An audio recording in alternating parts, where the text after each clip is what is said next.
Good morning and welcome back to the FPPTA CEU program. Today's program, like yesterday, provides for a morning and afternoon break along with a lunch break.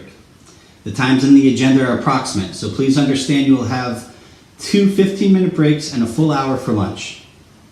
If you are having trouble streaming this presentation from our main site, please click the link directly under the video. You can view the same materials on an alternative streaming platform. If you still have trouble, please email support@fppta.org for help. Keep in mind there is nothing we can do to solve internet connectivity issues, firewall restrictions, and other issues that may arise due to browser settings or your workplace's filters and restrictions. This school is worth 10 CEU credits. In order to receive your credits, we need to know you are here. Below the video player, you will see two buttons. Be sure to check in at the beginning of the day and to check out at the end of the day. And to the right of the video player, you will see a button for our premium sponsor page. These FPPTA associate members have generously contributed and financially supported all of the FPPTA programs throughout the year. Please take some time during breaks to visit our premium sponsors and learn more about them. We could not provide such a program without them. Yesterday's program consisted of topics starting with a survey from the Defined Benefits Research Organization, NERS, who shared their survey sharing viewpoints of how Americans in 2021 are interpreting their retirement, along with a very comprehensive overview of the world economy. Also discussed was an update of capital markets, Social Security, and pension legislation from both Tallahassee and Washington, D.C. Today's focus will be more micro in nature, discussing topics which includes national and statewide pension data, how municipalities are facing the issues of funding their plans, looking at the actuarial side of the public pension industry, and some of the key topics that are present in the public pension world today. After lunch, the program will include a segment on tips from the Department of Labor regarding cybersecurity. The day will conclude with Module 8, dedicated to a number of legal topics that our very professional public pension attorneys will address. Let's get started. Module 5. Pension data is key when supporting all facets of the public pension industry. When opponents of DB plans staged their campaign of eliminating DB plans, for the more commonly known defined contribution accounts that private sector predominantly make available to their employees, understanding pension data is very important. Another key to a successful DB plan is to have a solid understanding of the issues and concerns municipal leaders face. Our first session of today will be a video presentation prepared by the FPPTA for our most recent CPPT programs.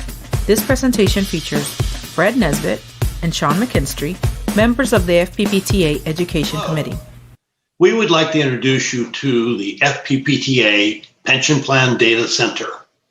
This center and the data were created to give FPPTA members the opportunity to look at the statistics for their plan and compare these data statistics with other FPPTA members, as well as the 485 local defined benefit plans across the state of Florida. We think it's important that you understand how your plan operates, but how it operates in comparison to other plans across the state. This also enables you to share, ask questions, and participate in discussions with other trustees who may be similar to yours or dissimilar, and you want to get some information about their particular plan. All the data in the center comes from reports filed by each retirement system with the Florida Department of Management Services. So if there are any errors you see in our data plan set, please contact the DMS. What they do is they transfer the data from your annual report onto the computer and then publish it as a complete data set.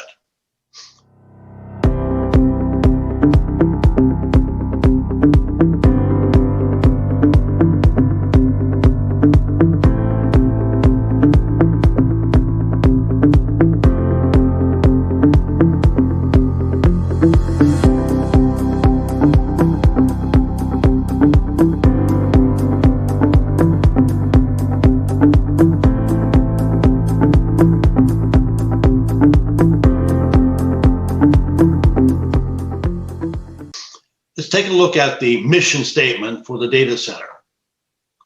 Our goal was to provide plan statistics in all FPPTA members. So it will allow you to better understand your plan and make comparisons to other defined benefit plans, as well as the other 485 local defined benefit plans across the state of Florida. Okay. We took the data from the data center for FPPTA plan, and we did an analysis of 11 actuarial characteristics. We created a document called the FPPTA Pension Plan Data Center Overview and Financial Personality. It lists all the FPPTA members, analyzes and summarizes all the information in the 11 data sets. Here is the cover of that document. I'll ask Sean to show you how to log into the data center, and then we can look at the document in more detail. The Pension Plan Data Center is a members-only resource. Before you can access the data center, you must log in to your FPPTA account. Head to fppta.org and click the Login option in the top right corner.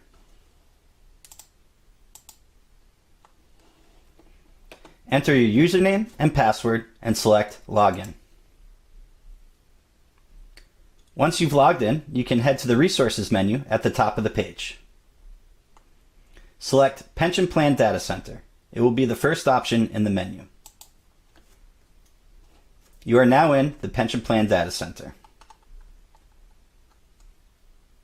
To access the Overview and Financial Personality Report, simply click the Download button to the left of the document description.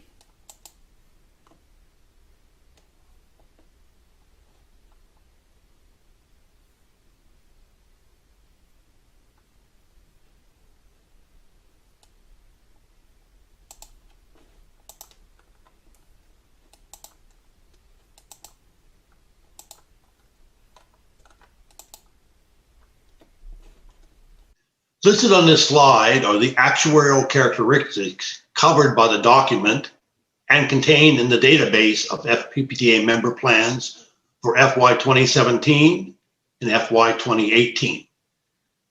The paper was done in October of 2020, so that was the most recent data we had.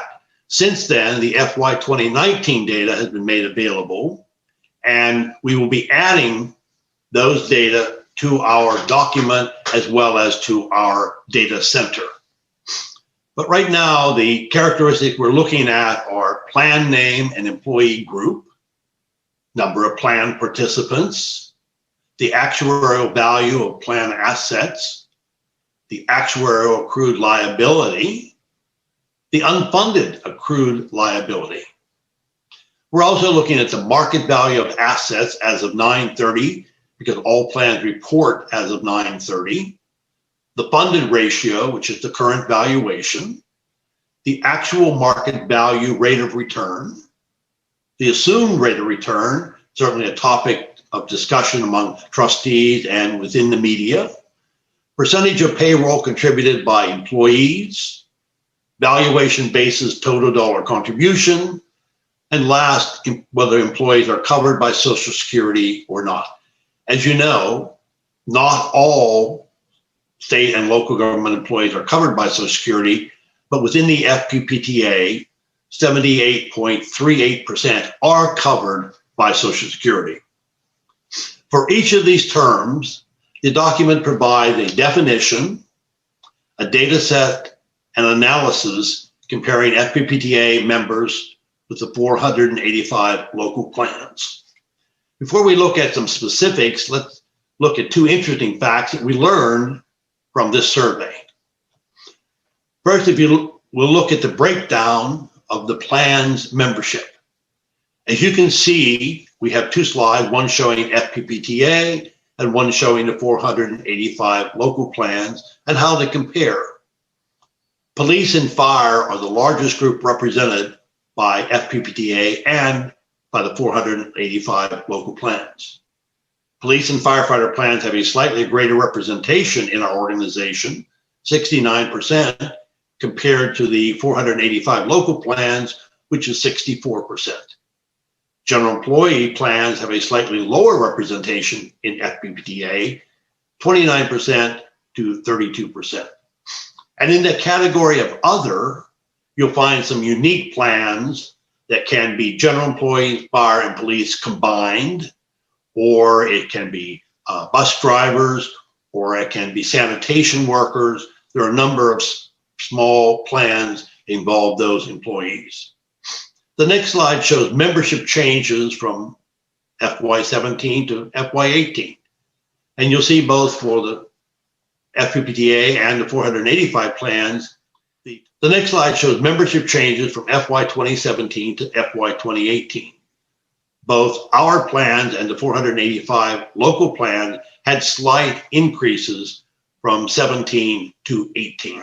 Overall, we represent 61.3% of the total local plan participants statewide, even though FPPTA represents just 50% of the total 485 local plans. I will ask Sean to show us how the plan statistics appear in the data center. Documents in the Pension Plan Data Center are available in both PDF and Excel file formats. Download the PDF files for general viewing, printing purposes, and sharing in board meetings with your fellow trustees. You will want to download the Excel file for a deeper dive into the data, searching for specific municipalities or terms, and other comparative tools.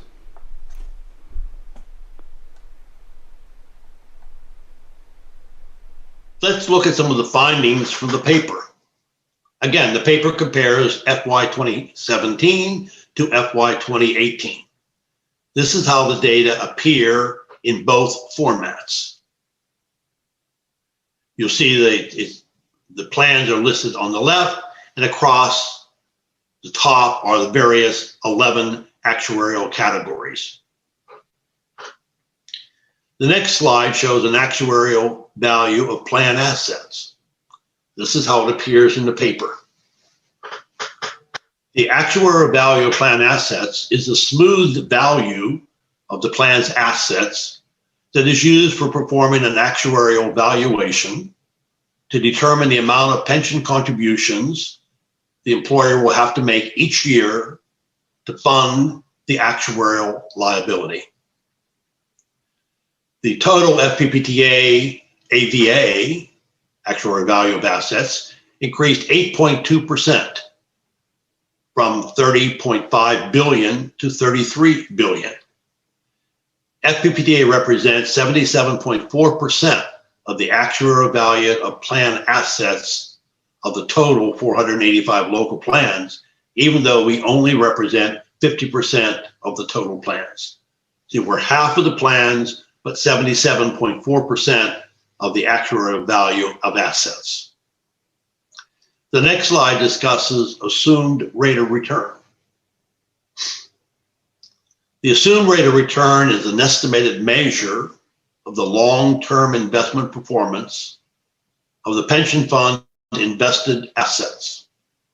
The investment return assumption reflects the anticipated returns on the plan's current asset allocation as reflected in your investment policy statement. In FY18, the FPPTA's planned assumed rate of return ranged from a high of 8.5% to a low of 3%. And you kind of shake your head and say 3%? Well, that was a very small closed plan. 58.6% of our plans were above that 7.3% average, and 12.3% were at or below 7% assumed rate of return. We know the trend is towards a lower assumed rate of return, but as trustees, you also know the impact an assumed rate of return lowering has on the city's contribution. And at the same time, employee contributions increased slightly from 6.92% of payroll to 7.01%, an increase of 9 basis points. The next slide talks about the actual market value rate of return. The actual market value rate of return is a measure of the total investment performance of the portfolio over the fiscal year. The decline we see from FY17 to FY18 in actual rates of return is consistent with the capital markets performance during the same period. The FPPTA market returns, we had an average of 8.83%, range from a high of 15.76% return on investments to a negative 4.9%. I mean, think about that. In FY18, one plan did 15.76% and the other plan did a negative 4.9%. Quite a range when you talk about the actual market value rate of return. 4 FPPTA plans had negative yearly returns in FY18. The last chart shows a summary of the 11 actuarial characteristics of the FPPTA plans. While our membership consists of 1/2 of the 485 local defined benefit plans in Florida, we represent over 61% of the plan participants, and over 77% of the assets are under investment and management by FPPTA trustees in FY18. The 3 charts that I just showed you are just 3 of the 11 actuarial terms discussed and described in the document referenced earlier. There are 3 other data sets I think you will find interesting. The first one is called Actuarial Fact Sheet. When you click on this, it brings up a list of the 485 local defined benefit plans with links to an actuarial summary sheet for each plan. And it breaks them down by the various categories: fire, police, general, and so on. And then, of course, you'll see that the name of the plan is highlighted with a link. So when you click on the link, this is what comes up: an actuarial fact sheet. The DMS has prepared an actuarial fact sheet for each plan in the state of Florida, each of the 485 plans. It provides an overview of the actuarial data. And then page 2 contains a list of the terms used on the fact sheet and a description and definition of their meaning. So if you're confused about a number that they have assigned to you or recorded for your plan, you'll be able to look at how they are interpreting this and what it means from their point of view. The next one shows population data. It shows individual plans, the county it's located in, and then it shows a breakdown of membership for each plan. How many active members, how many retired members, how many drop members, and how many terminated vested members. So this gives you a good idea whether a plan is a mature plan or is a younger plan and the size of the plan. The last one is called the Inventory of Municipalities. This shows a type of retirement plan in each city by elected officials, firefighters, general employees, and police officers. And for each of those 4 categories, it displays the data by whether it's a defined benefit plan, a defined contribution account, FRS, and whether they have Social Security coverage. And of course, there's a category at the right that shows other or no pension plan is provided for the employees. It also shows if there are any other unique pension arrangements that some cities have with their employees. We all know that when the economy and investment markets are booming, pension plans see the benefits through return on investments, greater assets, and declining unfunded liability, resulting in the plan sponsor making a smaller annual contribution. However, when the economies and markets experience a crisis or go into a recession, the opposite occurs.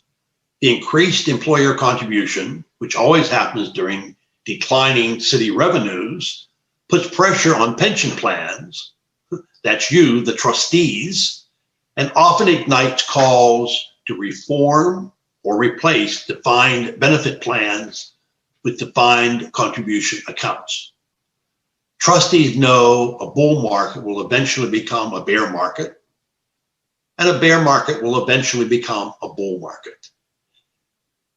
Your investment policy should be designed to take advantage of both markets. Given all of this, trustees are often held answerable for any and all changes in their pension plan. Things like increased contributions from the city, downturns in the market, poor performance, and the economy. In truth, trustees have no control over any of these. Their control comes in two areas. Number one, setting the assumed rate of return. And number two, investing the funds in a diversified portfolio. Being a trustee is not an easy job. We know that.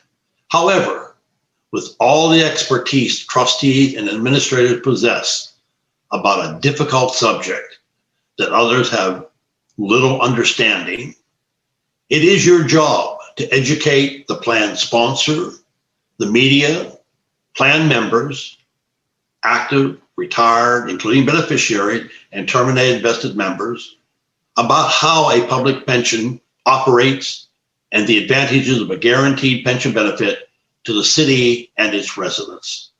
Thank you. Now you've learned how to access the data center. You've learned what statistics are in the databases. So what do you do now? Let me recommend 3 steps on how to use the data to your advantage. Step number 1, download the data document I referenced earlier and read the report. Become familiar with the terms, what the 185 plans look like, and what the FPPTA plans look like. There are more analyses in the document, such as reasons for change, additional breakdown of the FPPTA data, and comparisons to national averages. As you look at the data, compare it to your plan. Are you above, below, or near the FPPTA average in each of the 11 categories? For example, what is your pre-funded ratio? That's assets to liability. The FPPTA average pre-funded ratio in FY18 was 86.91%, an increase from FY17 of 3.6%. We're proud to say that none of the FPPTA plans were pre-funded below the national pre-funding ratio average of 47.3%. Now, some of that could be because Florida makes the employer fully fund their contributions every year, while other cities and states do not have a similar requirement. FPPTA plans were funded between 155.8% to a low of 47.4%. The good news is that 2/3 of our plans were pre-funded at 80% or above, and 89% of our plans were pre-funded at 70% or above. Fortunately, we don't fit the horror stories you see in the media about plans being pre-funded at below 50% and some as low as 20%. With regard to the assumed rate of return, the data analyses compare the FPTA plans, the 485 local plans, and a survey by the National Association of Retirement Administrators of 128 plans across the United States. The NASRA data have an average assumed rate of return of 7.34%, which is consistent with the FPPTA plans, which is 7.37%.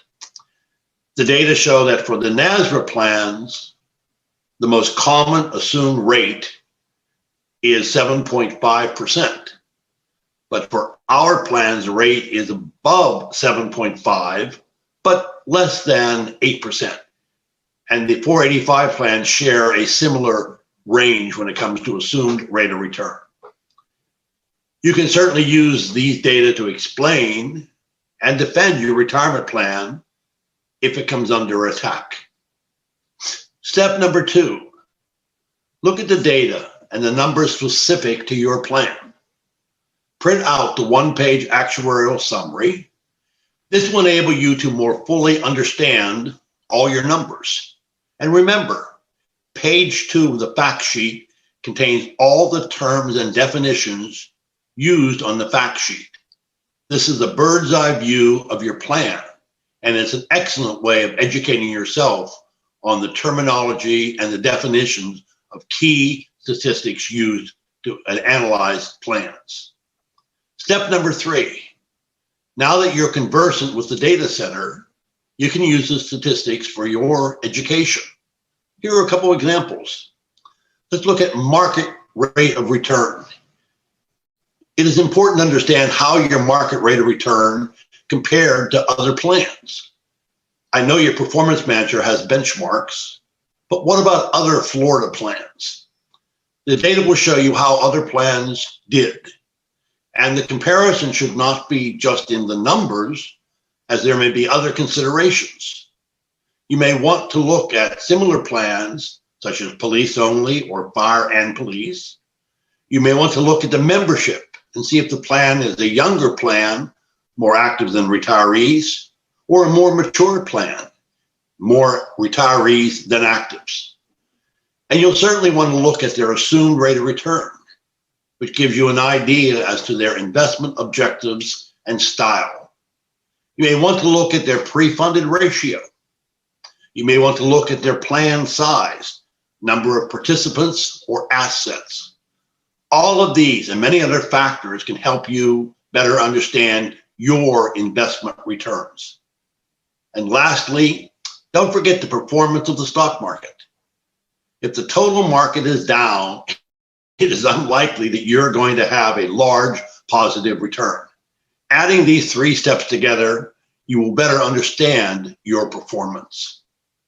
The best part of being a member of the FPPTA is that it gives you the opportunity to reach out to other trustees and ask them about their return on investment and what you can learn from what they are doing.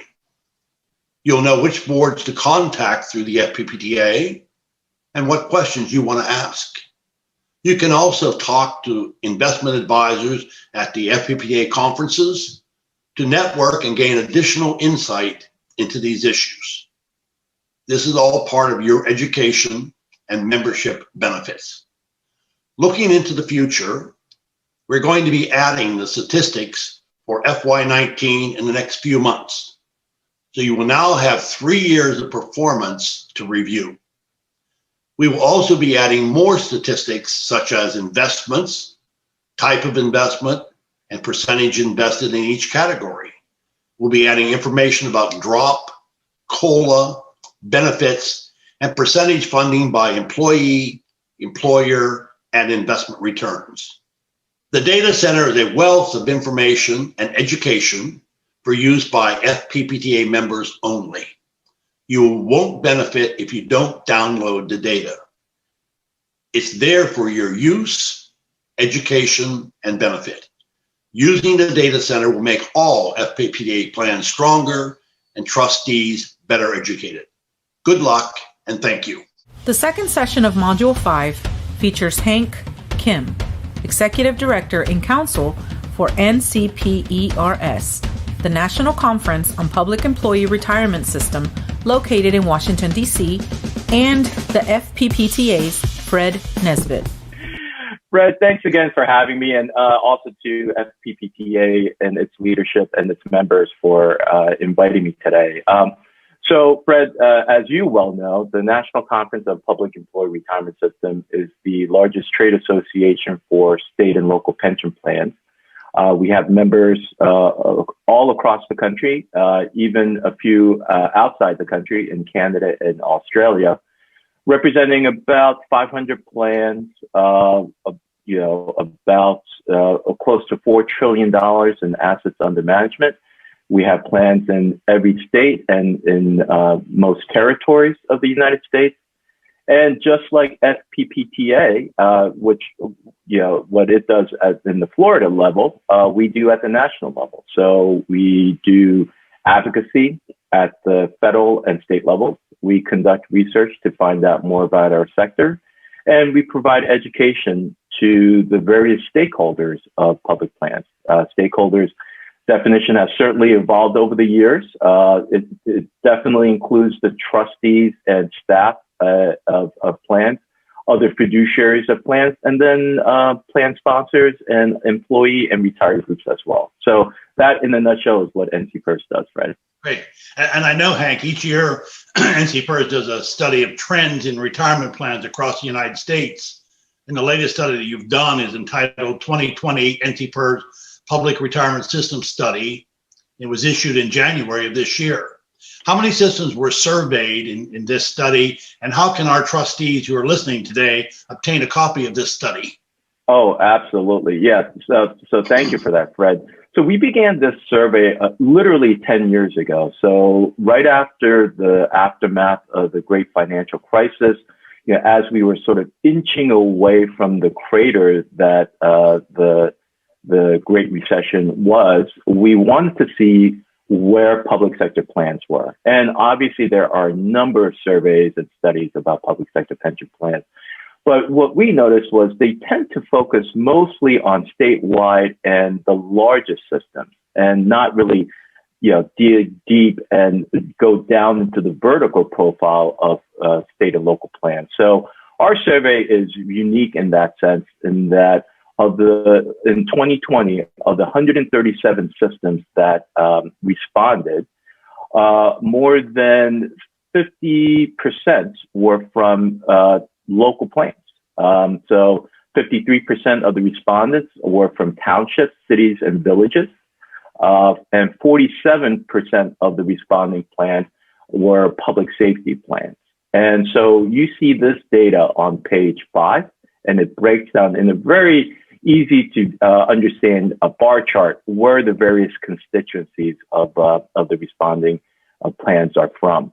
In terms of where people can find the survey, if you go to www.ncpers.org/survey, there you'll see a listing of all of our surveys, the most recent 4 years, and then if you go into the archives, you can see the remaining 6 years. So in terms of the various different types of plans that have responded, we get the full vertical profile from the largest statewide plans to the smallest municipal plans. Great. So let's look at some of the highlights of the survey. First, the study looked at plan expenses, both investment and administrative. So I guess the question is just how expensive are our plans? And for those who are listening, how do your plans compare with the survey results? So if you've had a chance to go onto our website and go to the survey page and look on page 8, that's where the responses for the surveys are on page 8.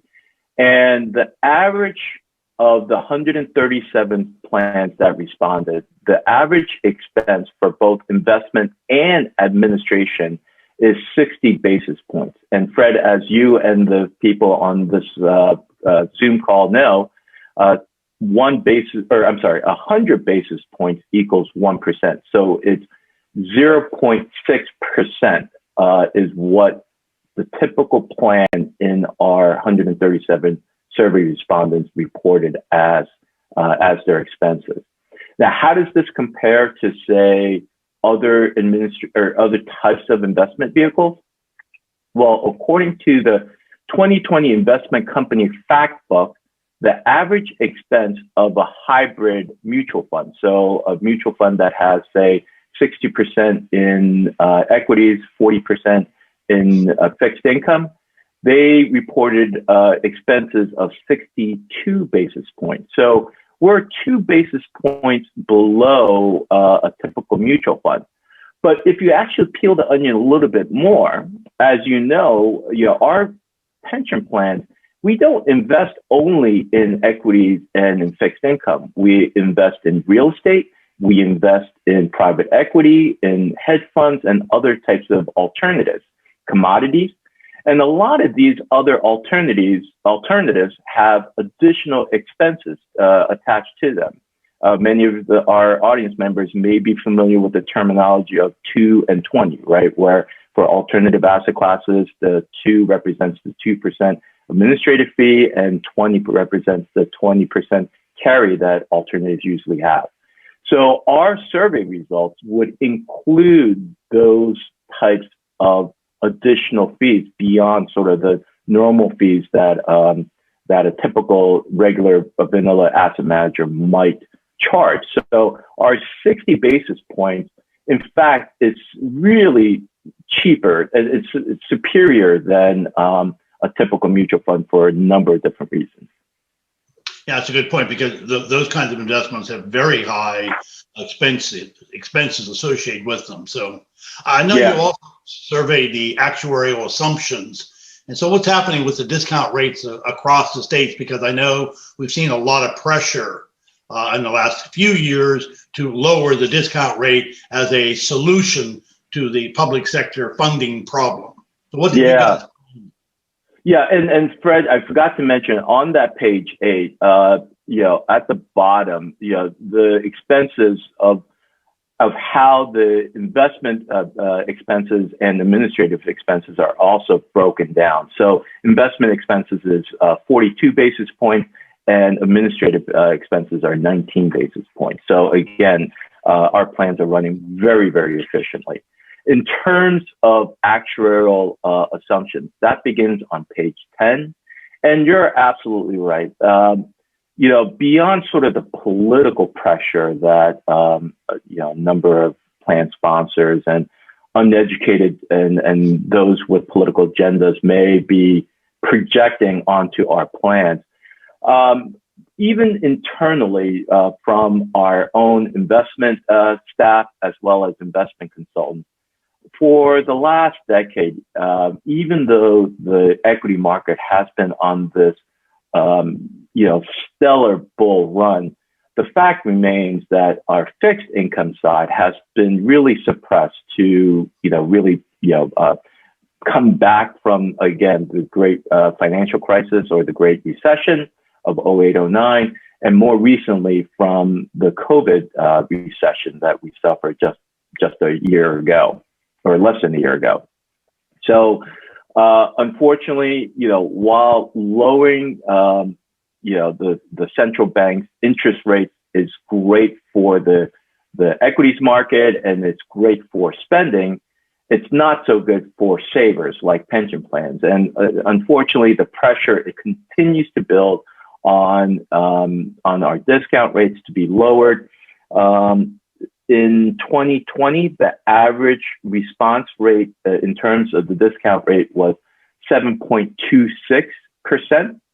As a reference point, when we started our survey 10 years ago in 2011, the average discount rate was just above 8%. So we've seen a significant reduction in the discount rate even over the last 10 years. And unfortunately, we anticipate that the pressure to lower the discount rate will continue, not only from external forces like plan sponsors, but from our own internal expectations of what we think will happen in the market. Okay, and you also looked at, I think, amortization rates when you were looking at assumptions. That's exactly right, Fred, and that can be seen on page 11. And that's another area where plans are being very responsible and working towards giving good data to policymakers and working towards sustainability of our plan. So the average amortization period continues to drop. And so in 2020, the average amortization period was 22.9 years. Again, when we started this survey about 10 years ago, the average amortization period was just north of 30 years. And in terms of type of amortization, rolling versus closed, rolling where every year the 30-year amortization gets recalculated versus a closed amortization, which is very similar to, say, a traditional 30-year fixed mortgage, where there is, a timeline to actually paying off the debt. More and more plans are going to the more responsible closed amortization. So in 2020, 69% of plans reported closed amortization and 31% reported open amortization. This is completely reverse of what we saw back in 2011, where a third of our respondents back in 2011 reported closed amortization and 2/3 reported rolling amortization. Very interesting data in terms of the amortization schedule. That you're right. What kind of trends, Hank, are you seeing in terms of like plan structure and adding benefits for plan participants? That's right. Well, so again, we're seeing sort of tightening of these structural changes. So the discussion on or the analysis of this begins on page 13. And what I can tell you is very similar to what we just discussed, that plans by and large are looking at lowering the actual assumed rate of return, which is again what we've seen over the last 10 years. Raising benefit age, they're looking to increase age and benefit service benefit requirements, and looking at increased employee contributions. Plans really are not looking currently at enhancing benefits at this point. They're really looking more towards how to, tighten the long-term sustainability of the plans. And then in terms of retirement trends, this is shown on page 14. Plans very much continue to do what we anticipate, which are the advantages and benefits of defined benefit plans, which is most plans provide a disability benefit. They provide in-service death and death benefit. They most provide some form of COLA, cost of living adjustment. And a number of plans continue to offer drop plans for their beneficiaries. An FPPTA survey showed that most of our plans across the state of Florida had made some changes to their benefit levels over the past 5 years. Some made one change, some made 2, 3, 4, or 5 different changes in terms of benefit levels. So we're seeing some interesting trends in terms of retirement assumptions and designs. I think it's all based on trying to bring about some more level funding so we don't have the spikes in funding from the employer. And it's also pressure to make sure our plans are funded. Now, Florida is unique because all the employers are required to make the full annual contribution, as opposed to states like you and I know, Hank, in Illinois, in some place in California, and in Rhode Island, and a few other states where they haven't made the full contribution. They've simply made a promise to pay when you need the money. And of course, when the plan needed the money, the state was out of money. So it's sort of the age-old question. So I think this is kind of a natural response in terms of the plans and the employers to redo this. And of course, in Florida, which is kind of unique, all the pension benefits are negotiated, whereas most places, the pension benefits are set by state law or constitution or some other mechanism. Very few places are the benefits directly negotiated like they're in the state of Florida. You're absolutely right. That's very, very unique. And I think that gives a significant level of control to the participants through their union negotiations. And the unions have realized that, there is not an unlimited pot of gold, and they've worked as trustees and as union representatives to ensure the stability and the financial security of the pension benefits. You're right, Fred. And you and I have always said, you know, the folks who are participants in these plans are the ones who are most serious and concerned about the sustainability of these pension plans. So you're absolutely key and correct on that.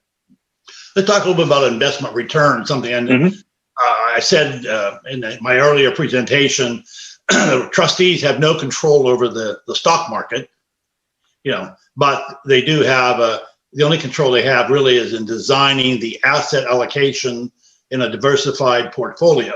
So, you know, when the market's down and the plan has a small return or even a negative return, it's really not the trustee's fault. But what did you see in your recent study about investment returns?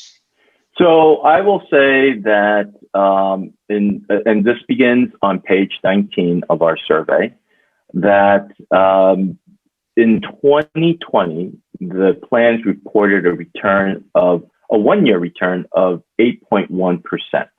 And if we remember back just a few minutes ago, the average target discount rate was 7.26. So for 1 year, most plans, or the average plan, beat the discount rate.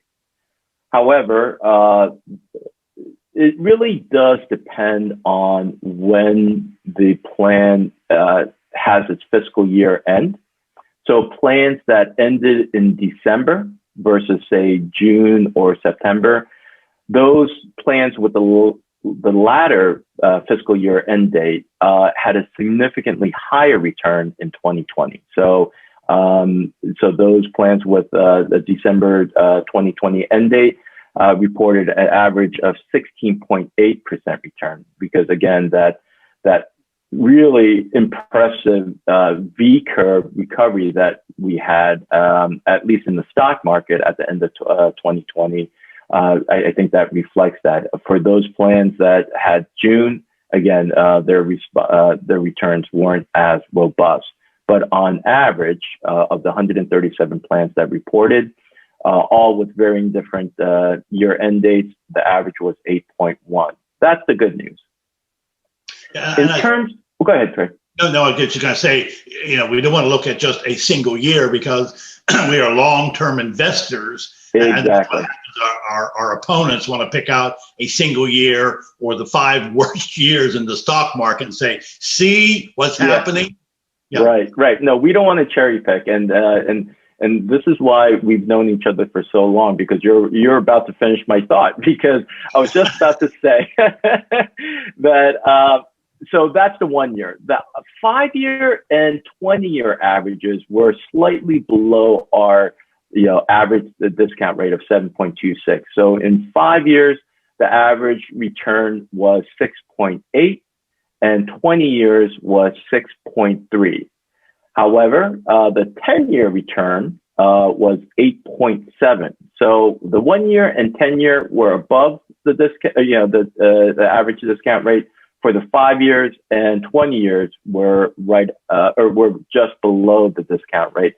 So again, you know, as long-term investors, it's not whether we're above it 1 year or below it in 5 years. It's what the trend line shows, and the trend line really shows that we are, you know, really meeting what we anticipated relative to our discount rate. I'm sure if you had 30-year numbers, they would probably look even a little bit better, because there were some good years and there's between 20 and 30 years out. Well, and you know, quite honestly, the reason we went down in the 20-year outlook was because we started losing the great returns from the 90s. So absolutely, if we had the 30-year numbers, we would look, you know, again, be above our discount rate. As you know, Hank, we hear a lot about funding levels, and the media scares us, along with politicians, claiming the sky is falling if the pension plan is not 100% funded. What did you find in your study about funding levels of our public plans? So the funding level discussion or survey results begin on page 23. And there, for 2020, the average funding level for the 137 plans that responded was at 75.1%, which is an increase of a couple of percentage points of 72.4 from 2019. So I think the good return from 2020 certainly helped with that. But I think it's also because a lot of plan sponsors, the responsible ones, have been making steady and full contributions over the years as well. So in terms of what that number represents, I think like you, Fred, I think funding level, I don't like this data point because it's such a snapshot, right? And that's why we have it so far back in our survey. But people focus in on it, and it is very much sort of a bumper sticker measurement of pension plans, but it is so incomplete.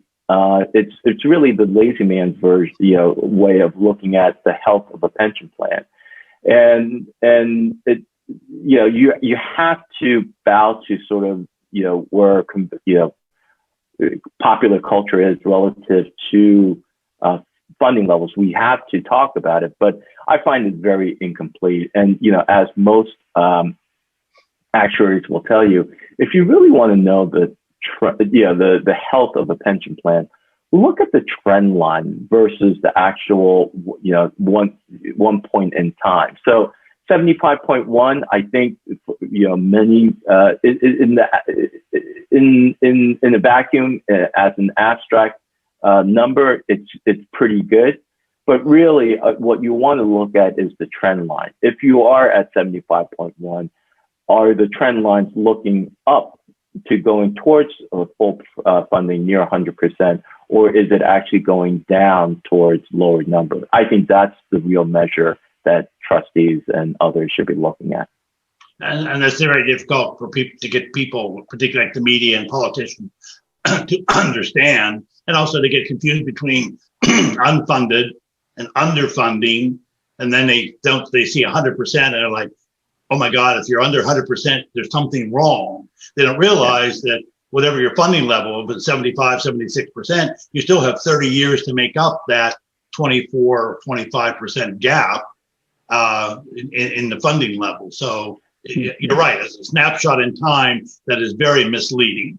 That is absolutely right. And that's one of the myths that we love to debunk, either from, misguided policymaker or in the media. They tend to lump that 30-year underfunding and compare it to a 1 year's budget of a state, county, or city. So, let's say, it's $100 million underfunding over 30 years versus the city's, $200 million annual budget. Well, it looks like it's, 50% of an annual budget, but really it's not, because you got to divide that 100 million, deficit by 30 years. And that's the annual contribution, which again is very, very affordable. And as I know you've used and I've used, and a number of other folks I'm sure on this call use, we use the mortgage analogy, right? Like when you buy a house and you have a $300,000 mortgage, it seems overwhelming. But when you can break it down into monthly payments, it's absolutely affordable. Okay, because you don't have to pay it off for 30 years, which, one of the last items in the study I found very interesting was the sources of funding. Some people want us to believe that taxpayers put 100% of the pension bill and there's no other source of income. What did the NC PERS study show with regard to who funds our retirement plans? Yeah, thank you, Fred. That's the survey results begin on page 25 in terms of sources of funding. And we did it in two different ways. Like the one way we did it was for, if you look at a dollar of benefit, where does the money come from, or how is that dollar benefit divided? And what our survey showed is for every dollar benefit that goes out, 71 cents of that dollar can be attributed to investment returns. 20 cents can be attributed to the plan sponsor, so the city, county, or state, and 9 cents of that dollar can be attributed to employee contributions. So that's one way that we broke it out. The other way we broke it out was by percentage of payroll. And in 2020, member contributions accounted for 9% of payroll, and employer contributions accounted on average for 20% of payroll, for a total payroll percentage of 29%. So again, I think what this shows is that due to the magic of compounding interest, for every 20 cents that a city spends, they get 80 cents return, essentially, for every dollar that's being put out in terms of pension benefits. Only 20% is truly attributable to the taxpayer or the plan sponsor. And then in terms of, overall, percentage of payroll, 20, again, once again, it's only 20% that of payroll that can be attributed to the plan sponsor. 9% is by employees, which in both scenarios shows that our participants, because they contribute in on a regular basis, bi-monthly or bi-weekly or a monthly basis, they have skin in the game. And it just underscores the point that we raised earlier, Fred, that our participants are the ones who care most about the sustainability of our pension plans, because not only did they pay into it to fund it, but they rely on it when they retire. And it's also, if you add as you said, from this study, the investment return and the employee contribution, you're at 80%. Now that next year, if the rate of return had been, instead of 8%, if it had been like 10 or 11%, then that percentage would have gone up somewhat. And so that's right. Fluctuates a little bit based upon the investment return, but it's still, I think, a very good story to tell that 80 cents of every dollar put into the pension benefits of employees comes from investment return and the employees, not from the employer. Okay. Well, great. That's exactly right. And that's, again, a hard story to get out there, because I still have in my file something I had when I was back at NC PERS, is an article from the Wall Street Journal. You would think a very reputable, good newspaper. And the headline, it was a story about pensions. And the first sentence of the story said, 100% of the pension benefit is funded by taxpayers. And the first thing I thought was, what about all my contributions I put in? Where did they go? Who took them? And so when you get stories like that, these kind of data are very important to countering those, because we have actual hardcore data that shows where the money actually comes from. And then, of course, also once it's paid out, the economic impact it has on a state and a city, and particularly during COVID, when a lot of people were not working, didn't have income, weren't spending money, but state and local government retirees with a guaranteed pension benefit were still spending and boosting and supporting the economy. Something we can get a little bit about. No, that's absolutely right, Fred. And, we have reports on that for 46 states, the tax revenue generated by public employee retirees and the investments from their pension plans, the tax revenue is more than the contributions the state makes to the pension plan. So that's another report that people can go on our website and download and use.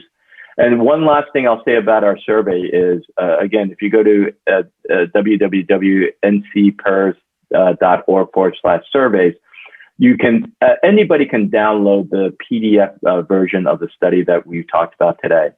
But if you're an NC PERS member, there's also a dashboard, which is a dynamic filter-enabled version of this report, where you can add filters, so you can wean out things that you want to compare, so you can make true apples to apples comparisons. So, for instance, if you're a city plan in Florida and you just want to look at data from other city plans, you can do that. Great. Hank, thank you very much for sharing this information today. And I know it's very valuable to our trustees. And so remember to go to NC PERS to get a copy of the study and look at it. And also, as I mentioned earlier, go to the FPPTA.org website where we have the pension plan data for all of our members in the state of Florida. And we will be updating it this year to the 2019 data, and we will be expanding it from just the actuarial data. So lots of good information so that you have a sense of how your plan compares to other plans. So when you talk to your elected officials or your plan participants, you can really talk about how your plan compares and how it's doing compared to the rest of the plans in the state of Florida or nationwide. So Hank, we thank you for joining us today and sharing all this valuable information. Fred, it's been a pleasure, and hopefully I'll see you soon in person and we can do this live together. Right. Thanks, Hank.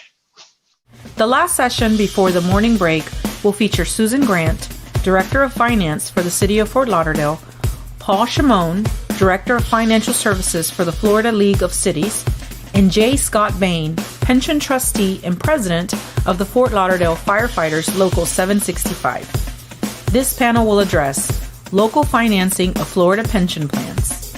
Fred Nesbitt will moderate. We have a nice combination of expertise here today.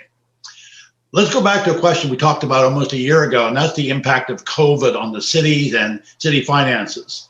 About a year ago, we really had no idea what the impact was going to be, or short-term or long-term. So a year later, Paul, do we know a little bit more across the state of Florida what the impact of COVID has been on the city finances?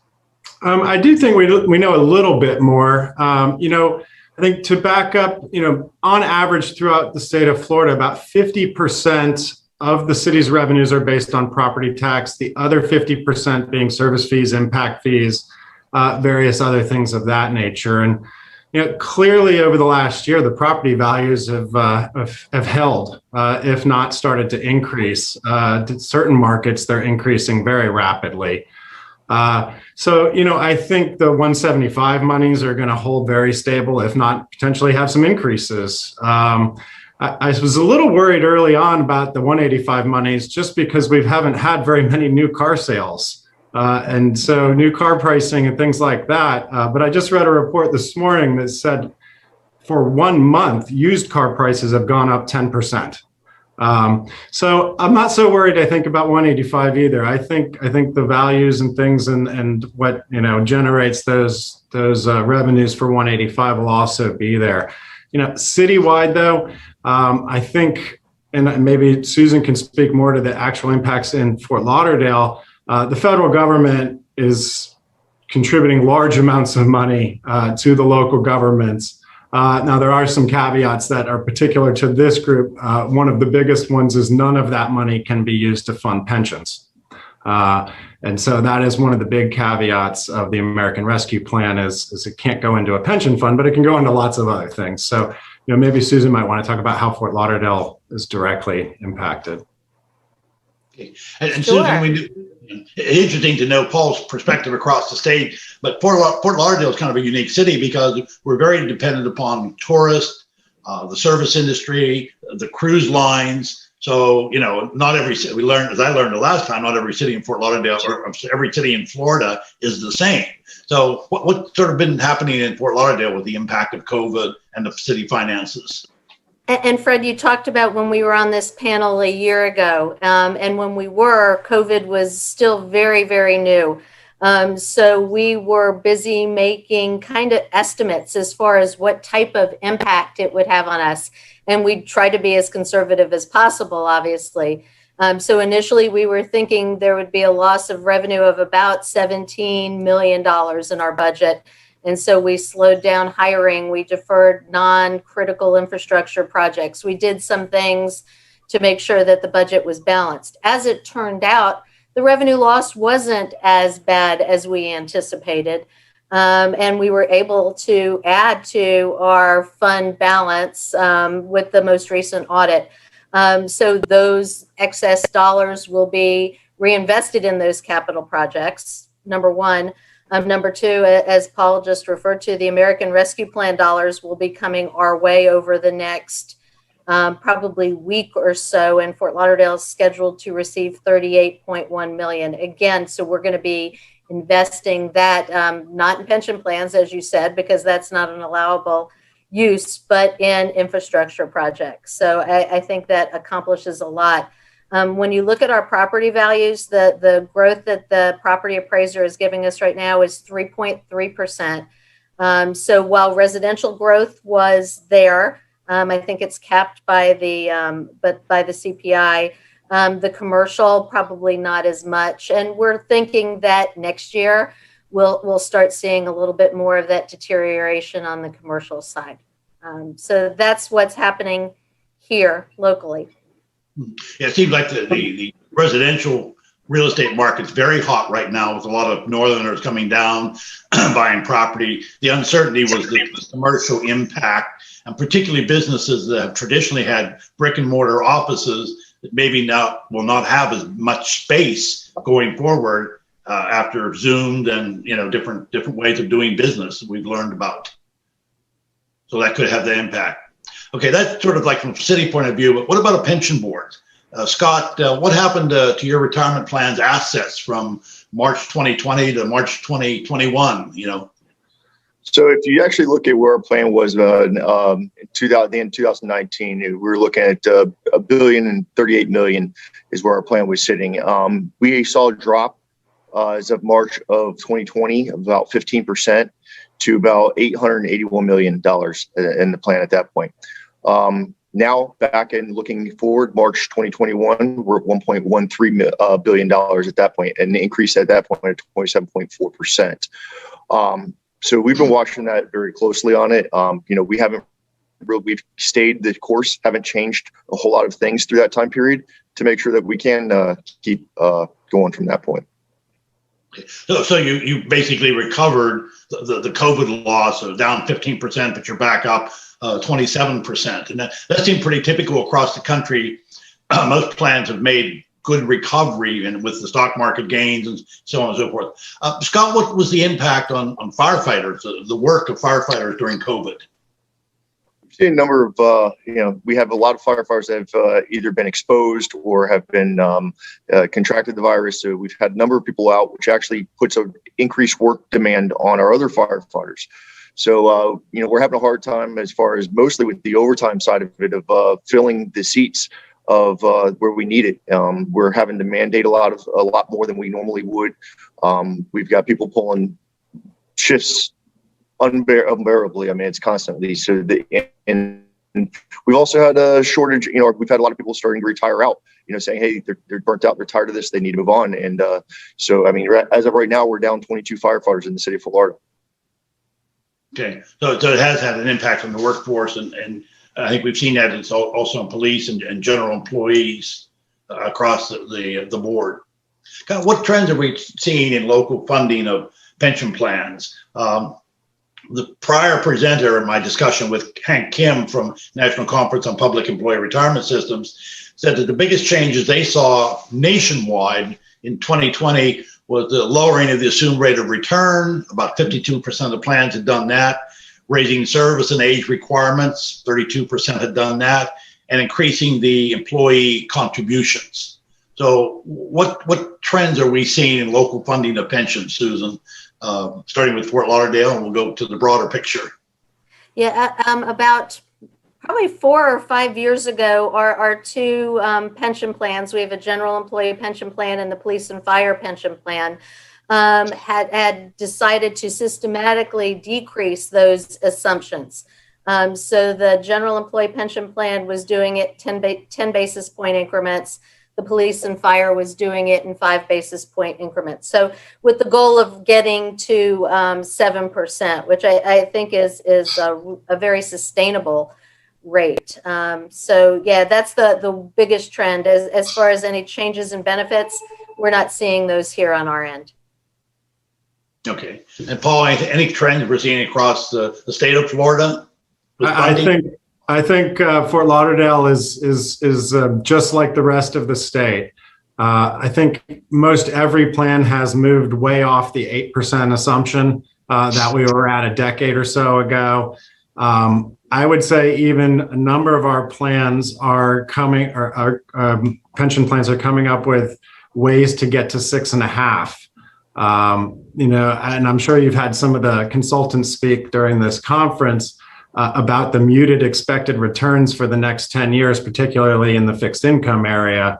And so we have been talking with our boards about even moving lower than 7 over time. So, we'll see how this year ends. Our recommendation is always in the really good years when you've got some excess returns from the market to try to, become more conservative. So that's kind of what we're seeing. But the bulk of our plans are now at that 7% level. And that's certainly much more sustainable than 8.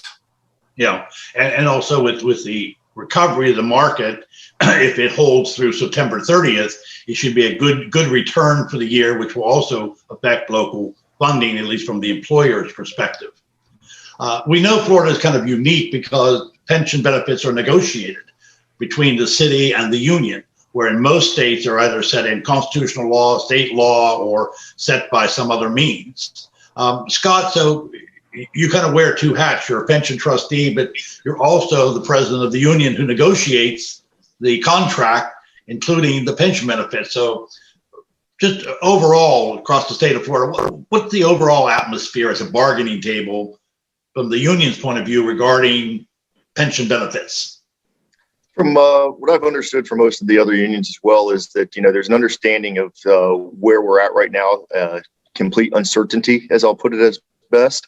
So, if the main thing is basically, I think the biggest concern is maintaining the benefits that we have in place.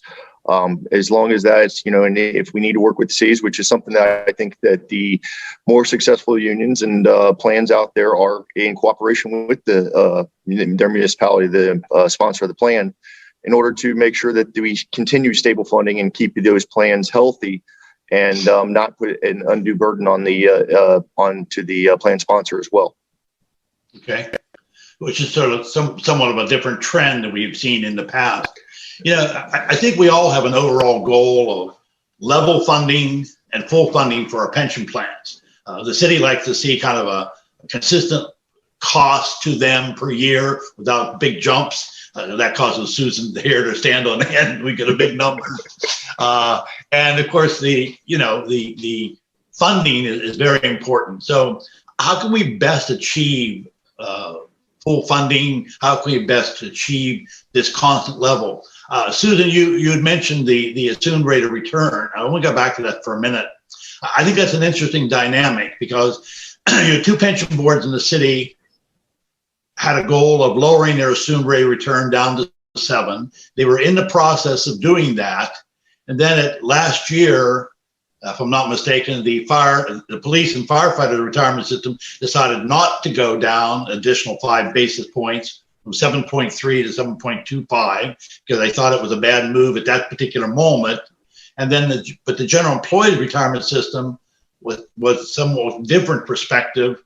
And I think they both consulted with the city and asked the city's opinion. So how did the city come down on this issue of should it be lowered or should it be kept? So our ultimate goal from just a budgetary perspective is what you had talked about, and that's pretty much budget stability. So yeah, if one year we think that the contribution is going to go way down, but that the next year it's going to go up, our preference would be to keep that stable because budgeting is very much about the change from year to year.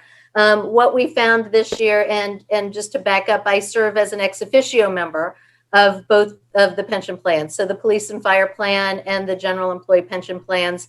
And so I have participate in both of those. So what we found with our general employee pension plan, they had some actuarial gains. So we were going to see a significant drop in the city's funding for fiscal 22. So we suggested, hey, why don't we take it right down from 7.2 to 7%. And we did that and maintained level funding. So that way we're poised for whatever changes come next year, that if they're doing an experience study and there might be some changes that we have to make, we've already taken the hit for those 10 basis points. So that was on one side of the spectrum. On the other side, the police and fire pension was implementing some recommendations from an experience study that were going to have some impact on costs. And I think it was actually Scott who asked us the question, hey, how does this fit in? And, we talked about, hey, if we could defer the 5 basis point, reduction for 1 year, we'll implement these changes in the experience study and then get back on track with those. And again, those were, they helped us from a budgetary perspective, keep that level funding. And Scott, as a trustee, I mean, that, as I mentioned in my earlier presentation in this session, trustees have really only 2 powers. One is to create a diversified portfolio for the investments, and the other power, ultimate power they have, is to set the assumed rate of return. So why did you consult with the city before making this decision? Because we had an ultimate goal of reducing our assumed rate of return, but we also looked at the other assumptions that we needed to consider, and the impact of it to the plan sponsor was a greater burden on it at that point, and we could maintain where we were at for this year and put a pause on that 5 basis point reduction of the assumed rate of return. So with that being able to do it and in cooperation, I mean, that's something that is I find very important, is to be in partnership. We're all in this together, and we need to make sure this plan maintains into the long term for all the pensioners. Okay, and I think that the other principle that comes out of this is, while there's a lot of pressure to lower the assumed rate of return, I think this clearly shows that what one size does not fit all. It isn't a simple solution, just lower the assumed rate of return, everything is going to be fine. It's much more complicated than this, and there are unique circumstances and conditions. Paul, any thoughts about full funding, and from the league's point of view and from your point of view, what do you consider to be full funding of a pension plan? Because most media reports, the pension plan is funded at 92%, has a shortfall. They're only funded at 92%. And that we sort of assume anything below 100% is unacceptable. Go ahead. Yeah, I typically ask people how funded they are in their home. Are you 100% funded in your home, meaning you don't own the bank anything? And that's clearly not the measure of whether or not you can pay your mortgage. That's the true measure. Is there, in my opinion, a 100% chance the city can make the annual required contribution payment? That's what the actuary is telling you based on their best knowledge needs to go in the fund that year in order to pay what's being promised. And so to me, that's the key. Certainly plans in a 90% funded status are in a very, very good place, primarily because, sort of by definition, half of their workforce is probably under 40 and the other are under 35, the other half being older, and you have many years of funding and investment growth to fund those benefits. So, I think that that's an undue pressure, and it's an easy number for media to pick up on and go after somebody on, but it's not a valid number to judge the health of a pension fund on. I mean, as you all remember years ago when a certain entity up here in Tallahassee graded all the pension funds, they basically only used funded status as the method. And they gave plans with a 9% investment rate assumption in A and plans with 4 and 5% that were very conservative C's and D's because the funded status generated by those assumptions. So, I think as we all know that are in this group, pension funds are very complex mechanisms with lots of different variables that need to be accounted for, and funded status is only one of them. Yeah. And the funding status is still a snapshot at a moment, and as soon as the snapshot's taken, it changes. It constantly changes that point of view. Interesting using the analogy, because previously Hank Kim and I were just talking about, if you buy a house and you take out a 30-year mortgage and your mortgage is $400,000, you are $400,000 unfunded liability because you don't have the $400,000. but you and the bank assumes that you're going to, over the next 30 years, pay off that mortgage, and you will be able to do that. So we're sort of talking about the same thing. Now, if we see a plan like Illinois where it's 36% funded, then we know that there are some serious problems. And we know why they have those problems. We don't have those in Florida because of the mandate and requirement to make a full annual contribution, where other states took holidays or didn't make the contribution but made a promise. So Florida is very lucky. And when you look at our statewide, our funding level is over 80%, almost all of the plans. Yes. So it's great from that point of view. And later on in the session today, a couple of people talking about pension obligation bond, and I know that Florida had a good experience with that, but some places have had bad experiences with that. And as a way of reducing the unfunded liability. Okay, the Florida State Legislature just adjourned. With one major piece of legislation, I think we're all breathing a sigh of relief for many, many reasons. Yes. But there was one major pension bill, Senate Bill 84, that threatened FRS. Basically, it would have eliminated the defined benefit option in FRS and created a defined contribution account, so you would have had no guaranteed pension for new hires in the state. It also had the potential to threaten local pension plans, because I've worked pension issues for many years, and I know that when we had the battle in early 2000s in California, when Governor Schwarzenegger decided to eliminate defined benefit plans for all government employees in California, our great concern was, as California goes, so goes the nation. It's sort of a ripple effect. And we think the same ripple effect could be here in Florida.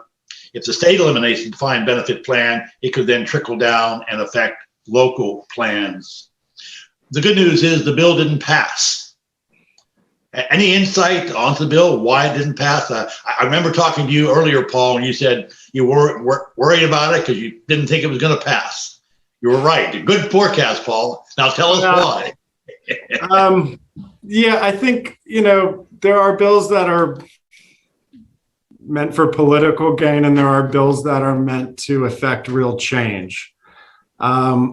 Clearly, from the beginning of that bill being filed, the police and fire were going to get themselves removed from that part of the bill, which they did early on. So it would not have affected police and fire at special risk.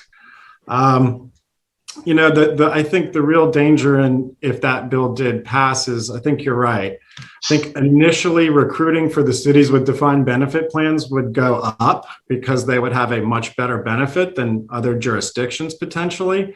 But then shortly thereafter, I believe it would give the local governments the cover to start eliminating these plans. And of course, each of those would be a local decision, but the league every day, we fight for home rule and choice. We think the city ought to be able to choose which benefits are best for their employee groups, whether that's defined benefit or defined contribution or something else. I think the legislature hasn't really taken on any real defined benefit type changes since they, in my opinion, put 175 and the 99-1 law back in balance. For a long time, it wasn't in balance. And so those changes that were made in interpretations a few years ago put the power back with the union and with the city to negotiate how to use that money best for themselves. And that's sort of was the league's argument for 10 years. We were trying to get back to that place. And so I think now that we're there, there's less impetus to make any real changes other than, of course, the mortality table changes that they forced upon us. But other than that, there really hasn't been much over the last few years. And this bill's been, as you know, this bill to shut down the defined benefit side of the FRS has been around for many years. The interesting thing is that it was filed on the House side this year. Typically, that bill was filed by a senator in past years. So, the reverse of that, I believe. Sorry, it was typically a House bill, and this year it was a Senate bill. Sorry, I said that backwards. And so that was kind of an interesting reversal of policy. So, and I think I told you early on, I from what we heard, there wasn't a lot of desire in the House to do this year. and we saw that bear out. I know one thing that you're concerned about, of course, are state mandates on local governments and local plans without funding, and it has an impact, and it's had an impact on pension plans. So did we see any mandates coming down this year? Or? I don't see any in the near future. I think, the funded status, as you pointed out earlier, we're all above, most of the plans are above 80%. I think that pressure has come off of that issue. It's just it's not as big a part. It's not eating up more and more of the budget. It's not in the newspapers, in the media very often. And so I just don't think it's as big as an issue as it was in the past. Good. Do you think we'll see it in the 2022 legislature? I mean, we'll always see bills, whether or not they, as we all know, anybody can file a bill, whether they get any traction or not. I just don't think so, given that the funded status is more than likely going to go up again this year and across the state. And Susan, I know Fort Lauderdale had a great interest in Senate Bill 84. Can you share? Yeah, absolutely. So the city of Fort Lauderdale joined FRS this past January 1st of 2021. And the main reason that the city joined was to be able to offer a defined benefit plan for our non-sworn and non-public safety employees. We were in a 401 before that. So, it was a big concern to us because any change of that nature would be kind of not what we had signed up for. So one of the things that we were concerned about is that they would write in an opt-out option, because as you know, that once you sign up for FRS, there's no out, and I know in the past that they had offered windows to opt out when they made some significant changes. And certainly this would have been a significant change. So yeah, we were watching it very, very carefully. But again, Paul was talking about local control. That's one of the things when you are part of FRS that you really lose as far as the ability to make any changes to benefits or even your funding. It's what they tell you it is. So those are some downsides of that. But yeah, we'll continue to watch it very carefully.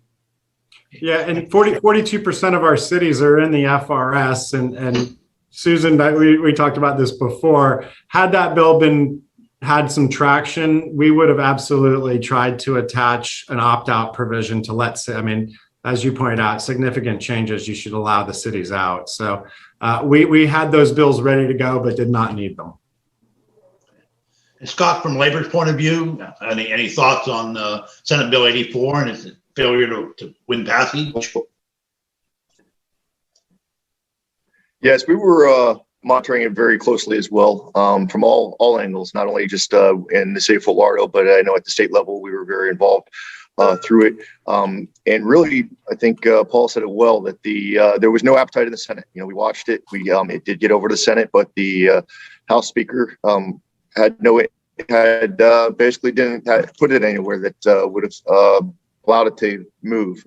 We were very happy about that side of it. I know that Paul had mentioned earlier that the police and fire had actually worked on removing themselves. There was we didn't look at removing ourselves on that, just as it goes along.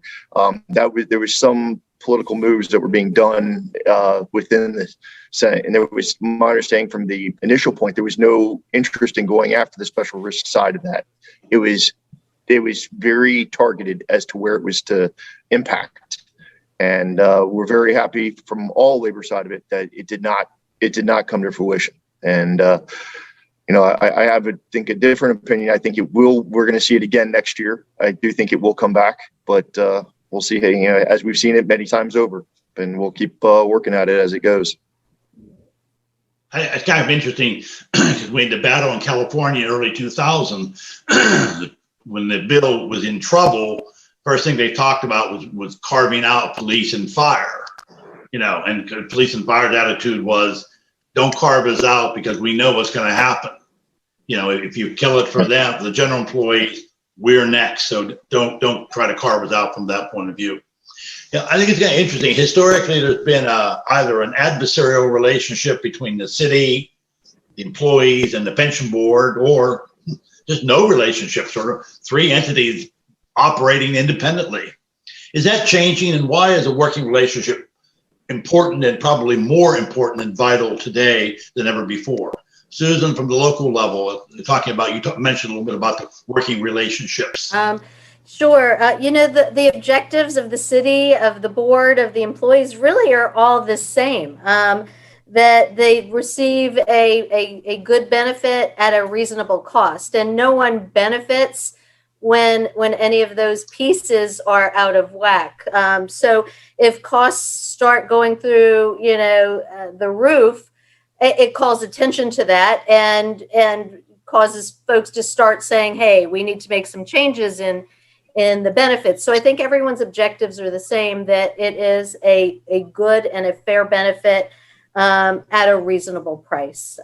So, no swings, just stable. And I think that's what makes it work. And as far as the relationships go, I think everyone has to make an effort to create those relationships. So the folks on the city side, the folks on the union side, the folks on the board side, it's, like I said, you have to make it a point to create those relationships. And it starts with trust. So I'm fairly new here, just a little over a year. And, but I think we've worked well with the boards on both sides in order to start to create those relationships that were already there. But again, when someone new comes in, you almost start from scratch. And we know that we've seen places where pension or cities have eliminated the defined benefit plan. We see the impact on recruitment and retention. So it's obviously in the vested interest for the city to have a good, solid, stable pension plan. And Scott, from a trustee's point of view, and also from a labor point of view, since you're wearing two hats today, how important is cooperation and a good relationship between the three parties? I think it's very important. I've had it from both sides. I've had unstable relationships, and we've had where I can speak from now, I think we're in the best relationships that we've had in the time that I've known. I've been union president for 11 years now, and I think that's so important to have the understanding of what each other's goals are, where we're trying to get to, and be able to sit down and have those frank conversations. Listen, we can't do this right now, or this is what we're looking to do. And I think having those conversations and be able to have that trust that, we're not just tipping a hat for something and saying, hey, this is the direction we're trying to go, and that they're going to find a way to go against us, that we're working together to come to those goals, that to make the employees happy, that are going to turn around and make the city look good when we're out there working every day to benefit. And, also not being unreasonable when we come to the table and saying, hey, there's things that we are looking for, but understand the city's position in the financial side of it, of what they're doing in their budgetary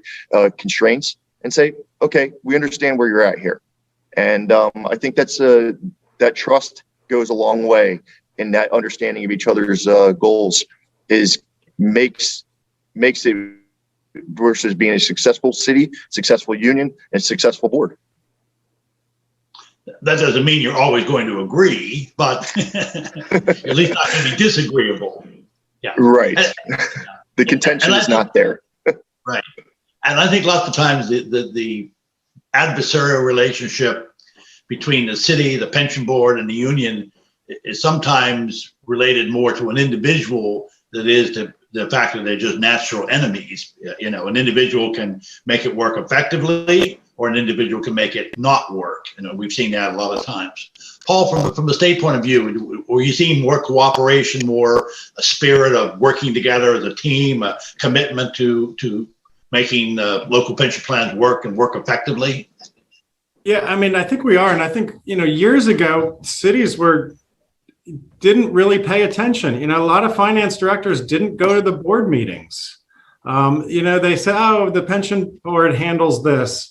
That's their realm. They'll just do when we get the actuarial evaluation, we'll get our number, and that's what it'll be. And they weren't real active participants. And, I think once the numbers started to get big numbers, after 2008, 9, 10, 11, when the numbers started to get really large, they got more interested, obviously. And you also, that's when you saw the legislation kind of coming around. But I think that for the most part, the finance directors are now engaged with the boards. They're attending the meetings, if not like Susan, ex officio members of the board, where they're actively engaged in those discussions. And I think that partnership is, or let me rephrase that, the lack of communication between the three groups was a big part of the problem in the past. And people assumed one group was doing something for some reason that may or may not have been true. And so I think the communication and the collaborative effort, at the end of the day, the police and fire are huge parts, somewhere between 30 and 40 and 50% of the staff of the city, depending on how large the city is. And this is obviously a big component of cost for employees. And so, being involved in all that has really made a big difference in, I don't see any of the adversarialness that I saw before. I see the boards talking with each other, doing things like Fort Lauderdale's doing, coming up with plans. Very rarely did we see 10 years ago a board come up with a plan that was a 5-year plan to do something. That just didn't exist. They would just get a report from the actuary and drop the assumed rate by a quarter point and say, here you go, city. And that created tensions on the city side. And so I think that lack of communication in the past is really what created a lot of those tensions. And this communication and collaborative effort is really the much better way to go for everybody. I think to a certain degree, Paul, in the past, some people were sort of like a kid in college with a credit card, and the dad pays the credit card, so he didn't worry about it. And there was a certain philosophy that, well, we don't have to worry. The city's on the hook for it. They have to pay for it anyway. So, what difference does it make what we do? They're going to foot the bill. And I think that mentality and that philosophy has pretty much evaporated, and hopefully continues to evaporate more from that point of view. Which brings us back to another point about educating officials about pensions, their costs, their funding, and their benefits. We assume because someone is a mayor or a city commissioner or a state legislator that they understand everything there is about public sector pensions.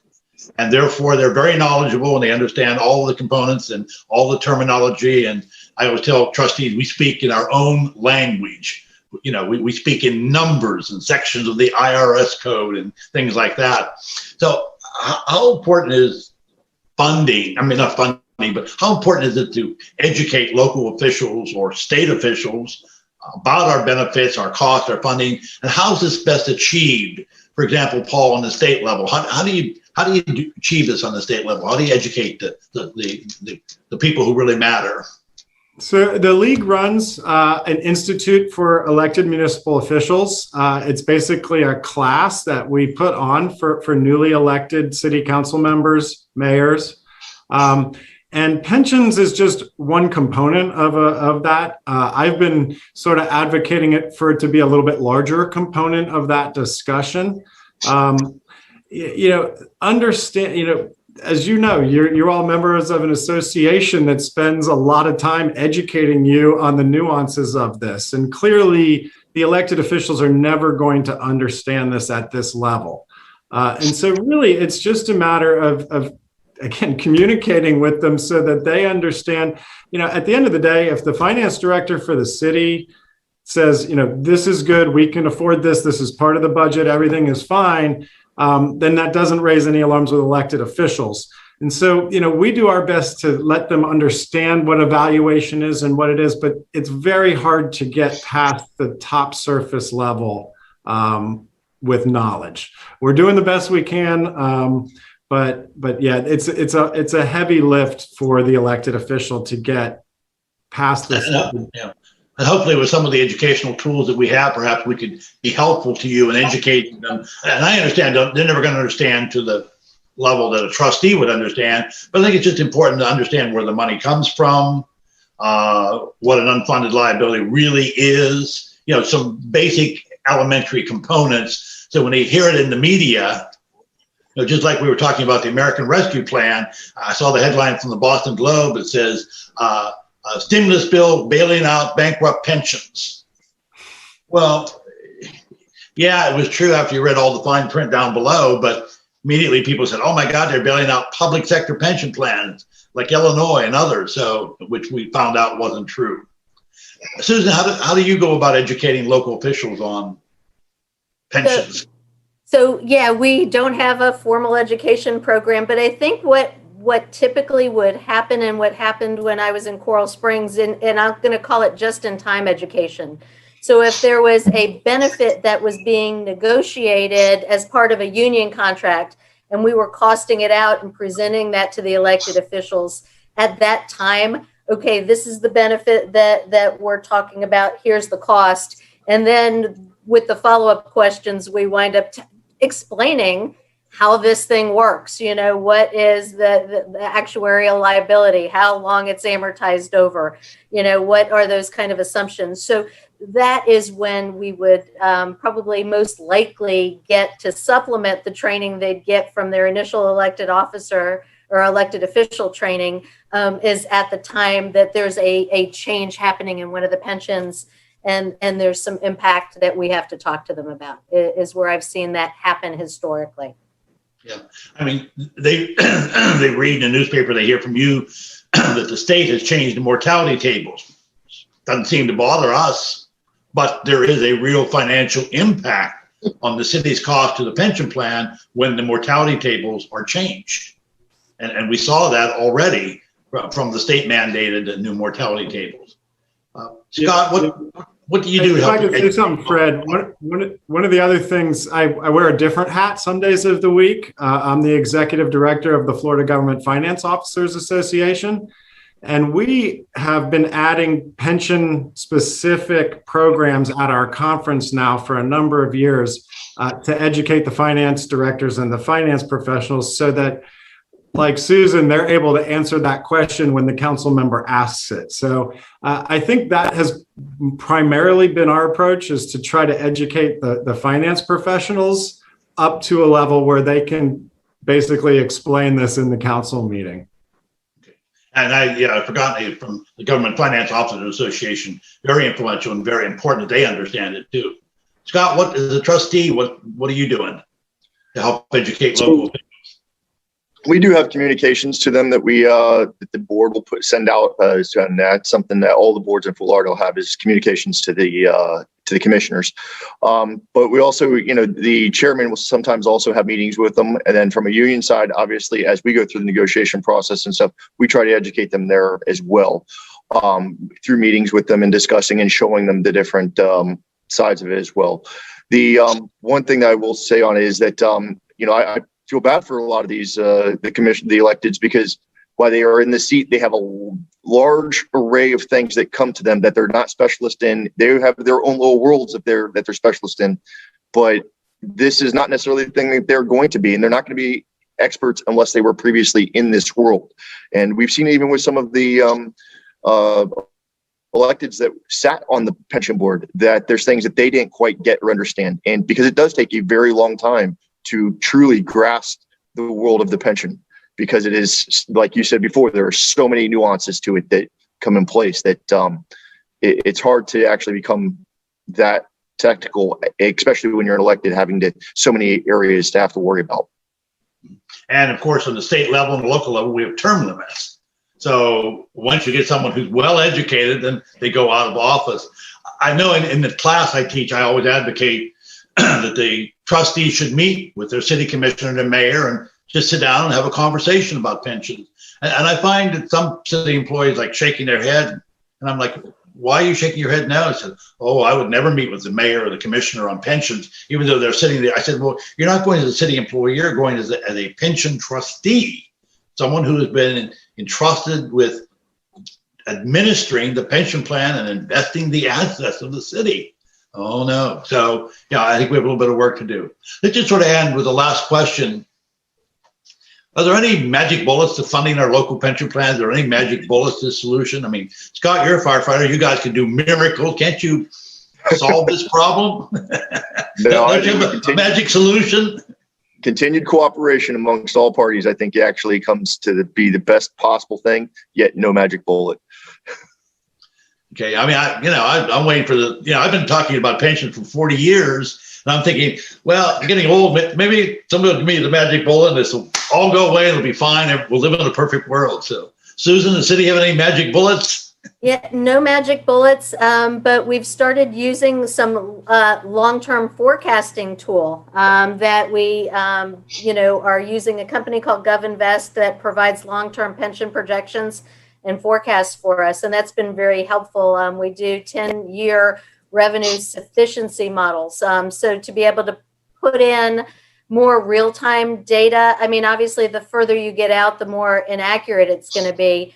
But it's not just taking some CPI and applying that, but being able to look at different things that might happen over that period of time. So that's been helpful in having the ability to know how much money we're going to need to project that, but no magic bullets on, and here's where the money is going to come from. But it's nice to be fully informed.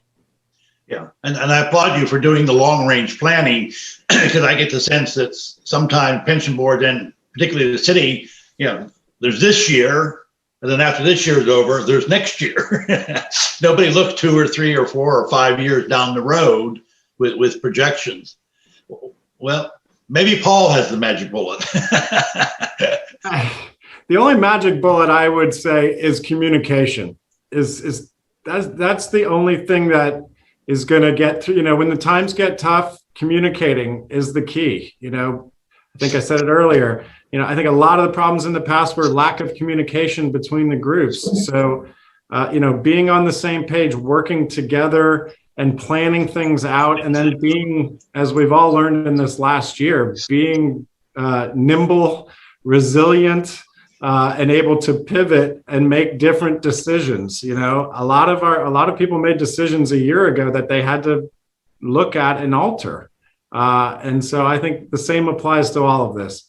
As we move forward, there's going to be additional shocks and things that happen. And, I think that resiliency will be the key to all of us getting, having successful pension funds. And I'm seeing some across the country as I survey what's happening with cities and pensions. Some cities being very innovative by selling their water and sewage plant, and then they rent it back.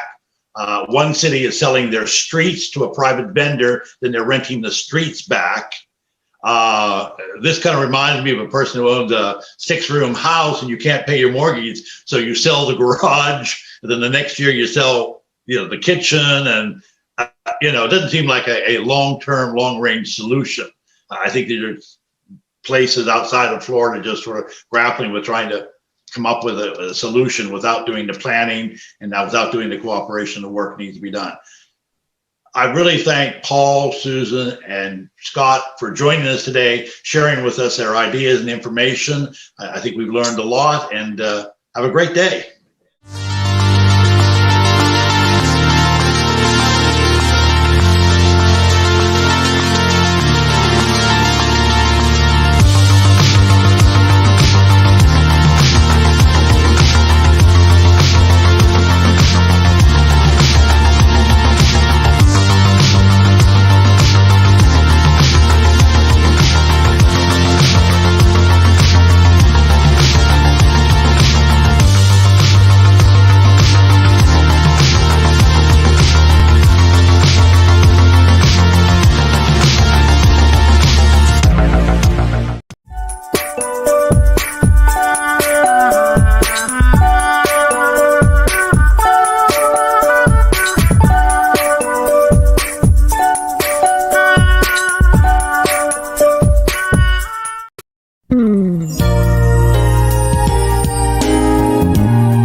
Module 6.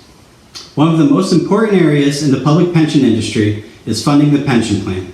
Unfortunately, the actual funding of the plan is totally misunderstood. If you ask an average citizen how much of a police officer's pension is paid for with tax dollars, I would guarantee you that most would state 100%. All of you know this is not true, but communicating how a plan is actually funded is complex. This module will concentrate on the funding of your plan. The first session will feature Dan Doonan, Executive Director of NIRS, the National Institute on Retirement Security. Dan will share his ideas of creative funding strategies in the public sector. As we began to come out of the pandemic, NIRS released a report titled Beyond the Arc that looks at some creative funding strategies being used in the public sector. The examples cover a wide range of strategies meant to address different challenges. And we thought this would be timely as we are expecting tight budgets given the impact the pandemic had on employment. Some of those budget pressures didn't materialize or ended up a bit less than what was expected, and especially since the latest recovery bill had some money for state and local employers. But today I'm here to discuss that report. One of the things we try to do at NIRS is to help our community learn from one another. And this is an example of that, this report. And the examples run the gamut from a full-on turnaround strategy for statewide plans to policies that were adopted to give employers a little bit more control and reduce the volatility in costs, to policies that protect a plan posed from employer decisions and risks posed from employer decisions. Today, I'll focus on the strategies that fit better with local plans, though the report is always there if you're interested in the other items that are a little bit more geared towards state-run multi-employer plans, like the FRS system. Table 1, we take a look at the key features and accomplishments of these different funding strategies. On the left side, you'll see the different strategies that we took a look at. The first two have to do with partitioning liabilities and finding a separate funding strategy for certain liabilities. Those are both large state multi-employer plans. So we're actually going to focus on side accounts today, pension bonds, contribution collars paired with a withdrawal liability that Maine PERS did, and at the bottom, dedicated revenues. And across the top, you can see the different types of accomplishments or features that were brought out with these funding strategies. You can see, there's an effort to increase the stability or predictability of costs, help preventing employer exits, giving employers more control. So there's a range of different goals there that we're going to go over. But I'm going to start with the side accounts in Oregon. These were created by the Oregon legislature in 2002 for employers participating in the Oregon PERS system. Originally, employers could make excess contributions, which would then reduce their future costs, their future pension costs over the next 20 years in a way that would be actuarially fair. However, more flexibility was given to employers in 2018 and 2019, whereby their prepaid contributions could now be used to reduce the minimum contribution for the next 6, 10, 16, or 20 years. And obviously, if it's going to be reduced over 6 years, it's a larger reduction. So there's some trade-off there as far as the reduction and the length of time reductions in place. And in 2018, the legislature went even further, establishing an employer incentive fund that provides a 25% match to employers who do prepay some of their pension costs. This was a limited deal, and it was immediately oversubscribed. Employers liked the deal and are generally comfortable with the idea in Oregon now. They understand how it works. They have faith in the system, and it lets them contribute more money when they have surpluses, and that will in turn reduce their future costs. So it gives employers a little bit more control over their costs and how those costs are spread over time. The state's made almost 65 million in matching contributions for PERS employers, and the EIF program, the incentive fund program, has brought in more than $540 million PERS, bringing the total prepaid contributions to $5.2 billion.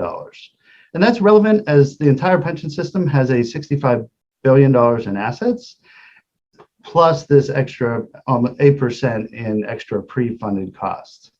So the pre-funded contributions do not affect the funding ratio or calculation of future contributions. They are sort of kept in for accounting purposes as these prepaid contributions that flow into the fund over time.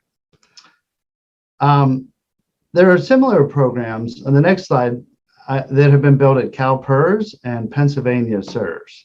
And the key differences here to consider is that CalPERS manages the assets separately, so it's not commingled for asset management purposes with the rest of the fund. And employers at CalPERS can choose a few different investment strategies with varying degrees of aggressiveness. In addition, CalPERS will allow any employers in the state, public employers, to use these side accounts even if they run their own fund and don't participate in CalPERS. So a county system could also use this program. In Pennsylvania, it's a little different. You must pay off at least 75% of your UAL to participate.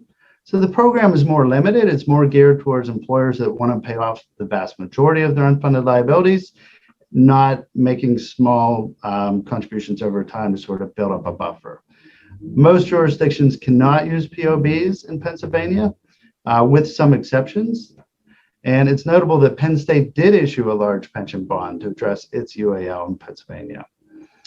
And finally, on side accounts, New York is doing a similar thing, but also running it different. So what's notable is jurisdictions in New York are allowed to set up their own accounts if they participate in either the ERS or TRS systems, and they would manage the money themselves.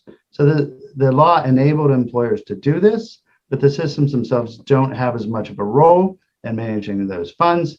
And limits do apply to how much you can prepay in contributions, both in terms of annual limits as well as an overall cap. The next topic I wanted to mention is Maine PERS. They made a number of changes to their plan. The plan was in a relatively strong financial condition with an 86% funding ratio in 2016. But the plan did notice that their contribution rates were much more prone to large swings than some of their peers. The legal protections in Maine for workers and retirees were also weak, and there had been changes to workers' contribution rates and retirees' COLAs when costs increased significantly in the past. So clearly everybody would be impacted by this potential volatility. So there was concern as well that if costs went up, employers could leave the system, and employers that do leave the system could leave behind their legacy costs, essentially. There was no withdrawal liability. So in response, they adopted a broad set of changes that were agreed to by stakeholders in Maine after a lot of outreach and consultation with those stakeholders. For the paper, we largely focused on the two funding-related changes, which is adding a corridor. There's now minimum and maximum contribution rate for employees and employers. And there's a set standardized way of sharing costs as well, with the employees paying 42% of costs and employers the other 58%. Now, Maine had a strong history of good funding practices, and I think this helped a lot in assuring the stakeholders with regard to the fairness of sharing risks like this. Total contributions will never be less than the normal cost going forward. And the plan also adopted a new withdrawal liability policy, which would let the system recoup funds that would be attributable to unfunded costs of any employers leaving. And I think it's noteworthy that when you combine the limitations on costs, or the more predictable costs, with the fact that you have to pay your own costs when you leave and taking away that financial incentive, the entire package does change the incentive for employers dramatically. And public workers in Maine can feel more confident that the pension will continue to be offered to workers in the future as well. I'm going to skip over and talk a little bit about pension bonds. NERS does not support or oppose pension bonds. We do think of this in terms of some organizations, some employers are going to use pension bonds, and we would like to play a role in thinking about best practices. So I'm going to limit my comments to two areas that we talk about in the paper where we think we could sort of help with that dialogue. The first is repayment terms. We have noticed that longer periods of time correspond with less investment return volatility. And I'll talk about that on the next slide. But also the diversification of timing. We've seen pension bonds offered in 1999 when the stock market was at a peak. We've also seen them offered, or pension bonds done in 2009 when the stock market had really crashed after the Great Recession. And that timing, when you do them, is an important factor in whether or not pension bonds save money over time. And we largely buy, there are other impacts beyond saving money over time with pension bonds, but we largely focused our work here in trying to increase the probability that pension bonds will be a savings over time. So on the diversification of timing, we talked about a couple of different ways to do this. You could issue a smaller series of smaller pension bonds over time instead of a large one-time issuance. So you're essentially buying in equities throughout the business cycle instead of all at once. And if you're a small employer and doing smaller POBs doesn't make sense, you could do one POB and invest the proceeds into equities slowly over the time throughout the course of the business cycle and accomplish that diversification of timing on the prices that you're buying in. Now, on the next chart, you see the different returns in figure 2. And what we looked at here is the minimum, maximum, and average returns, as well as the standard deviation of the S&P 500 over different time periods. What you see is over a 5-year time period, the worst 5 years between 1900 and 2019, you would lose 11.5% per year on equities. But on the flip side, the maximum, the best 5 years, you would be earning 29.3% per year for a 5-year period. So that's quite a large bull market. Standard deviation is about 8% in those rolling 5-year periods. Now, if you jump to the other side of the table, over 30-year periods, the worst 30-year period was 5%, and that was around the Great Depression, significantly higher than minus 11.5. So the S&P over all these years, the worst 30-year period, it returned 5%. And the best 30-year period was 13.8, so under 14. So what you see is the worst years are better on the longer periods and the best years are less because they simply have less volatility during longer time periods. We also threw in at the bottom the minimum since 1950. And the reason we did that is all of the worst data all came right around the Great Depression. And you'll notice over 30-year periods, the S&P's with dividends has never had less than 8.46% since 1950. And the next chart sort of maps out the rolling returns of 10-year versus 30-year. And you can see that in the blue there is the 10-year rolling returns. So that would be the compounded growth of the S&P over a 10-year period. Again, there are 4 years where this goes below zero. S&P returns are below zero for a 10-year period. And there are also years where it's up around 20%. When you look at the longer periods, everything is between 5 and 14%. So there's simply less volatility in longer periods. We think that's instructive when you think about borrowing money, putting it in equities, and having, with the goal of getting returns that are roughly in line with your expectations. And finally, to wrap up, I'm going to jump over to dedicated revenues. We pulled some examples of states using dedicated revenues for the report. A number of states have either used or considered sports betting and gambling as dedicated revenue source for pensions. Kentucky's been looking at this, given their funding challenges. Oregon has moved ahead, as has Illinois, is using casinos revenues for police and fire pensions. Oklahoma has directed some state lottery proceeds towards pension costs, and New Jersey went as far as transferring the ownership of the state lottery to the pension fund. In Louisiana, North Carolina, and Oklahoma, they established stabilization funds, essentially rainy day funds that they fund in good times and can be used in bad times. And finally, West Virginia is an example where they securitized tobacco settlement funds to create a very large lump sum, which was used to jumpstart funding of the teachers plan there. The teachers plan was closed and reopened, and the securitization of all the future tobacco settlement funds was used to boost the funding of the TRS when it was reopened from about 25% to 50% over a couple years, and started the state down a path to solidifying their funding of that plan, which has continued since. So that's what I have for you today. Again, I appreciate the chance to participate in this event. And I want to mention that we're always happy to talk with you if you have any questions about our research. Our website's nersonline.org, and feel free to call or email if we can help in any way. Thank you. Pension obligation bonds is a funding concept used in the past in a low interest rate environment. This session featuring Jim Link of PFM Management and Ron Ryan of Ryan ALM will discuss the key concepts that need vetting carefully. Thanks. I appreciate the time here to talk about pension obligation bonds. And we're going to start by talking about some of the basics of pension obligation bonds as a level setting exercise. We'll spend a few minutes on that, and then we'll go to Ron and talk about investment of proceeds. So when we start, the first thing we want to know is, what is a pension obligation bond? Well, the pension obligation bond is a mechanism for advanced funding or exceptional funding of a pension system. And when you think about what are the key features of a pension obligation bond, number one, it's issued to finance some portion of the unfunded liability of a pension, of an issuer's pension. The proceeds are typically deposited in the issuer's pension fund.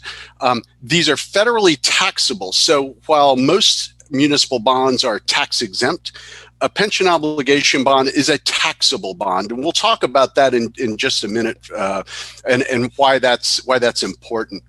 The security, it's an absolute and unconditional obligation. It's paid from legally available funds.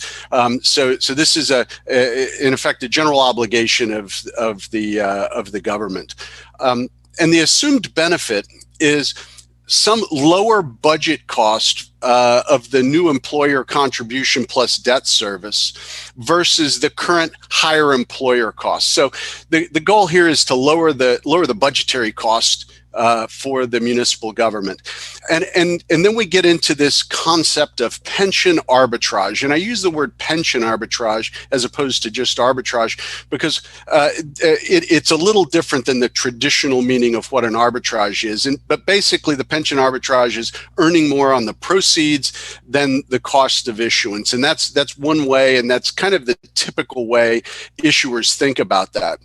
When we think about the flow of funds real quickly, what happens is you have an issuer who issues the bonds. The investors deposit their money with the issuer, who then makes a net contribution to the pension plan along with their annual contributions, and they pay out the bond principal and interest to the investor until the bond is paid off. So why are we talking about pension obligation bonds and kind of what's the history of those. So the first pension obligation bonds really occurred back in the mid 1980s. There was a tax reform case in 1986, which required them to be taxable debt versus tax-exempt debt. And over the last 20 years, state and local governments have issued about 660 series of pension obligation bonds. Only 5 of those have been in Florida, and most of those have been in the last, call it 6, 7, 8 years. But you can see that from the blue diamonds, the number of pension obligation bond issuances. Last year, there were something like 24 or 25. The yellow bars represent the principal issued. You can see back in 2003, it spiked way up to about 15 billion. 10 billion of that was one issuance from the state of Illinois. But you can see that there's been fairly consistent issuance over the last 5 or 6 years. We've seen a little spike up in early 2021, and that makes a lot of sense from a municipal government budget perspective. And so why is that? Why are POBs seemingly more attractive today? What's the benefit of them? We'll talk about the 2 charts on the right in just a minute, and those represent the cost of issuance, the cost of the bonds themselves, the coupon, if you will.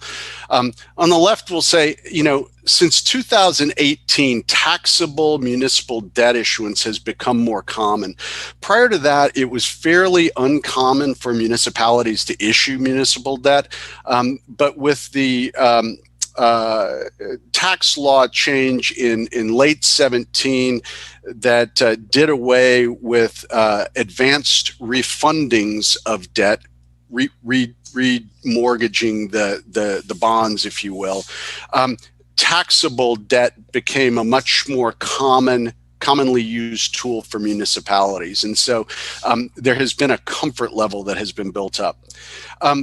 In terms of cost effectiveness, POBs in terms of cost have improved dramatically. Interest rates, as I think everybody knows, have dropped and continue to remain at very low rates.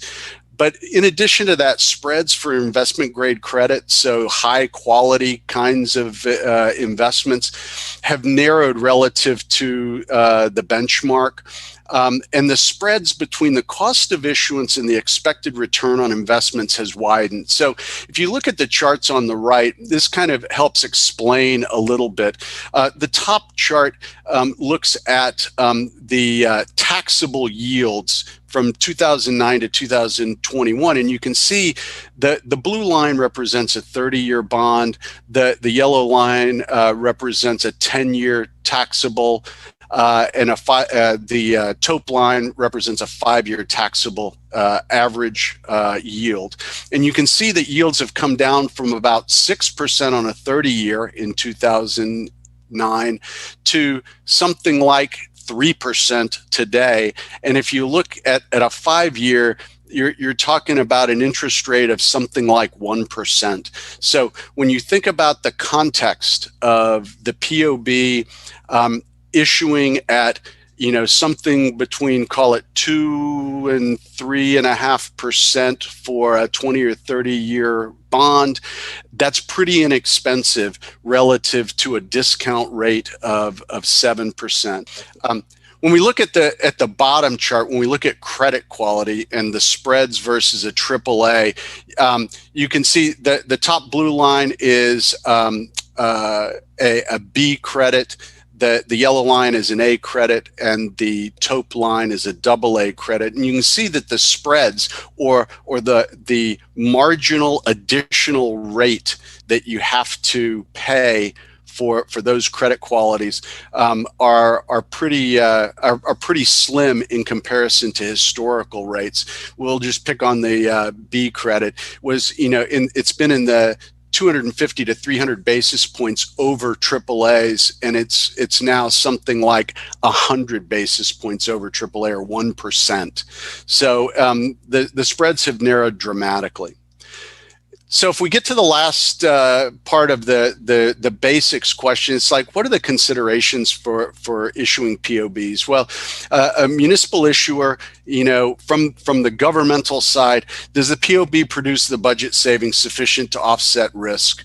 What pension or policy reforms will be needed to increase future resilience in the plan? The big key here is the bond shouldn't be issued as a silver bullet. It's part of an overall sustainability and resiliency plan, and that may require some policy changes, funding policy or otherwise. Will the proceeds be invested in a manner that improves future outcomes? If there's a negative investment experience, can their budget sustain the increased costs and things like that? And how will the rating agencies view the issuance of the POB? And when we talk about rating agencies, they're the ones who make those determinations about whether it's a AAA, AA, A, or B credit or below, and therefore the cost of the issuance of those bonds. So the rating agency view is very important, and the rating agencies will look for policy and good long-term sustainability construction around the pension obligation bond.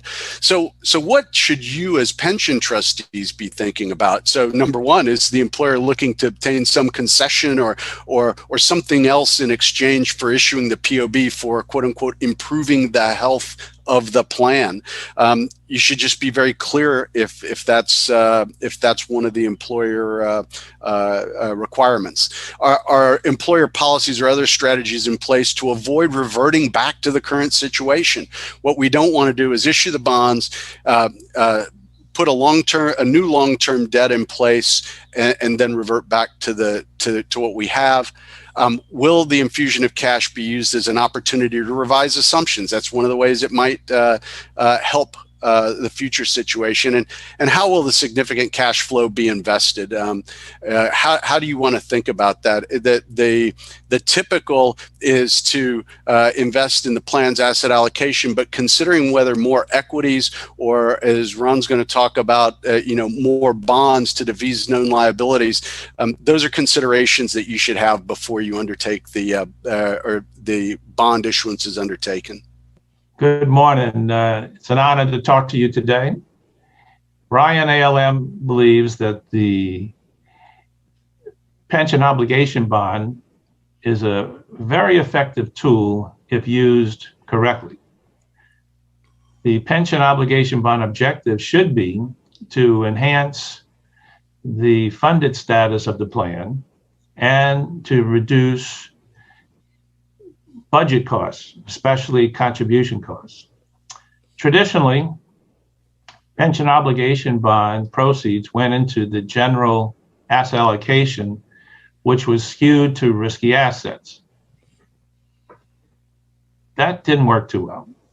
We recommend that the proceeds be used to defease liabilities chronologically. We see it as a three-step process, which is my first exhibit. Number one is to calculate the true economic deficit of the plan, which is the market value of assets minus the market value of liabilities. This requires the calculation of the market value of liabilities. Moody's has adopted market value accounting for their credit ratings of municipalities. They use the FASB methodology of ASC 715 discount rates, which is AA corporate bonds as a yield curve. So we recommend that you start with a custom liability index that prices your liabilities using ASC 715 prices or AA corporate bonds as a yield curve. Since contributions are the first source to fund liabilities, The current assets are really funding net liabilities after contributions. So the economic deficit of a plan is really the market value of assets minus the market value of net liabilities after contributions. This economic deficit, we believe, should be the pension obligation bond issuance. Step 2 is you need to calculate the cost to defease net retired lives. We recommend that the POB proceeds are used to cash flow match net retired lives, not duration match. Duration matching does not provide funds. We recommend that cash flow matching be used as the cost optimization model, which can reduce funding costs from 10 to 30%, depending on how far out you go. Cash flow matching should be an investment grade bond portfolio skewed to single A's and triple B's because they're 87% of the corporate bond market. By cash flow matching or hedging net retired lives priced as AA corporates, you create an arbitrage where the assets now cash flow match, but also out yield the net retired lives. So you win by the difference in yield. The third step to our process is we now have to calculate the ROA needed to fully fund all of the residual liabilities, which is mainly the active lives, and the POB debt service.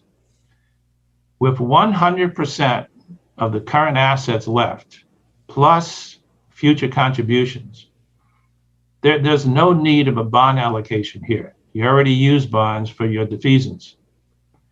So asset allocation without bonds, you would think, would enhance the ROA of the assets.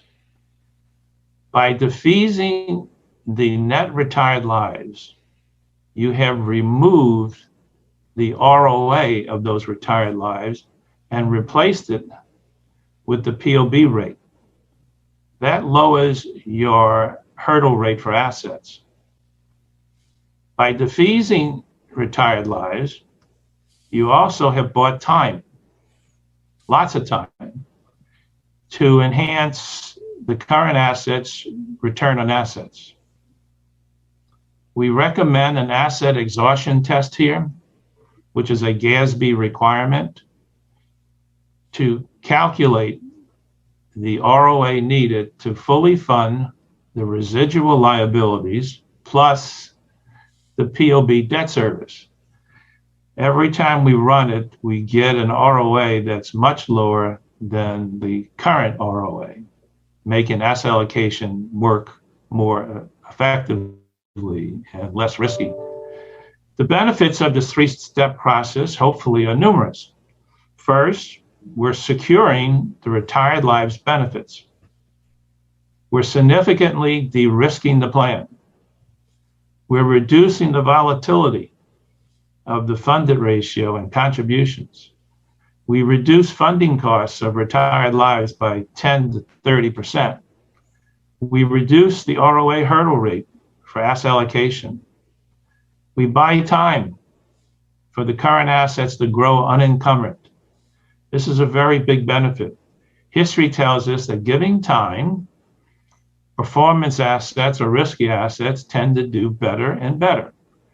A good example is the dividends of the S&P 500, if allowed to be reinvested and grow, have represented over 50% of the S&P growth in the last 40 years. I have a sample client as my next exhibit that hopefully shows these benefits. Here's a client we're working with that, according to its actuarial valuation, has $3.2 billion in assets, 14.2 billion in liabilities, a funded ratio of 22%. Let us pray. A funded status of $11 billion deficit, contributions currently of $787 million a year and going up every year by quite a bit. So it accumulates to $44 billion in contributions over the next 30 years. We're recommending a $5 billion POB, which will make the assets grow to 8.2 billion. The liabilities go down to 9.2 because we include contributions as a future asset, which reduces liabilities. The funded ratio now climbs to 88%. The funded status is improved to a $1 billion deficit. And we decided to freeze contributions because the client sounds like they can't afford the projected contributions. So we froze it at 800 million, which represented a reduction of 10.2 billion in future contribution costs. When we defeased the retired lives, we saved $422 million or 27%. And we reduced the ROA hurdle rate from 6.75% to 5.84%. One of the great problems of pensions is where do bonds go in asset allocation? We believe bonds are not a performance asset. They're a liquidity asset, a cash flow asset. And we really see the pension game as one of cash flows, asset cash flows versus liability cash flows. And the only certainty of cash flows that we know of is with bonds. You don't know the future cash flows of any other asset.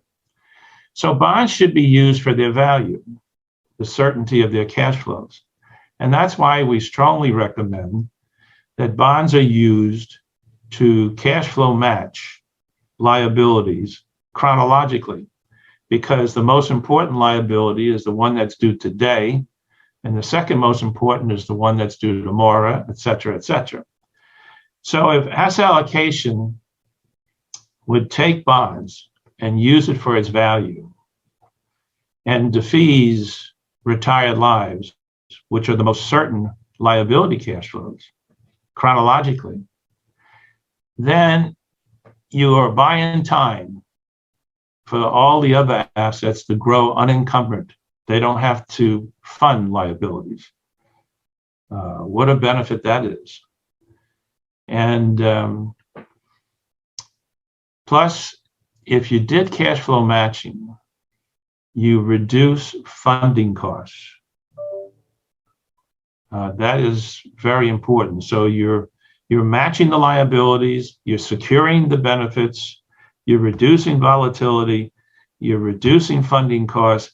So many benefits with using bonds for their value, which is cash flows, cash flow matching of retired lives. And we say net retired lives because contributions are always the first source to fund benefits. Assets are the next source. Thank you. One of the key actuarial assumptions that has been at the top of everyone's list is the ROR, rate of return assumption. Most plans have been lowering their annual return assumption over the last 3 years. A longtime FPPTA presenter and former Education Committee member, Dave West from & Co Consulting, will be presenting. I would like to review the basic considerations behind the decision process that are often overlooked. Then I will provide some historical perspective on the colorful history and evolution of the ROR assumption as a strategic tool, completing that segment with a summary review of some strategic applications in use today. I'll close our discussion with some practical perspective from the investment consultant's viewpoint with a reality check on the dependence on predictive modeling and review the actual success and primary challenge to achieving the expected ROR assumption. It is important to note that best practices, rules of engagement, requires that all decisions be made in the best interests of the retirement system. First, let's consider the fundamentals behind the decision process. How does the ROR assumption get established? Where does the number come from? We need to determine how much we want investments to contribute to paying for the pension benefit. And second, we need to determine what costs we're willing to pay for this. The cost is measured in terms of investment return volatility to get this contribution. This cost directly translates to the plan sponsor's tolerance for the variability of the contribution requirement in their budgeting process. Let's take a look at a live example. In these slides, we're representing an actual live municipal system. The sources of contribution to the system are listed here. We've got investment earnings, we have city contributions, and we have state chapter 175, 185 contributions, and we have employee contributions represented. For purposes of this discussion, I'd like to focus on the green, which is the contribution coming from investment.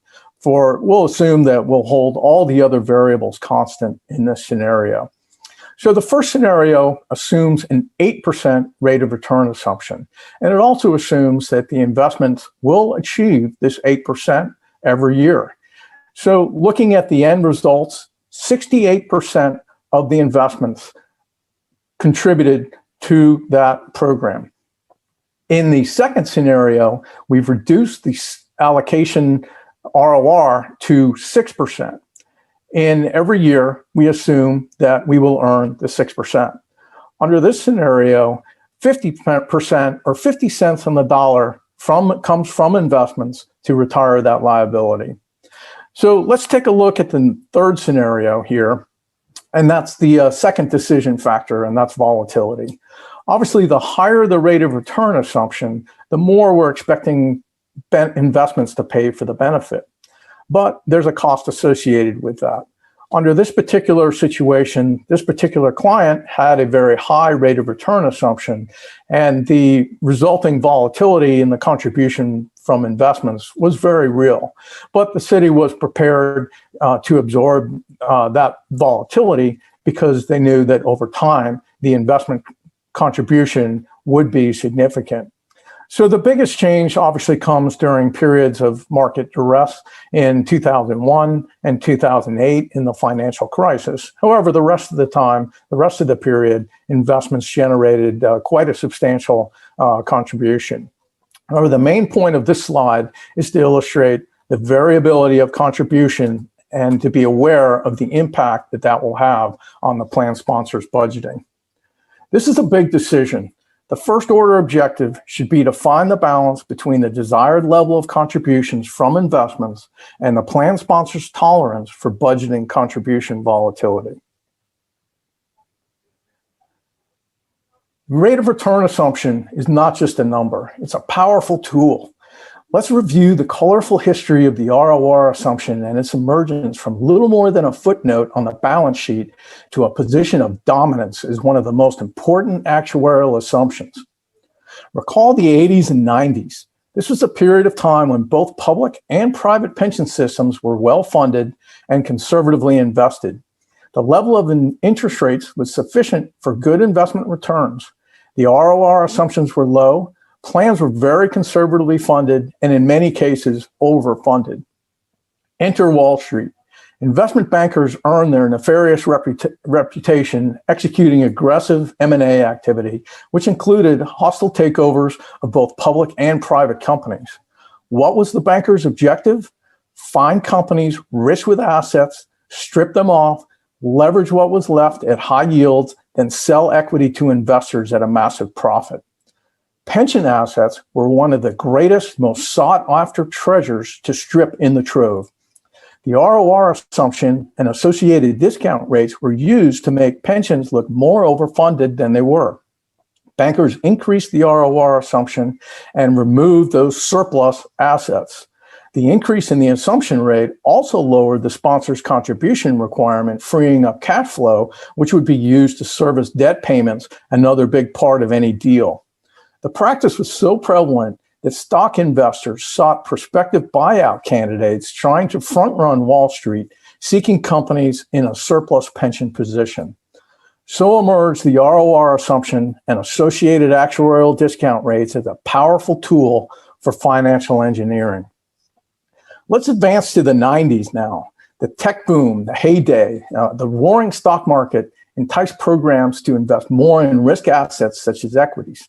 Long overdue increases in pension benefits were granted. Learning from Wall Street predecessors, pension trustees were able to maintain cost neutrality and preserve the perceived funded status of the plan by increasing the ROR assumption. And sponsors were able to take contribution holidays with higher returns expected from investments. Everyone benefited from the strategic manipulation of the ROR assumption.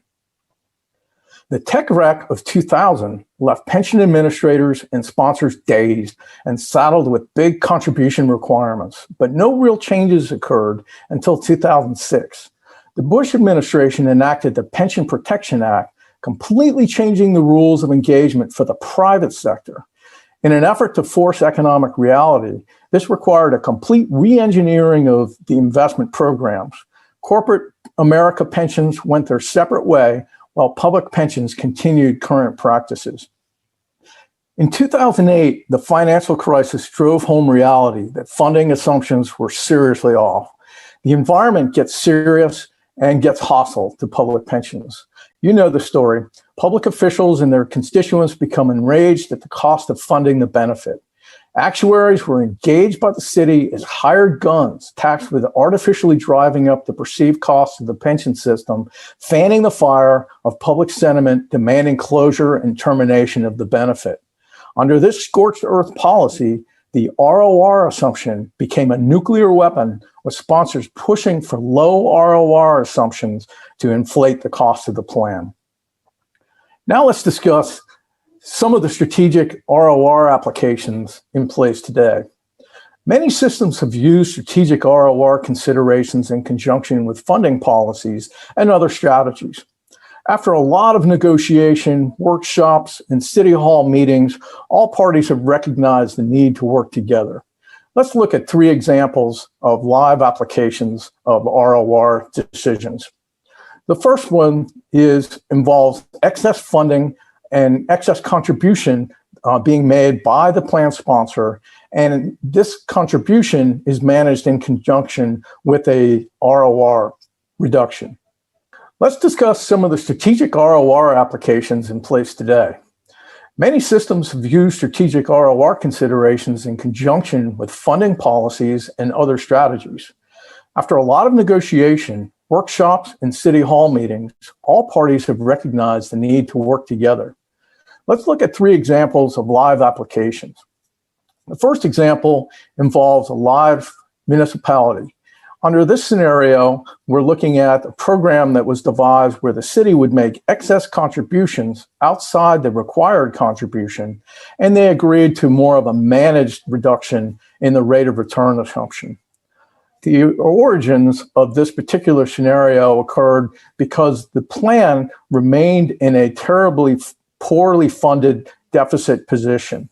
Trustees were very frustrated that the sponsor was not making adequate contributions to improve the funded status of the plan. City officials and elected officials were very frustrated in not understanding why the contributions kept on rising, but there was no improvement in the funded ratio. The primary objective in this particular situation was a political improvement of the funded status of the plan. So what was worked out was that the actuary calculated the difference in lowering the dollar difference in the contribution requirement from lowering the rate of return assumption by approximately 0.5%. So the board agreed to leave the rate of return assumption in place. The city agreed to make the additional payments required under the new lower 0.5% lower rate of return and those contributions were made outside the system. So from an accounting standpoint, the city was able to show improvement in the funding status. This made city council, city management very happy. From a pension trustee position, they were very happy as well because they received the required and very necessary additional contributions to the plan system. Everybody wins. The second scenario is actually a board of trustee forced funding. Because of poor legacy decisions, this plan was in a terrible shape. Sponsor funding practices were not constructive. Quite simply, the board of trustees, frustrated with the inability to convince the sponsor to make additional contributions to fund the system, BOT forced the sponsor to better fund the system by significantly lowering the rate of return assumption. End of story. The third scenario is pretty common and involves a variation of provisional sharing programs. A lot of systems have 13th checks, COLAs, or other provisional sharing programs that are driven by the general actuarial success of the program. Benefit payments are mostly driven by investment returns in excess of the ROR in these scenarios. It's critical for the actuary and consultant to work together to establish a program that has the best chance of generating a successful outcome within best practices. Here it is critical to establish the appropriate balance between the rate of return assumption and the investment program. Let's consider some practical implications from the investment consultant's perspective. The dependence on assumptive modeling has dominated ROR discussion. Less optimistic forecasts for investment returns have driven discussion intent on lowering the rate of return assumption. While predictive modeling provides a very important input to the discussion, it is important to maintain a practical perspective. Let's reference the next set of slides. On this slide, we're showing the historical return comparison of a portfolio, a very generic portfolio constructed with 50% domestic equity, 10% international equity, and 40% fixed income. We calculated the rolling 4-year return. So this would be the annualized rate of return carried forward going back all the way to 1982. And these are, of course, the results of that portfolio. This calculation is very similar to the calculation the actuary uses in the varying smoothing methods that get applied to the annual valuation report. Under this slide set, we used a 7.25% rate of return assumption.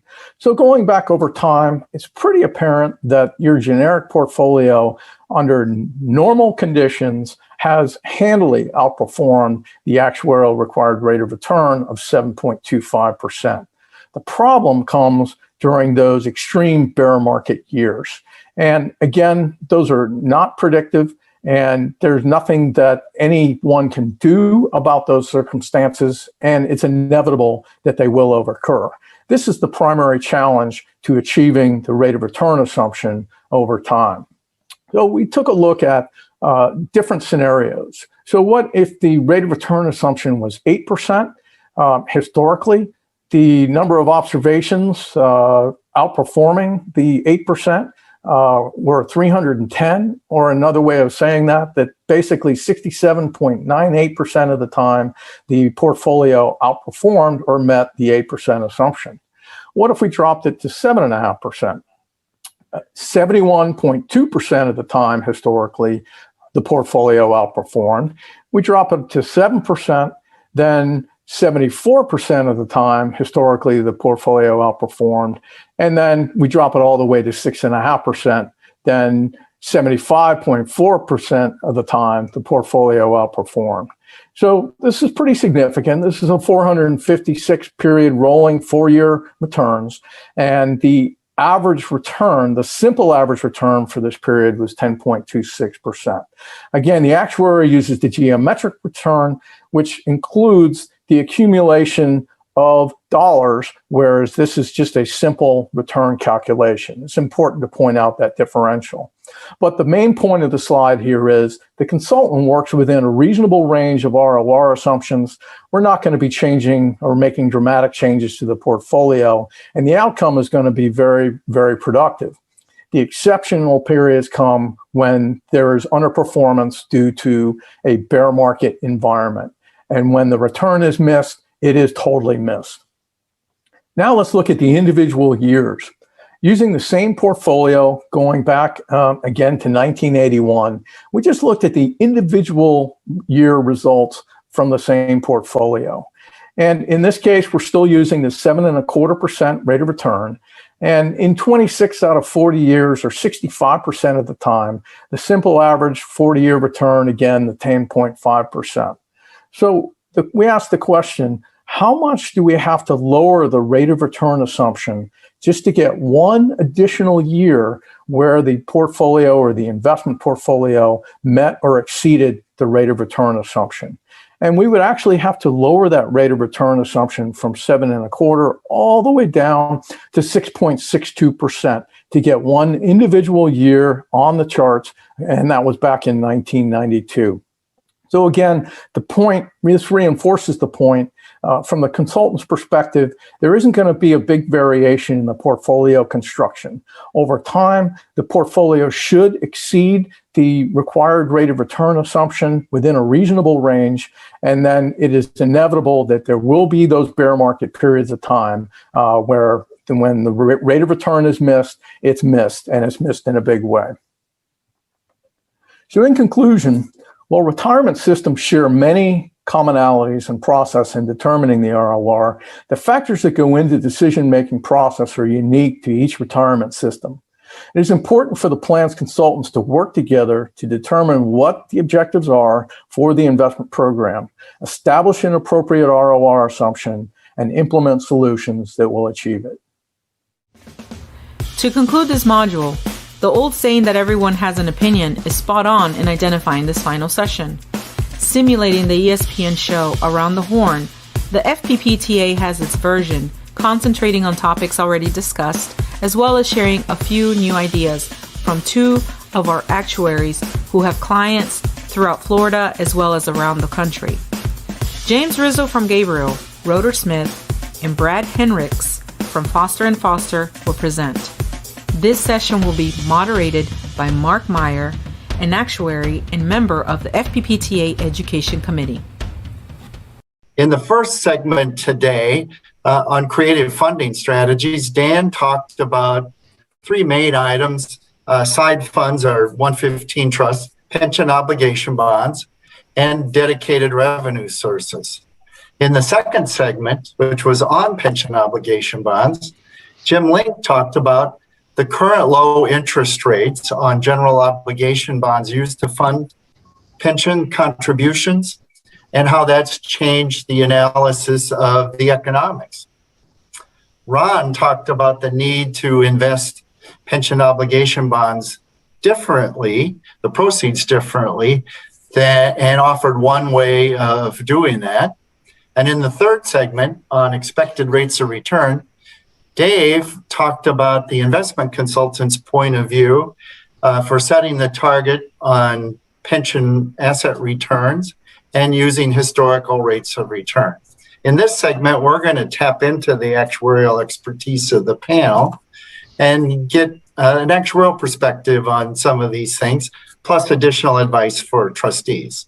So with that, let's jump in. I'm going to put Jim on a hot seat and just ask this question. What do you advise your clients when it comes to managing the volatility of contributions? Yeah, thanks, Mark. Great question. It's really, in order to discuss volatility, I guess it's important to get the context of there are 5 important funding objectives. And this is covered in the CCA white paper on public funding. The first one is actuarial benefit security, making sure the benefits are secure for the member in an actuarial manner. Number 2 is intergenerational equity, making sure that each generation of taxpayer has a fair share Volatility control, what you were just mentioning. Also, the fourth one is accountability and transparency. And the last one is avoidance of agency risk. That's another thing we may discuss someday. But each of these funding objectives, they often kind of compete with each other, so that the board must strike a balance among competing funding objectives. For example, if you stretch out the amortization period, that may help out volatility control by smoothing out some of the fluctuations. But at the same time, it also undermines intergenerational equity to some extent by pushing the contributions out to be paid for by future generations, and also undermines the actuarial benefit security by slowing down the growth of the funded ratio. You put less money in, the funded ratio is going to grow slower. So the trustees have to adopt, they have to kind of strike a balance between worthy but competing funding objectives. Now, so besides the amortization period, there's another action step that boards can consider that seems to enhance several of the objectives, and that is to lower the return assumption to a more mainstream of the professional forecast. I don't mean mainstream of what everybody else is doing. I mean the mainstream of professional forecasters. So what this does when you when you lower the return assumption, it improves the actuarial benefit security by putting more money in the fund. That's a good thing, especially if you're trying to ramp up your funded ratios and you want benefits. If you don't have enough money even to cover your current retirees, which happens a lot in Florida, you need more benefit security, and that really requires more money going in. But the other thing that lowering your return assumption does is it improves the intergenerational equity and volatility control by allowing your fund's performance to exceed the assumption more often, and thereby and by a wider margin, and thereby offsetting the losses. So there's a little bit of a balance between, and that improves both the intergenerational equity and the volatility control. So Jim, I've got a question for you then. So based on what you just said, let me give you a situation that my client came to me with it was with the state. So the state came in and says, you know what, your assumed rate of return is just obnoxious. It's whatever it was, 7.5, 7.75. Mm-hmm. I don't know what. And so let's say I took your spiel to them and I said, well, by lowering your assumed rate of return, you're going to increase benefit security. My client, I know what my client would say or did say when that speech was given to them. They said, I'll be damned if that gives me more benefit security. What's going to happen is that the costs are going to go up. And then at the bargaining table, I'm going to end up losing benefits because the city is going to cut our benefits because the costs just went up. And so by lowering our assumed rate of return, our benefits are less secure because they view the benefits to be their current plan. What are your thoughts there? Well, when a trustee walks into the pension boardroom, it may be it may be a finance director who also is a trustee. When they walk into that room, they take their finance director hat off and they put on their fiduciary hat. When a union rep is also a trustee and walks into the pension, the lawyers will all tell you this, walks into the pension board meeting, they take off their union hat and they put on their trustee hat, their fiduciary hat. So in the pension boardroom, their duty is supposed to be, and this is this is what fiduciaries do. They have the best interest of the plan members, and I don't mean the plan members' salaries that they want to bargain later. I mean the plan members' benefit promise. That's what they have to have foremost in their mind. It is a juggling act. I get it. Yes. But a trustee is supposed to have the fiduciary duty first. And Dave, Wes just talked about some of these things that you mentioned, Brad, how people bring in other points of view, and that has an impact on the expected rate of return. The question for you is, I think it's true. The higher the contribution, the more stability there generally is. But that creates this tension of affordability that you just talked about. Yeah, there's at some point there's only so much money, right? And if we change an assumption that increases the cost, then sometimes there are ramifications. Usually it means it's at the expense of something else. And that something else may be in the way of employee benefits. It may not be. But that's the reality that I think that some actuaries, when you set assumptions, you're generally, the standards of practice are going to tell us all, well, you're not supposed to necessarily worry about what the finance director is going to say, because as Jim said, you're trying to act as a fiduciary to the fund and set assumptions that represent your best estimate of future experience. But at the same time, there is the reality that while that I would say benefit security becomes, or at least is called into question, and maybe it's not just benefit security, it could be job security, it could be pay security, that's called into question when you make these changes. Well, and let me follow up. Dan talked about creative funding strategies, other ways of trying to address volatility than increasing contributions. He talked about setting up a side fund, pension obligation bonds, or dedicated revenue sources. And the article had 10 different ideas. Yeah. What the examples he gave were all in states outside of Florida. What's the practical value of some of these ideas in Florida from your experience?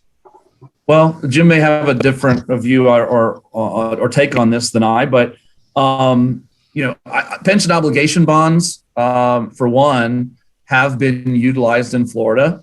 I've had probably 4 or 5 clients that have done them in the last 10 years or 15 years, I guess. I would say that each of them ultimately has been successful. There's one that I think that I've seen some, and outside the state of Florida, I've got other clients that several clients that are in the process of issuing pension obligation bonds now in order to take care of unfunded liabilities. Alternative sources, I found that very interesting as far as what Dan had to say. Sure, it would be nice if we could take some of the money from the casinos in Florida and put it into police, fire, and city pension plans. I would love that concept. I don't know that anybody's going to vote against that. I saw that in his talk, and boy, that sounds like a great idea to me. But let me remind you that we're one of not many states. Jim may have a better idea than I that have an alternative source of the premium tax dollars for police and firefighters, insurance premium taxes that help fund these plans as well. So that's certainly one that's applicable. These side funds and stabilization funds, I think they've been around forever in some way, shape, or form. And I have clients in Florida that have them, and usually it's more rainy day kinds of funds that cities can dip into for purposes of offsetting increased funding requirements. I've also seen them, utilized for extra benefits as well. If COLA accounts or what have you, when things go really, really well in the markets, you may see a side fund that might give a 13th check or something of that sort. And so you see those kinds of things in Florida. Some of them certainly help the funded levels of the plans. Others of them, I would say, don't necessarily help funding levels. They might just help stabilize some of the volatility and funding requirements, but usually not necessarily taking someone from 80% funded to 90 or 100 just because of a side fund or something like that. Jim, do you have anything more on that? No, that covers it. Okay. Well, thank you both. Jim, I'm going to ask you a new question. We've heard a little bit about pension obligation bonds, and the GFOA, the Government Finance Officers Association, came out in 2015 and said, don't do pension obligation bonds. And in February, with the new low interest rate environment, they came out and said the same thing. So the current status of GFOA is don't do a pension obligation bond. What are some of the issues that you see, especially in Florida, with pension obligation bonds? Yeah, I think everybody kind of gets the mechanism for this, and Ron and Jim talked about it, as well as Dan. But pension obligation bonds are issued by the government, not by the pension board usually, although that's been talked about. And the government makes a commitment, of course, to pay the debt service on the bond until it's finally paid off. So the issuance of a POB, pension obligation bond, very much requires the involvement and the approval of your government finance staff and your governing body, such as elected officials. And the GFOA statements, in no uncertain terms, they said state and local governments should not issue POBs. And they actually issued 5 reasons in their document, and pretty good reasons. I mean, they are risk-oriented discussions. But this advisory, they call it best practices, they changed the name to advisory. This advisory will likely be something of an obstacle for getting POB approval through the finance department and the elected officials. I mean, it is a recommendation from the national financial officer's perspective, right? We're neutral on POBs. I'm not, I have no blanket opinion against them or for them, but we are cautionary. And it's a major undertaking with substantial risks, but potential for significant rewards as well. So the pension board and the finance department and elected officials, they all need to understand the nuances of a pension that's complex. And they need to understand it from independent parties, like the actuary, the investment consultant, the government's own financial advisor. Rather than listening to this bond salesman only, they need to hear from others who can advise in the best interest of the government and the plan. And because the terms and, if you read these things, the terms and conditions that are embedded in the debt instrument itself, they can be very complex. And in that area, bond attorneys and financial advisors to the government, they need to weigh in on the terms of the instrument itself. But various designs of actuarial funding structure, like Ron discussed, various designs need to be discussed and examined. Various designs of investment strategy need to be looked at. And the interaction of that, because the actuary and the investment consultant need to work together hand in hand to advise decision makers on the pros and cons and the various ways to skin that cat. So it takes a fair amount of, because you don't want to, the government doesn't want to be doing this without having fully vetted this thing. Because if it goes south, everybody's going to be, running for the water. Mm-hmm. So it behooves all the decision makers on the board and in the government to really look at this carefully before they jump in the water. Jim, Mark, are either one of you surprised that the GFOA would issue such a strong opinion on this topic? Because from my perspective, I think they're wrong. I think that pension obligation bonds, especially in this interest rate environment, can be a valuable tool to improve the financial viability of the public entity and the financial standing of the entity, and to come out and say that they advise against it makes it sound like it's just wrong. It's just unilaterally right. wrong. And I completely disagree with that. I've got clients that are doing it right now. I've got clients that have done it, in the past, and every single one of them ultimately ended up in much better shape, and we're happy that they did so. And so I'm just curious, are you guys surprised by this at all? Well, if you don't mind, Jim, I'd like to throw in a couple of cents here. When it came out in 2015, I didn't understand it. I don't know if I was surprised, but the more I thought about it, I think we can all agree that these are complex transactions that involve a lot of different parties. So you need a well-informed decision maker. Right. And the GFOA advises all kinds of groups from the smallest to the largest. Mm-hmm. So I reconciled my disagreement with them with the idea that there's a lot of people who shouldn't do a pension obligation bond, not because pension obligation bonds are bad, but they're difficult to understand. What I'm very surprised about was that they just reaffirmed it given the current extremely low interest rate. Yeah. Because the math works out so well. I don't understand why they renewed that objection. As I said, I mentioned earlier, if you don't have enough assets to cover your retirees, not uncommon, a big infusion of money is a wonderful thing for the pension plan. Yeah, absolutely. And for them to come and say, no, these are unilaterally bad, as opposed to what you're saying, Mark, which is they're complicated. Be careful. Make sure that you understand all the ramifications and all the nuances and all the ins and outs, and make sure that you're fully informed as to what you're on the hook for when you do this.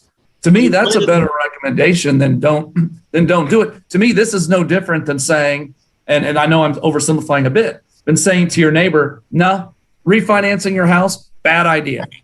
You should never do that. Right. Well, you know what? You're right. You shouldn't do that if you're going to move in 6 months. Okay. Yeah. You're going to pay, and then you're going to sell your house, and you're not going to get you're not going to get back the interest rate savings in your payments. But if you're going to be around for a really long time, like these pension plans are going to be, my hunch is that this plan is going to earn more than the 2% that you're going to be paying on the debt. Now, if the instrument, if I'm going to have to pay back interest at 5.5% or 6%, now we may have a different discussion. Right. But as it stands right now, I've got a client right now that's doing it for less than 2%. How can I go to that client and say, that doesn't make financial sense at all? Yes. And it makes total sense. The we're talking about comes in a lot of flavors. So it's not just POB or not. I mean, there's POB of that type, that type, that type, and that type. And you need to filter through what's being proposed and being pitched to the government or to the board. So my answer is it depends, and it should be looked at carefully. But as far as GFOA is concerned, here's a line that they have in their in this advisory document that they publish, and they have this line in many of their advisories. It says GFOA advisories identify specific policies and procedures necessary to minimize government's exposure to potential loss in connections with its financial management activities. So they're looking at it with a tilt toward avoidance of risk, then seizing opportunities for reward. So that's where they come at it for their constituency. And I can appreciate it from that angle. However, what they should also understand that their recommendations are taken piecemeal in a vacuum. And, just like on this call, when Mark says GFOA released this statement saying you shouldn't do pension obligation bonds, notice how Mark didn't give that other statement. Well, I don't think anybody else does either. So again, I think you bring up great insights, Jim, into that issue. But I can tell you before we move on that I'm not going to dissuade any of my clients or their plan sponsors from looking into this, given the interest rate environment and given the asset allocations that they have in their current plan. It's also going to let some of my clients off the hook in a situation like Jim might have mentioned, where they don't have assets to cover their retiree liability, and their cash flows are extraordinarily upside down. So Well, Anyway. let me follow up with that, because we're touching on there's two parts to this, and one is the interest rates you pay to borrow the money is extremely attractive right now. On the flip side, the at least before today, the market valuations were at record highs, and there's an element of past bad experiences where people invested at the peak and watched the money go from 100 cents on the dollar to 50 or 60. And so market timing is kind of a big deal. How do we respond to that, and how does that affect the analysis? Mark, I had a client that issued a pension obligation bond at the beginning of 2008. The beginning. Oh, yeah. That's and the mayor ran on the and this was one of the key tenets of his mayoral campaign. Okay. Mm-hmm. So market does what? Goes way down, right? They've got fixed debt. Their unfunded liability went from zero back up to something very substantial. He did not win re-election, probably because of this, right? But since that time, of course, the market has rebounded from, the Dow is not 6,800 anymore. It's like 34,000 something. And the time frame for which they paid it off, they're winning handsomely. It just didn't happen right away. And as a famous mayor once told me when I was talking about long term, he once told me, Brad, I don't care about long term. I care about my term. Yeah. And so that part certainly needs to be considered.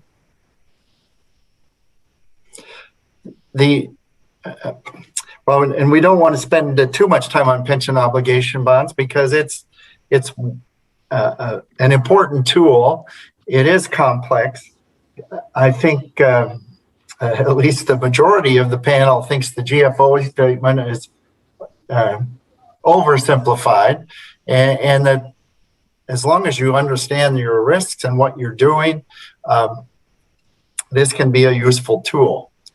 I'd like to start to wrap up with getting your comments on the way investment consultants look at expected rate of return, as Dave West just described, and the way actuaries look at it are sometimes different.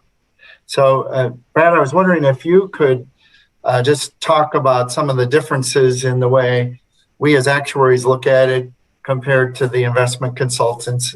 And then how do we go about selecting that rate of return for valuing pension liabilities?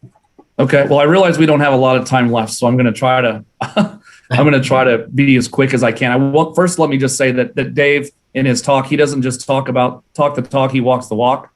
I remember when the market really took a tumble last time, it was 2008, 2009. He was there showing and says, I feel more and more confident now than I ever have that we're going to earn our whatever return it was. Mm-hmm. And he showed all the historical graphs about how markets tend to recover from these episodes. Obviously he's looking at history. Most of the investment consultants tend to have a pretty short lens, when I say, or myopic lens, where they're looking kind of from an actuarial perspective, short term, maybe 10 years or so. While those 10 years are important, I don't think that that's everything from an actuarial perspective, especially when we're looking at things like inflation, which they may be thinking is going to be really short long term. But from my perspective, probably I may have a higher view. But from our perspective, and I know Jim's firm does things a little differently, so I want him to talk as well. But we tend to look to the investment consultant first. We're not as focused as I think Jim's firm may be at the rest of the investment consultant community. We tend to focus more on the investment consultant of the fund who's in charge of the money. We do look at historical performance, but that's certainly not everything. We will take a building block approach, but ultimately what we're trying to do is come up with a range of what we think is reasonable. I've always been somebody who felt like it's somewhat arrogant for me to say 7.5. No, that's no good. But 7.25, yeah, that's the number. Who am I to really say, 25 basis points over the next 25, 30, 40 years, whatever the number is, that one number is yes and one number is no. And so we try to give our clients a reasonable range. We talk to the investment consultants, and ultimately wherever it shakes out is where it shakes out. Jim, go ahead. I know we only got a few minutes. Yeah, I think we all have to understand and admit that nobody knows the future for sure. Nobody has a crystal ball. The actuaries don't. It doesn't matter how much analysis and so forth. And yet, I think it's wise to turn to professional forecasters, whether it's inflation forecasters who spend their lives, like Get a Life, spend their lives forecasting inflation, spend their lives, they got PhDs and CFAs out the wazoo, and some of these committees that develop the capital market assumptions with some of these major professional forecasters. It's wise for us to see what they have to say about the future.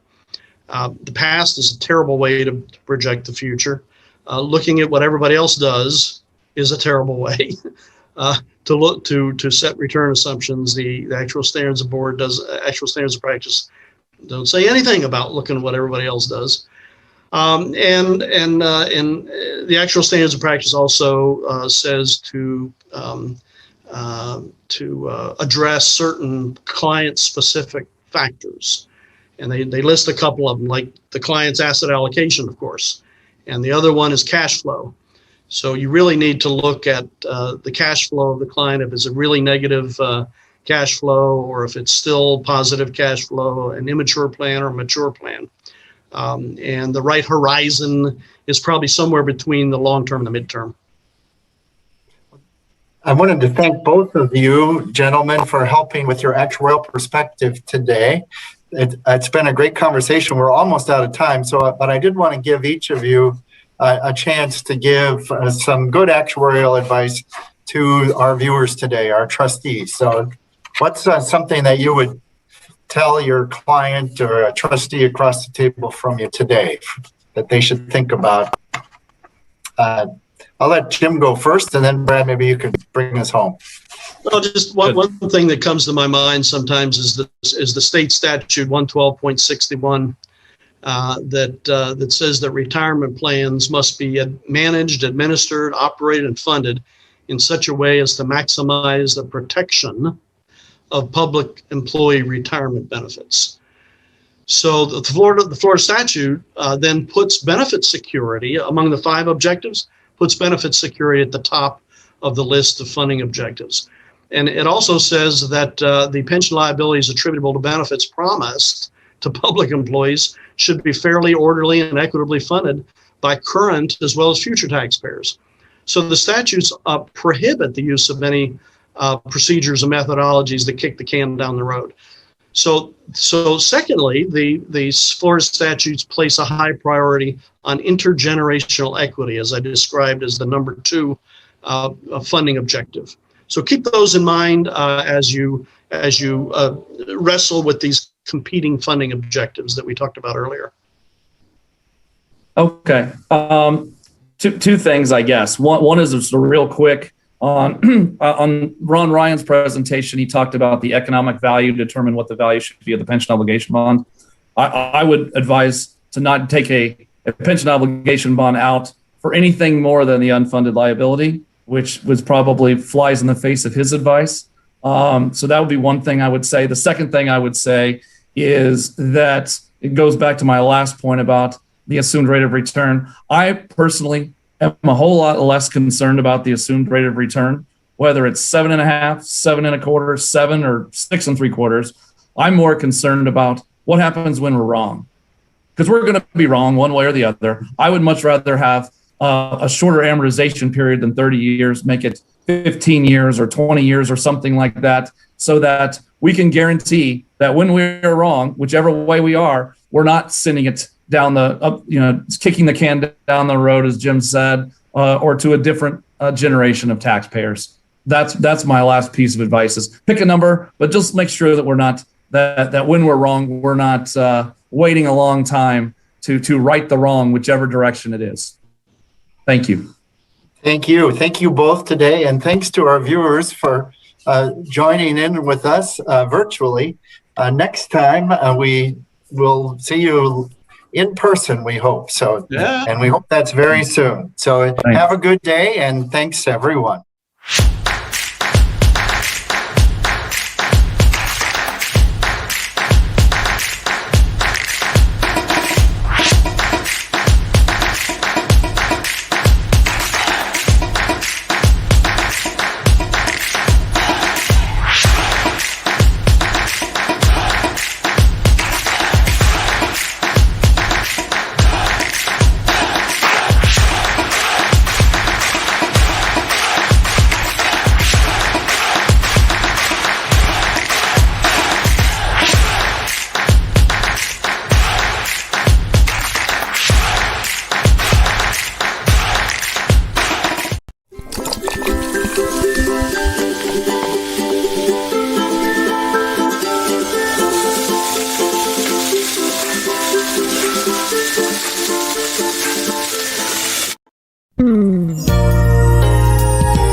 Module 7. Surely, you never thought you would have to manage your pension plan through a global pandemic. And it looks like this pandemic is coming to an end and is only temporary. But as experienced, many new issues and challenges present themselves to public pension trustees. This module will focus on cybersecurity, another reality public pension trustees face. The difference between a pandemic and cybersecurity is due to the advancement of technology and understanding that retirement security is a trillion-dollar business, cybersecurity is here to stay. The United States Department of Labor have put together guidelines for plan sponsors, plan fiduciaries, record keepers, and plan participants on best practices for maintaining cybersecurity, including tips on how to protect the retirement benefits of the America's workers. John Reedy, principal of Pension Technology Group, will walk us through these new cybersecurity guidelines. And I'm one of the co-founders and president of Pension Technology Group, otherwise known as PTG. PTG provides web-based software solutions to over 115 public employee pension funds throughout the country. In my role as president of PTG, I work very closely with our hosting partner, Rackspace, to make sure that PTG and Rackspace is doing everything that we possibly can to ensure that our clients' data is always safe and secure. Unfortunately, in this day and age, no data security program is 100% guaranteed, but there are steps that can be taken to validate and document that the appropriate data protection and redundancy programs are in place. As trustees and fiduciaries of your retirement fund, it is a good practice to learn how your service providers are protecting the data and financial information related to your membership and their pension plan. The Department of Labor has recently released a document that contains tips for hiring a retirement service provider with strong cybersecurity practices. In my presentation today, I'm going to talk about some of the procedures and reports that are mentioned in this Department of Labor document. Now, pension funds rely on many different service providers to assist in the very aspects of that fund's initiatives. They hire investment managers, actuaries, attorneys, software providers, third-party administrators, and a lot of these vendors have direct access to membership personal information and as well as pension fund finances. Therefore, pension funds should require that their service providers follow strong cybersecurity practices. Many of these practices can be measured, documented, and validated. So some of the goals for my presentation today are to identify common security protocols and practices, describe the validation reports that are designed to document the effectiveness of these security practices. I also want to provide questions that pension trustees can ask of their service providers regarding their security practices. And I'll also help establish guidelines that pension funds can use to ensure that they are kept current with documenting their due diligence pertaining to the security practices of their service providers. Now, there are certain reports that pension funds should require that their service providers provide them on a regular basis. This is a list of those reports, and I will discuss in detail the importance of each of these reports and what they mean. Of course, the most familiar one are the SOC 1 and SOC 2 reports. There's also penetration test result reports that are important, web application firewall grading reports, vulnerability scan reports, disaster recovery reports, which should include RPOs and RTOs. And we'll discuss what those are in depth a little bit later in this presentation. And of course, insurance policies and cyber breach incident reports. So these are all important documents that pension funds, as part of their due diligence process, should require from their vendors that are dealing with their information of their pension fund. So a SOC 2 report, as I mentioned, are the most common reports that are provided by service providers to the pension funds. Now, typically what will happen, in order to achieve a SOC 2 report, a company will hire a third party to examine various aspects of the operations of that facility. And these aspects are very detailed and wide-ranging. They include the infrastructure of the building, being backup generators, how the air conditioning works, security of the building, how scan cards and key cards are used, hiring practices, training practices, as well as even firing practices. These reports are very much in depth. They're usually several hundred pages long, and they're typically released annually. Now, the auditors of pension funds, they typically request these reports during their audit periods. So in advance of an audit, it is usually very beneficial for a pension fund to have all of these reports available for their auditors before they show up. However, it's also very important for pension funds to have an idea as to when each of their service providers will release these reports to their clients. They are not always released at the same time, and there can be often a gap between an old report and when the new one is released. These gaps are usually covered with a bridge letter that explains that the new report is in progress. However, these bridge letters do not supplement or replace a real SOC report. And again, these reports, as well as any other reports that I discuss in this presentation, should be marked confidential and not available for public dissemination. Now, there are various types of SOC reports. The SOC 1 report typically deals with outsourced services as relates to financial reporting, whereas a SOC 2 report focuses on the operational risks associated with outsourcing of everything besides financial reporting.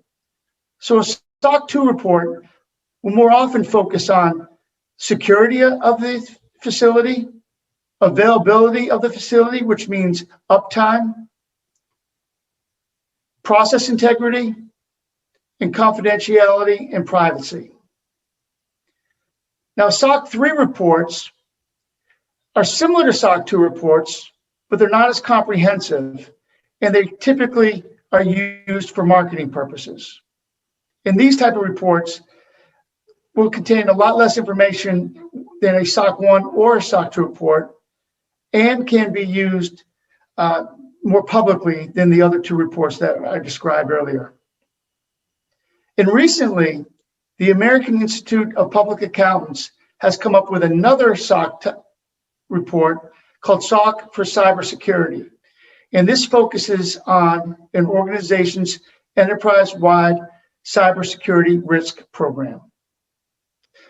So it would not be surprising to see more auditors asked for all of these reports, especially because many pension funds deal with financial information as well as other outsourcing functionality and capabilities. Now, penetration tests, or pen tests as they're often called, is the practice of testing a computer system, network, and environment to identify security vulnerabilities that a hacker might exploit to cause harm. Pen tests are simulated attacks on a system performed by an independent third party. These pen tests will target a server or firewall or another part of a system where data is being stored. They result in a detailed report. These reports are usually between 30 and 50 or even 75 pages long, depending on the environment. And it will detail strengths and weaknesses within the environment. And if there are weaknesses within the environment, it will provide suggestions of how to fix those weaknesses, so they become strengths. Penetration tests help companies to evaluate and measure their security infrastructure. These tests are not inexpensive and can be performed on an annual basis or anytime after a modification of the technical environment has been made. A good penetration test could run into the tens of thousands. So as you can see, they are not a test that you can perform on a weekly basis. There are other tests that can be used to identify areas of vulnerability that we'll discuss later on in this presentation. Web application firewall grading is another test that your service provider should be performing on a regular basis. Web application firewalls, or WAFs, are designed to measure the effectiveness of the firewall that is securing the application. WAF tests are not the same as penetration tests and should be done in addition to pen tests. Now, as you might know, web application firewalls are the first level of defense for the application. WAFs can be programmed to block traffic from specific originations or locations, such as China, Russia, Eastern European locations, as well as Western African locations. They can also be programmed to block known spam IDs or IP addresses. As I mentioned earlier, these tests can be run online very quickly, and they typically result in a grading system that's very similar to an educational grading system. F being failure and A being pass with flying colors. If a test does come back with a result that is less than an A grade, these tests can also give the service providers some suggestions of how to improve on their test results. Now, vulnerability scans are another type of test that can be performed on a more regular and consistent basis. Vulnerability scans are not as intensive as penetration or WAF tests. They can be performed on a daily or even weekly or monthly basis, depending on the environment.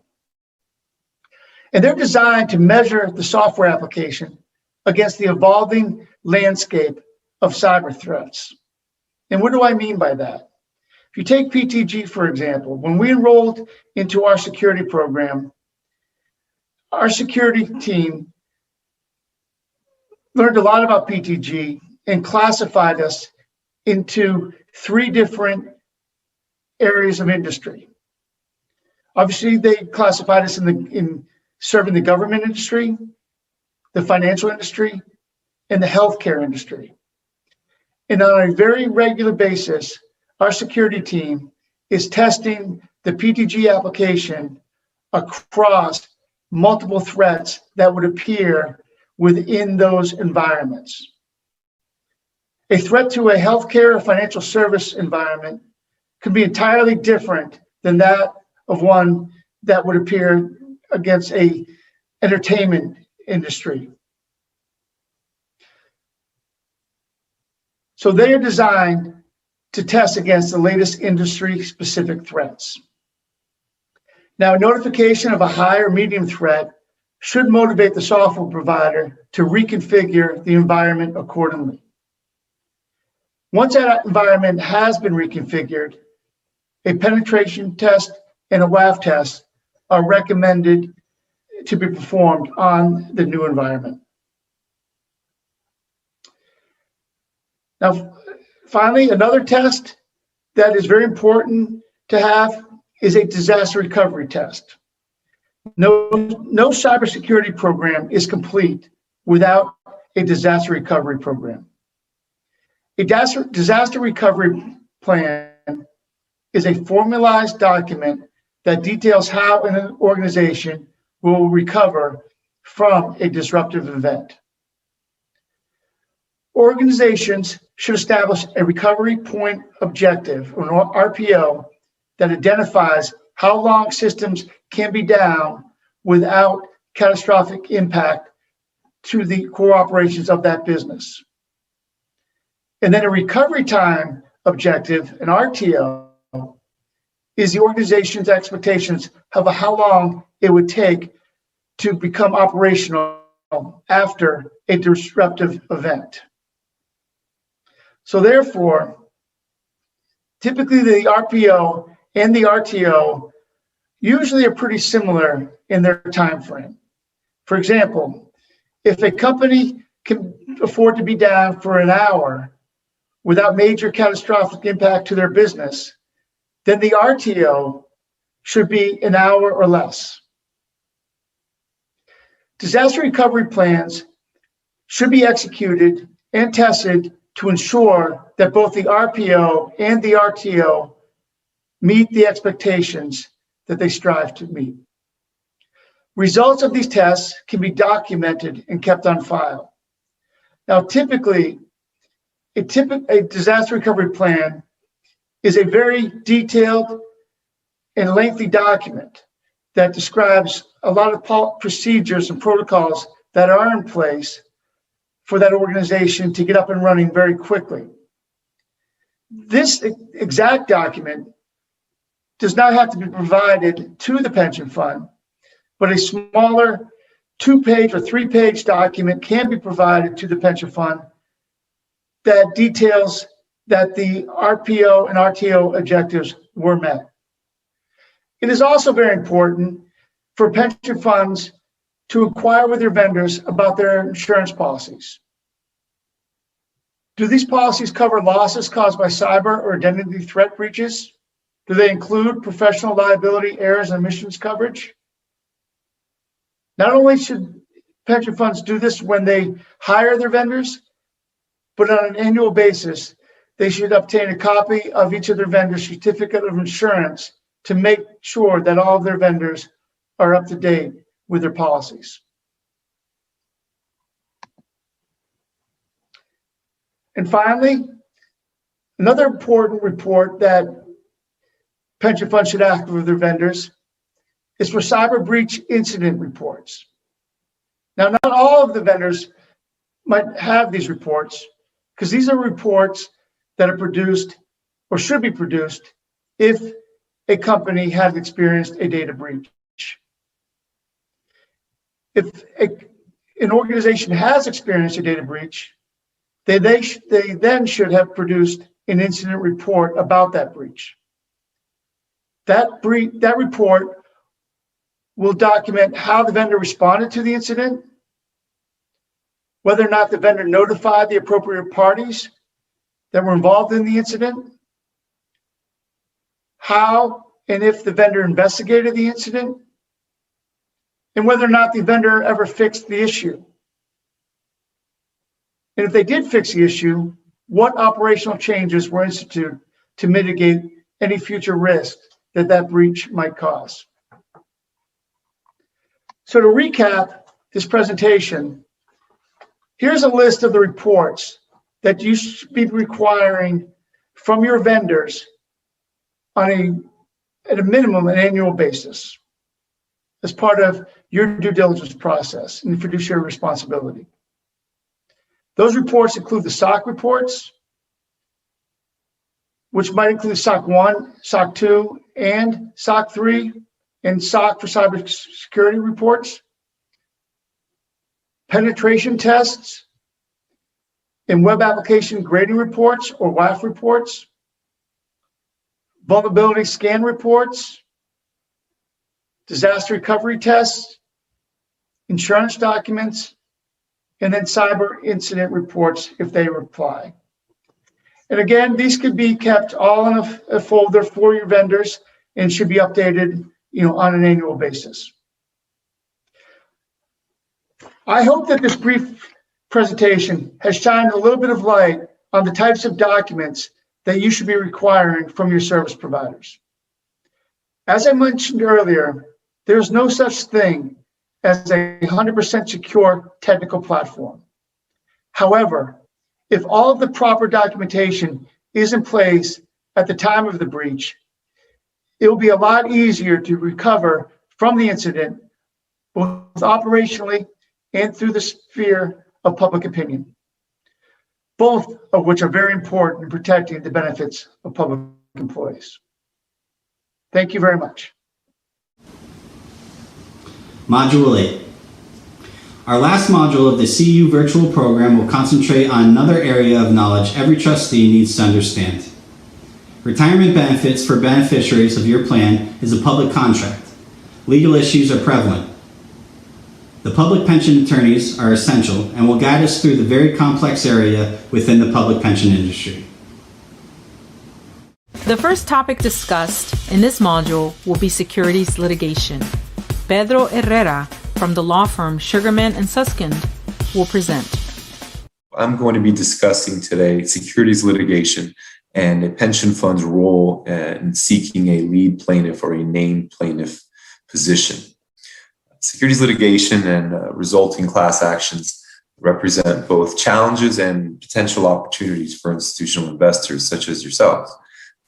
While recovering damages caused by a corporate financial malfeasance is beneficial to a fund, certainly, becoming actively involved in these kinds of cases can certainly be a daunting experience. So hopefully what I'm going to discuss with you today briefly will give you some good insights, some good talking points to bring back to your fellow trustees, your administrator, your attorney, and where the board can have a fulsome discussion as to whether or not it's something that this is an area that the board wants to proceed in, or whether it's something maybe that it's happy where it is and simply serving as potentially a member of the class, but not taking a leadership position or a leadership role.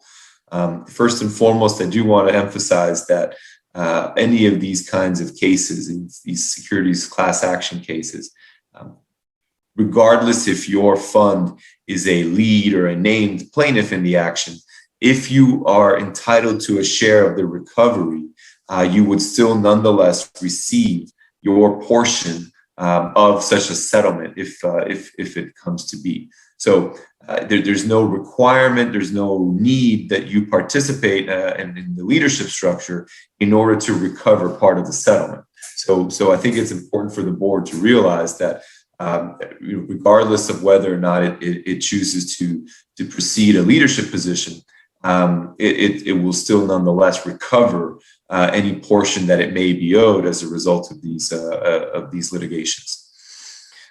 Institutional investors, such as our pension funds here in Florida, we understand the concept of fiduciary duty quite well, and I know I speak for my clients as well as for you, that we understand that trustees acknowledge that fiduciary duty and they take that duty very seriously on behalf of their plan participants and beneficiaries.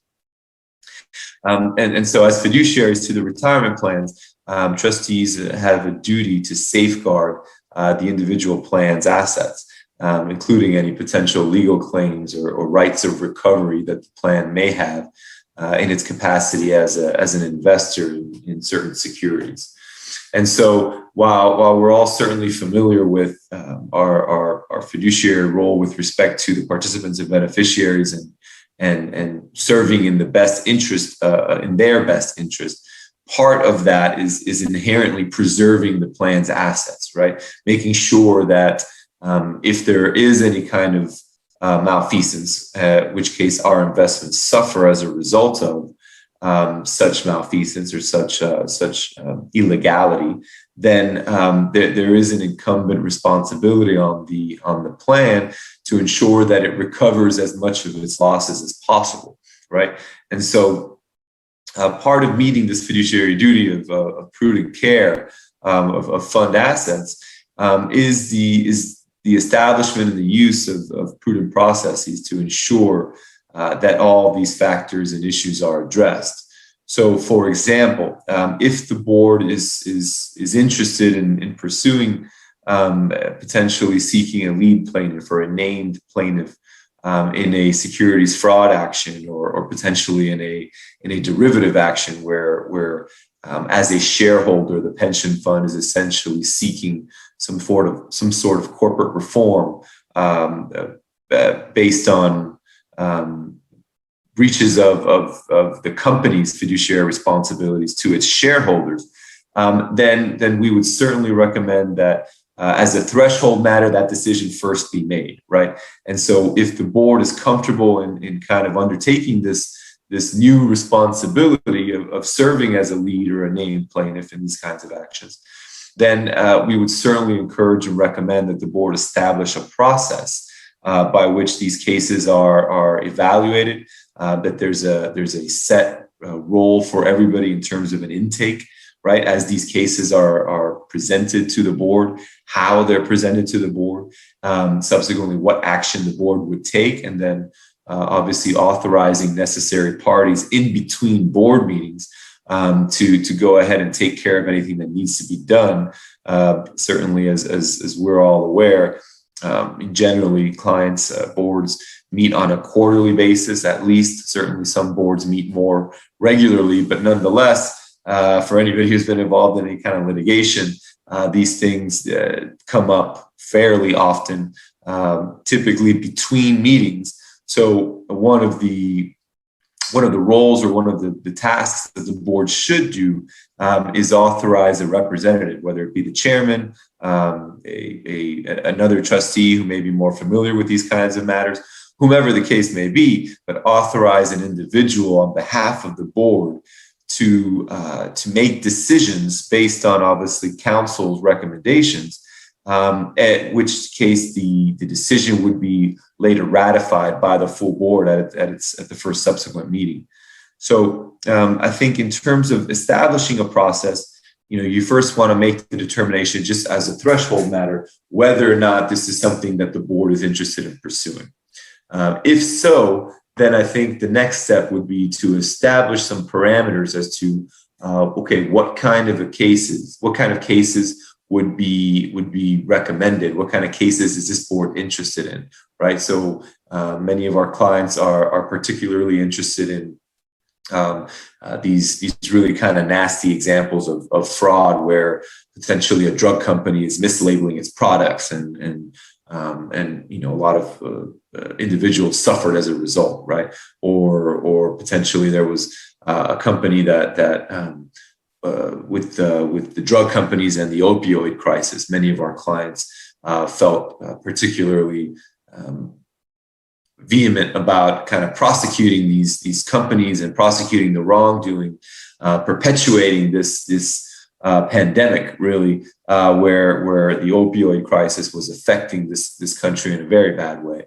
And so many first responders, for example, police and firefighters, obviously this is a subject that really hits home, right? These are the folks that are treating these individuals. These are the folks that are unfortunately having to wrestle and arrest these individuals and really suffer the consequences, right, on a very personal and intimate level of what this opioid crisis has caused, right? So there's a determination from the board in terms of kind of what direction, what cases thematically it's really looking at or it's interested in terms of serving in these leaderships and really taking an active role in prosecuting these kinds of cases.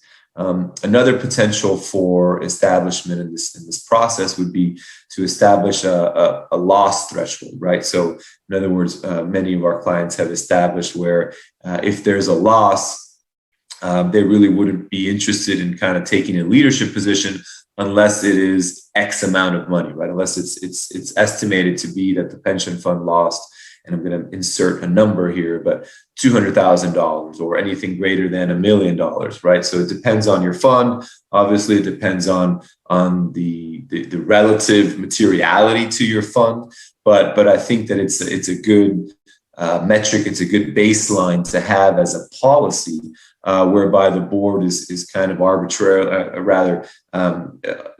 not arbitrarily looking at these cases and really has a framework by which these cases are evaluated. Now, obviously, the policy would have language allowing for special circumstances that may reveal themselves. So providing the board with some flexibility and some leeway, whereby it can still have a decision and independent analysis of each case, and maybe take a role in a case that it otherwise would not have because of these special circumstances.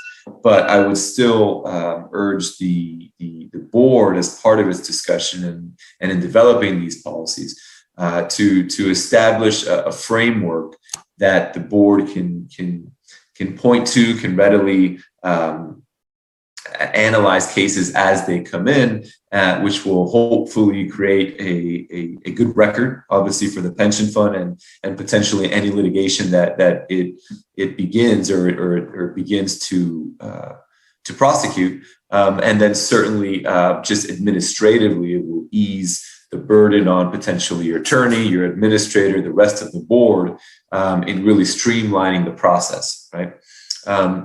In terms of how do you get involved in these cases, and I'm sure as many of you, you've been to as many conferences as I have, and you've seen a lot of these firms, and it's generally the same players that you'll see, and many of these firms first get introduced to our plans and potentially to your plan through what are known as portfolio monitoring relationships. And this is really, it's a free service that's provided by these funds.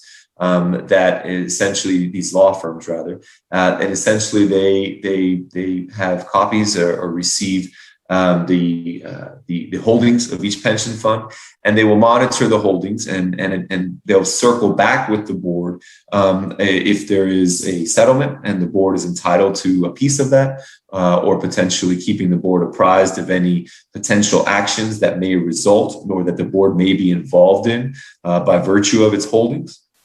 And so it's a good, it's a great way for the board to engage these firms to fulfill their fiduciary responsibilities by having these firms monitor their portfolios and keep them apprised, and essentially serving as an additional layer of the checks and balances to ensure that the fund, if there is a settlement, is filing its claim to receive its portion of the settlement proceeds. And similarly, to keep the board apprised of what its assets are doing and how they may be affected. And then, secondarily, kind of leading into this topic of potentially serving in a leadership position, these securities litigation firms will oftentimes come with a recommendation to the board that it take on or it file to be a lead plaintiff or a named plaintiff, or that the board, as a shareholder, requests under Section 220 of Delaware a books and records request, right, for potential breaches of fiduciary responsibility by a company's board of directors, for example. And again, these secondary engagements are separate and apart from the portfolio monitoring relationship that the fund may have. And specifically in your portfolio monitoring agreement, you should have language included that will specifically address that if this firm brings a recommendation with respect to a potential lawsuit, that the board or the fund is in no way required to engage this specific law firm for that matter, and in fact can go ahead and hire another law firm to prosecute the same case. And that's a key component of the agreement that really insulates the board from potential liability down the line, as well as insulating the law firm, and really keeps the parties' independence, if you will, for any potential court proceedings that may follow. Once the securities litigation firm presents a case to the board, obviously our sunshine law has very specific requirements, and so while many of these actions obviously are seen as litigation, it's important for the board to realize that since the board has not yet made a decision to pursue an action, it is actually not in litigation, and therefore is not cannot have any kind of discussions in the shade, if you will, right? So these discussions regarding whether or not a case is going to be taken on by the board should be presented at a public meeting, at a regular public meeting, we would recommend that the law firm present to the board a memo explaining the recommendation and the merits of the case. And then obviously we would recommend that the board have a thorough opportunity to discuss with such law firm its role in the litigation, should it be selected and should it be appointed by the court, and how that would look, right? Because again, while this is something that the board can take on, generally speaking, the role that you would serve as a lead or as a named plaintiff, there is something extra involved in that, right? There is an extra time commitment. There's an extra preparation of documents and potentially discovery. The chairman of the board or designee of the board would likely have to sit for a deposition potentially, and so there's preparation that would be required. And so this is certainly something that needs to be entered into, certainly with eyes wide open, and something that the board should consider as part of the time commitment, not only to the board, but also to the individual or the service providers that may be involved with prosecuting the case. And so ultimately, the board at the conclusion would have a set process by which to look at and evaluate these cases. The board will have 1, 2, potentially 3 monitoring firms to keep it apprised and advise in terms of any actions that may be required or any actions that the pension fund may be interested in pursuing. And then finally, the board has a process in place implementing a clean record by which the board makes a final decision and the board proceeds with carrying out its duties in prosecuting and serving as a lead or a named plaintiff. Ultimately, the board's responsibilities in these cases is really to, again, the participants and beneficiaries of its fund. And while the terms policing the market, right, and ensuring that corporate governance is doing what it's supposed to do for the benefit of the pension fund's investments is important, certainly. The board needs to really, the trustees need to really measure that with the potential involvement and the potential time constraints or administrative hurdles that the board or the trustees may face in prosecuting the case, and really determine kind of on a cost-benefit basis whether or not it's worthwhile to do so. Again, this is something that is it's not for everyone, certainly, but it's an interesting area of the law where public pension plans have taken a really forefront position in ensuring that companies do as they are supposed to do. And if the board is interested in kind of taking a more active role in these matters, then we would certainly recommend a discussion at the board level and implementing a prudent process by which to carry out the board's ultimate actions. Virtual meetings, E-Verify regulations, and DOL best practices have been legal topics that are present today in the public pension industry. Bonnie Jensen from the firm, Klausner, Kaufman, Jensen, Levinson will guide us through this session. Good afternoon, everybody. So happy to be here, even though it's virtually. I wanted to take this time to talk to you about a couple of things that have happened over the last year. So, if you remember back to the beginning of COVID, when we were all concerned about how are we going to meet? What's going to happen? We were able to establish a quorum virtually for the first time. And so it was a very interesting process. The Attorney General, while they were making the decision of how we could continue to meet during the COVID times, determined that there is nothing in the state law which requires a quorum to be present in order to establish a public meeting.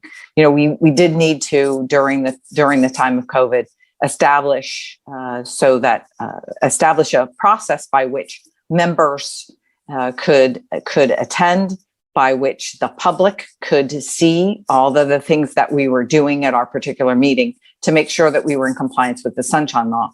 but, really learned about that establishment of the quorum separate and apart from the requirements to meet in the sunshine. Many of my clients developed policies around which, we established the method by which we would meet and, did so throughout the entire quorum and throughout the entire quarantine time. I think it was very interesting that the Attorney General, recognized that it was not necessary or there was nothing in the law which actually required the quorum to be present in the room, and actually went through all of those Attorney General's opinions, which, took us to the point where we are now. The other interesting thing is that the Florida legislature did consider a couple of bills during this recent legislative session that would have allowed for the establishment of a quorum virtually in the event of a declared emergency. Those bills did not pass. So, we'll be looking for them to come back during next legislative session.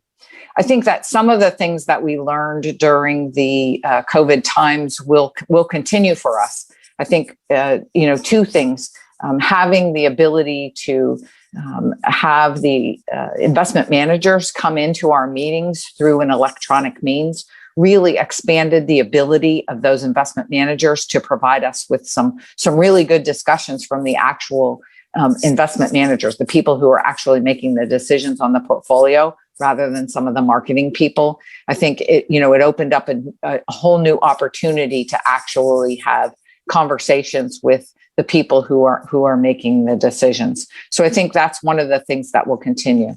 I think the other thing that I would like to see, is the opportunity to have the retirees kind of dial in and listen to our conversations. I know that I've had more public attend the meetings during the COVID times than I did at any time prior to that. So it'll be interesting to see how we incorporate the new ability to meet through Zoom, going forward, even when we have the quorum present in the room. The other thing I want to talk to you about is the new law, the E-Verify law, which went into effect January 1st of 2021. This bill requires public employers to register with and use the E-Verify system. Public employer is defined to include governmental entities that enter into contracts with persons or entities for services and to pay them remuneration. And so it ties the pension plans into that provision. There's three things that we need to do as a result of this bill. So the first thing is that the pension plans need to register with and use the E-Verify system. Two, the contractors and subcontractors that work with the boards also need to register with and use the E-Verify system. The subcontractors can actually just provide an affidavit to the contractor, just indicating that they don't hire unauthorized people. That comes into compliance with the law. And the final action that we need to take is to make sure that any contract that's entered into from this point forward contains a provision requiring the contractor to register with and use that E-Verify system. The final item that I want to talk to you about is the best practices for locating missing or non-responsive participants. This has become an issue for pension plans for a couple of reasons. One is the fact that the IRS has gotten out of the business of helping us to locate people. And so we needed to create our own process to be able to locate them. Two is that, we have some unique provisions, particularly in our 175 and 185 plans, although some of the general employee plans incorporate them as well, which allow members to keep their money in the pension plan, but have, kind of an end date of like 5 years that they have to, that money would be reimbursed to them. So we have that unique place where we can have to locate missing participants. There are, in addition to the refunds of contributions, there are a couple of other places where, we have to locate participants. One is vested terminated people who leave vested entitled to a future benefit. We may lose them before they come in to claim their benefits. The other place is people who have dropped distributions. So overall, the most important thing that we do is to establish documentation of the process that we've gone through to locate those missing participants. We want to look locally. We want to make sure that we have talked to the city. We've looked through the pension records, maybe sent a letter to them to see if it's returned to us. We want to then look online, look through the social media, maybe even reaching out to hire someone or to use a paid system in order to locate them. The other process that the DOL has suggested is that we identify ourselves online to make sure that there is a portal so that people know how to contact us in the event that they're looking for the pension plan, and a place where they can notify us about any changes of address. I look forward to answering your questions during our open discussion, and I hope everybody stays safe. Unfortunately, one of the issues you might have to decide is to stop paying a beneficiary his or her benefit. Ron Cohen from Laurium Law will discuss pension forfeitures. Any discussion of pension forfeitures has to start with a discussion of the Florida Constitution, which contains a provision that says that any public office or employee who is convicted of a felony involving a breach of public trust shall be subject to forfeiture of rights and privileges under a public retirement system in such manner as may be provided by law. The as may be provided by law is important because the courts have said that in order to provide for pension forfeiture, the legislature has to enact a statute. And the statute that has been enacted, provided by law, is of course 112.3173. And it provides generally that a public office or employee who's convicted of a specified offense committed prior to retirement, or whose office or employment is terminated by reason of his or her admitted commission, aid, or abetment of specified offense, shall forfeit all rights and benefits under any public retirement system of which he or she is a member, except the return of his or her accumulated contributions as of the date of termination. Now, the courts have said that when a pension plan has reason to believe that pension benefits may be forfeited, the pension plan has a fiduciary obligation to look into it. So this isn't the sort of thing where a pension board can say, oh, well, we like her and we like him and we don't want to forfeit their pension. They have an obligation to look into it. So these are very important matters. There are no settlement of these matters. You don't split the baby. You don't give part of the pension. You either get your whole pension or you lose your whole pension. So these are heavily litigated. As you know, there's a lot of public employees in the state of Florida who aren't in Social Security through their public employment. And so the loss of a pension, while for everybody is terrible or is significant financially to them, the loss of a pension for people who weren't in Social Security can be devastating. So the cases, I want to discuss some of the cases. There's loads of cases involving this. The Florida retirement system has its own forfeiture provision, and there's a lot of cases before the Division of Administrative Hearings. Mostly locally, the hearings are before the pension board. The pension board can contract with the Division of Administrative Hearings, but mostly we have them before the pension board. And the decision of either the Division of Administrative Hearings or the pension boards are reviewable on appeal in the district courts of appeal. So as I said, these are heavily litigated, and the cases are very interesting for several reasons. There's no consistent analysis that the courts use. I think some of it depends on what court you're in. And There's not a consistent analysis, of course, that the pension boards use. It's just like the pension board is like a jury, and you can't say, well, all juries find that she went through the red light. You just don't know. But I want to go through some of the cases to see that the decisions are not consistent. It's also, I think, the facts of these cases, which I'll discuss briefly, are very interesting because it never ceases to amaze me what people will do to jeopardize a pension. So one of the cases I want to discuss is the Newman's case, Newman's versus Division of Retirement. This was a Florida retirement system case. Mr. Newman's was the sheriff. He wasn't the deputy sheriff. He wasn't, a patrol officer. He was the actual sheriff, and he was convicted of a crime of conspiracy whereby he would provide information to drug traffickers regarding confidential law enforcement efforts to investigate drug trafficking. And as part of this conspiracy, he would counsel and encourage other individuals to misrepresent facts and provide false statements to law enforcement officers to prevent them from uncovering what was happening.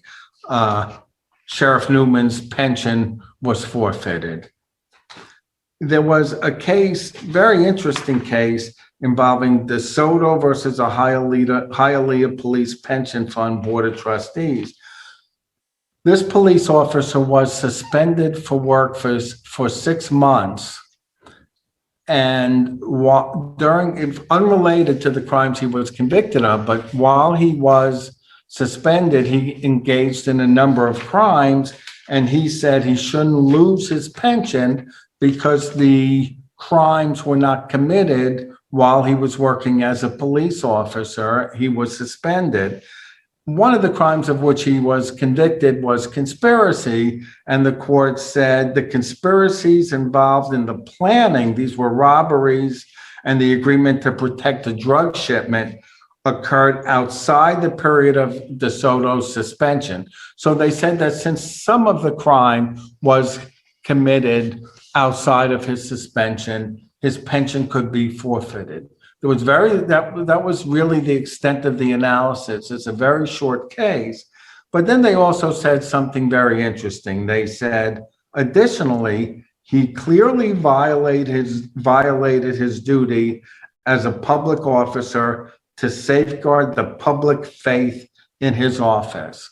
And there is a real question if whether or not somebody violating their duty as a public officer to safeguard the public faith in the office is sufficient. And a number of the recent cases, which I'll talk about one in a moment, indicate that that's not the case. And then there was Boulogne versus Department of Management Services, and this was an appellate case. This gentleman was employed as an instructor at the Tallahassee Community College, and was given a computer by the college, and it was only his, and nobody else was able to look at it, but he was using it and had downloaded child porn. And he was convicted, and the court said that was a sufficient, the court uses the word nexus, connection. The court said that was a sufficient connection. The government computer was a sufficient connection to forfeit his pension. Now, under the provision of the statute where he forfeited his pension, you had to have a profit gain or advantage. And the court said that does not have to be financial. It's an important case because it says it does not have to be financial. In that case, the court said that the sexual gratification was enough. Now compare that case with Rivera versus the Board of Trustees of the Tampa General Employees Pension Fund. Mr. Rivera was convicted of a crime in which he pled guilty to multiple counts of unlawful sexual conduct with minors. And the facts were that he brought these minors to a city pump station, and the board ordered that he would forfeit his pension. The appeals court reversed, and the appeals court said that they criticized the manner in which the case was presented. They said it was presented in such a way where the minors didn't testify, and they were asking the board to rely totally on hearsay, which is certain out of court statements that come in to prove the truth of the matter contained therein. There are limits on how hearsay can be used in these kind of hearings. It can come in, but you can't make a finding of it. And they said, if you had the minors testify, you might have won, but you didn't have the minors testify, and therefore they gave him back his pension and reversed the board. Then we have just very recently 2 cases, Houston, involving a husband and wife. They're out of the Tampa Police and Fire Pension Fund, and the Second District Court of Appeal, which had decided the Rivera case, which I spoke about with the minors, reversed the forfeitures of pension benefits once again on hearsay.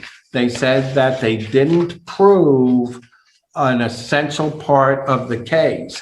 In that case, the board argued that the hearsay was something that the federal judge who sentenced the person said. The federal judge said that they use their official position in getting personal identifying information from people to get tax refunds. And the court said, well, it's still hearsay. It doesn't matter if a federal judge says it or not. And what's very interesting, they said, the board emphasized that Ms. Houston's conduct was unconscionable for a police officer, and she should not be allowed to enjoy public retirement benefits.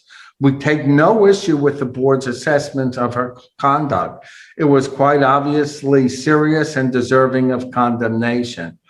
Our role is not to determine whether it was morally right to receive the retirement benefits. It's just to apply the statute. So you see, we spoke earlier about the DeSoto case where he said, hey, breaches public faith. And the court here said, in other words, that's not nearly enough. You have to meet the statute entirely. Thank you. Senate Bill 84 has been addressed numerous times throughout this program. Mark Floyd, representing the firm Mearswa & Floyd, will share the realities and legal ramifications of Senate Bill 84. It's my honor to be on this legal panel and be able to present to you virtually. I hope to be able to present to you in person soon. Today, they've asked me to speak about SB 84. SB 84, or Senate Bill 84, was a piece of legislation proposed in the 2021 legislative session in the Florida Senate. There actually was no companion bill in the Florida House, which is a good thing, or at least good on its face, although we fully expected that if SB 84 had advanced to see the light of day, there would have been a companion bill in the House that quickly materialized. But luckily, SB 84 didn't advance and did not, at the end, see the light of day. And I say luckily because the provisions of SB 84 would have been disastrous for participants in the Florida retirement system and almost certainly would have had a trickle-down effect on local retirement plans throughout the state of Florida, the ones represented by you. So let's talk about the FRS just for a second so that we know what we're discussing. The FRS has about 645,000 active employees that participate. There are about another 465,000 retirees or active employees in the drop. So you're talking about well over 1 million people that are directly and immediately touched or participating in the FRS. Out of those active employees, there are about 76,000 that are special risk employees. That's largely law enforcement, corrections officers, fire rescue employees. They have a different plan of benefits from those in the regular class, general class. The employees that participate in the FRS are largely state employees, county employees, school district employees, but there are about 180 municipalities that participate in the FRS. So there is a significant number of municipal employees that directly participate in the FRS and not a local retirement system. The FRS has two primary components: a defined benefit plan, or the pension plan as it's commonly known, and a defined contribution plan, or investment plan as it's more commonly known. The defined benefit plan operates much like your pension plans. As a multiplier, it's based on years of service, and you collect a benefit that's guaranteed for the rest of your life with optional forms available to you. The defined contribution plan or investment plan is really nothing more than a savings account. It's like a 401k or a 457. Once the money's gone, you're out of money. So hopefully you've been able to save enough if you're in that plan to last you for the rest of your life. But if not, you're on your own.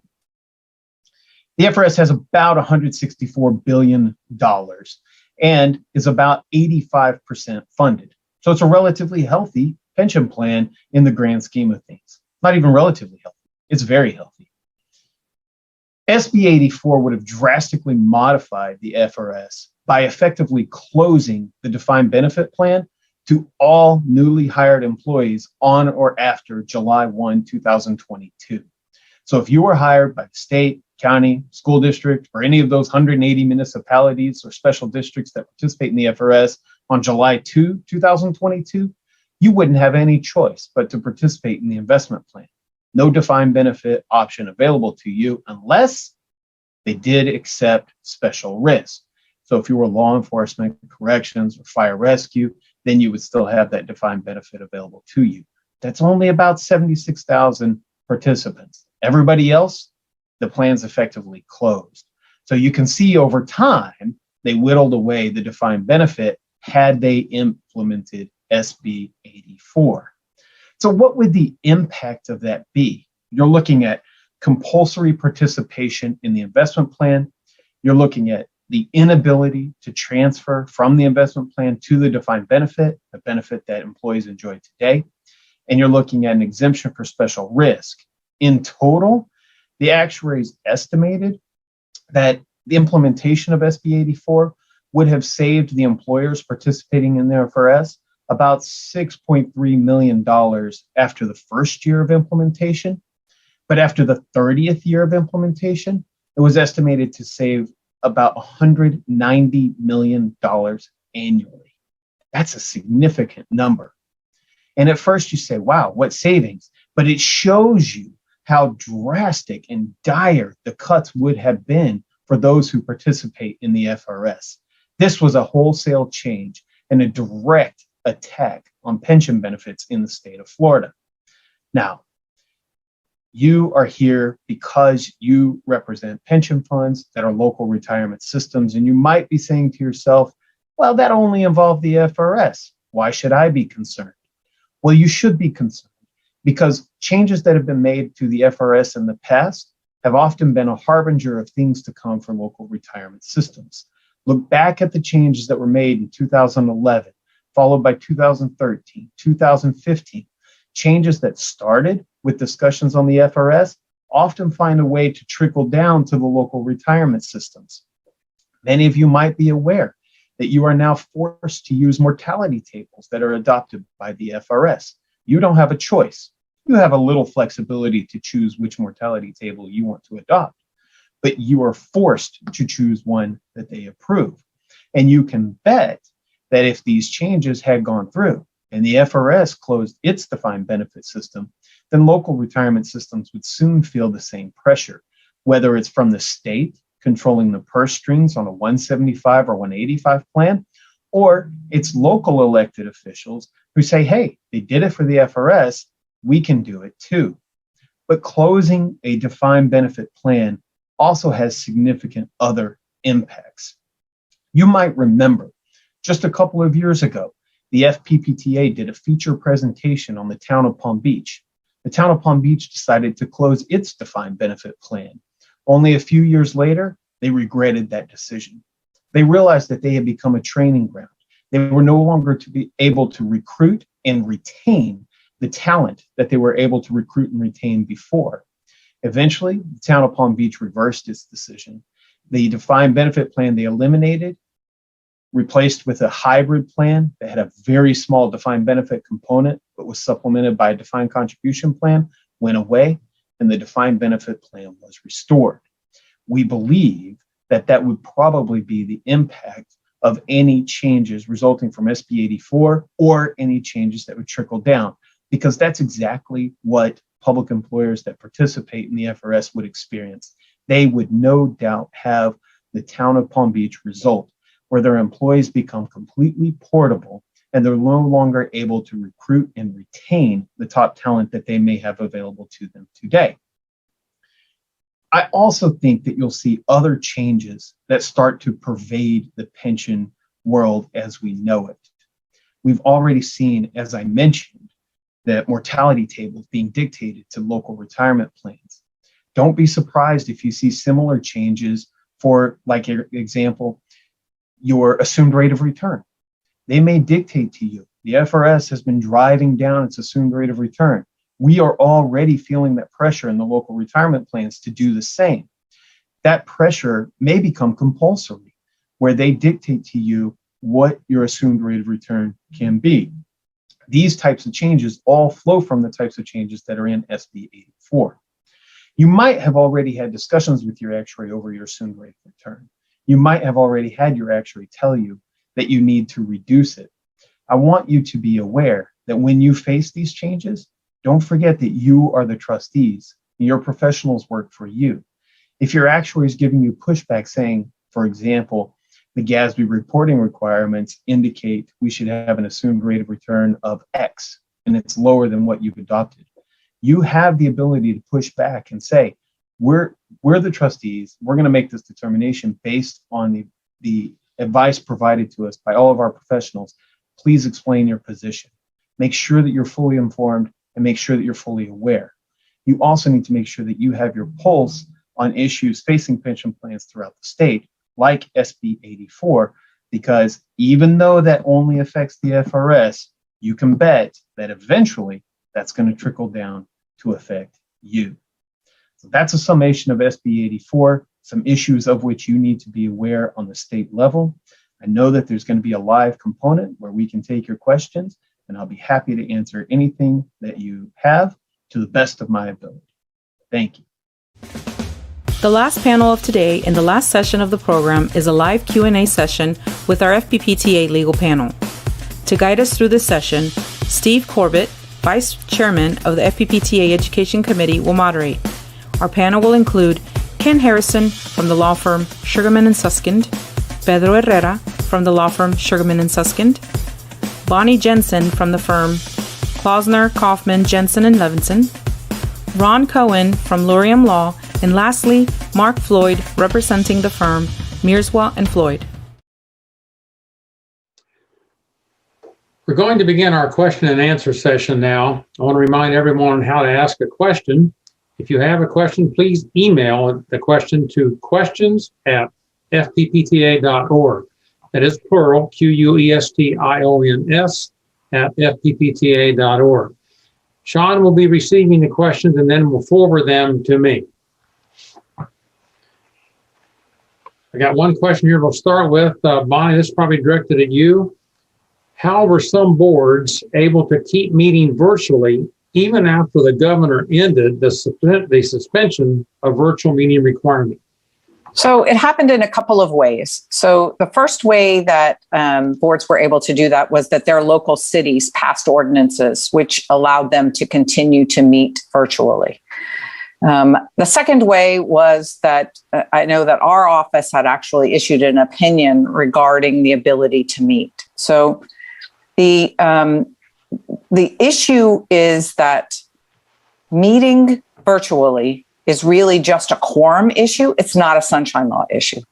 The Attorney General really recognized that when they had to go back and take a look at the issue with regard to these meetings and giving the governor the opinion about how to suspend the quorum requirement.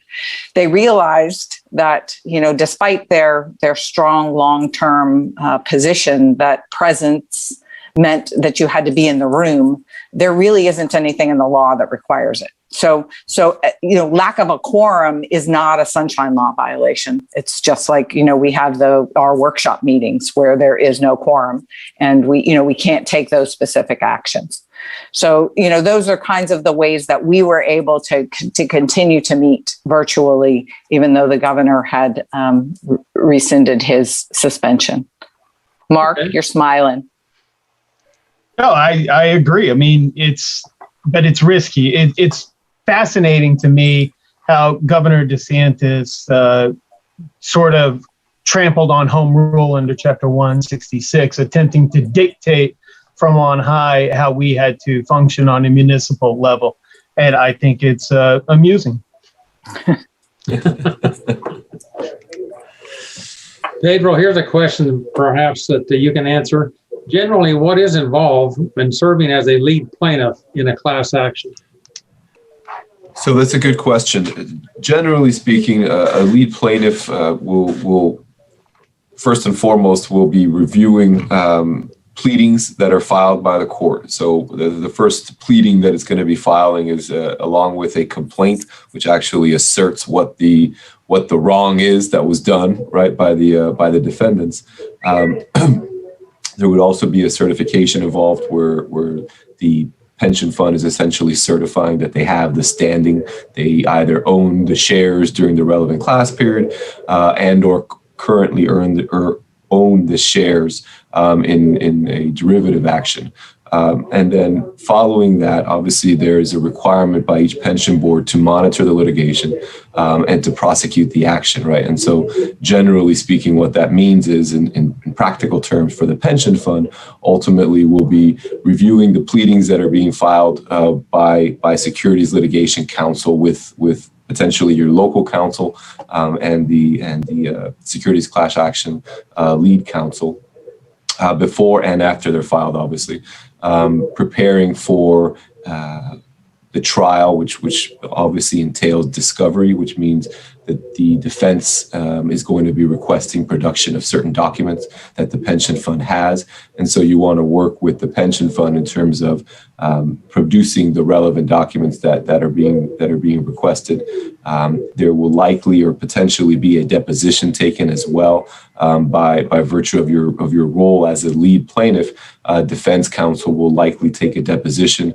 The deposition can be either of the chairperson or of another designated trustee that would be representing the board in this matter. And so obviously in that situation, then whomever is being deposed would be preparing with legal counsel for the deposition, reviewing documents and so on and so forth, actually sitting for the deposition, which may take a day, may take half a day, may take 2 days, who knows.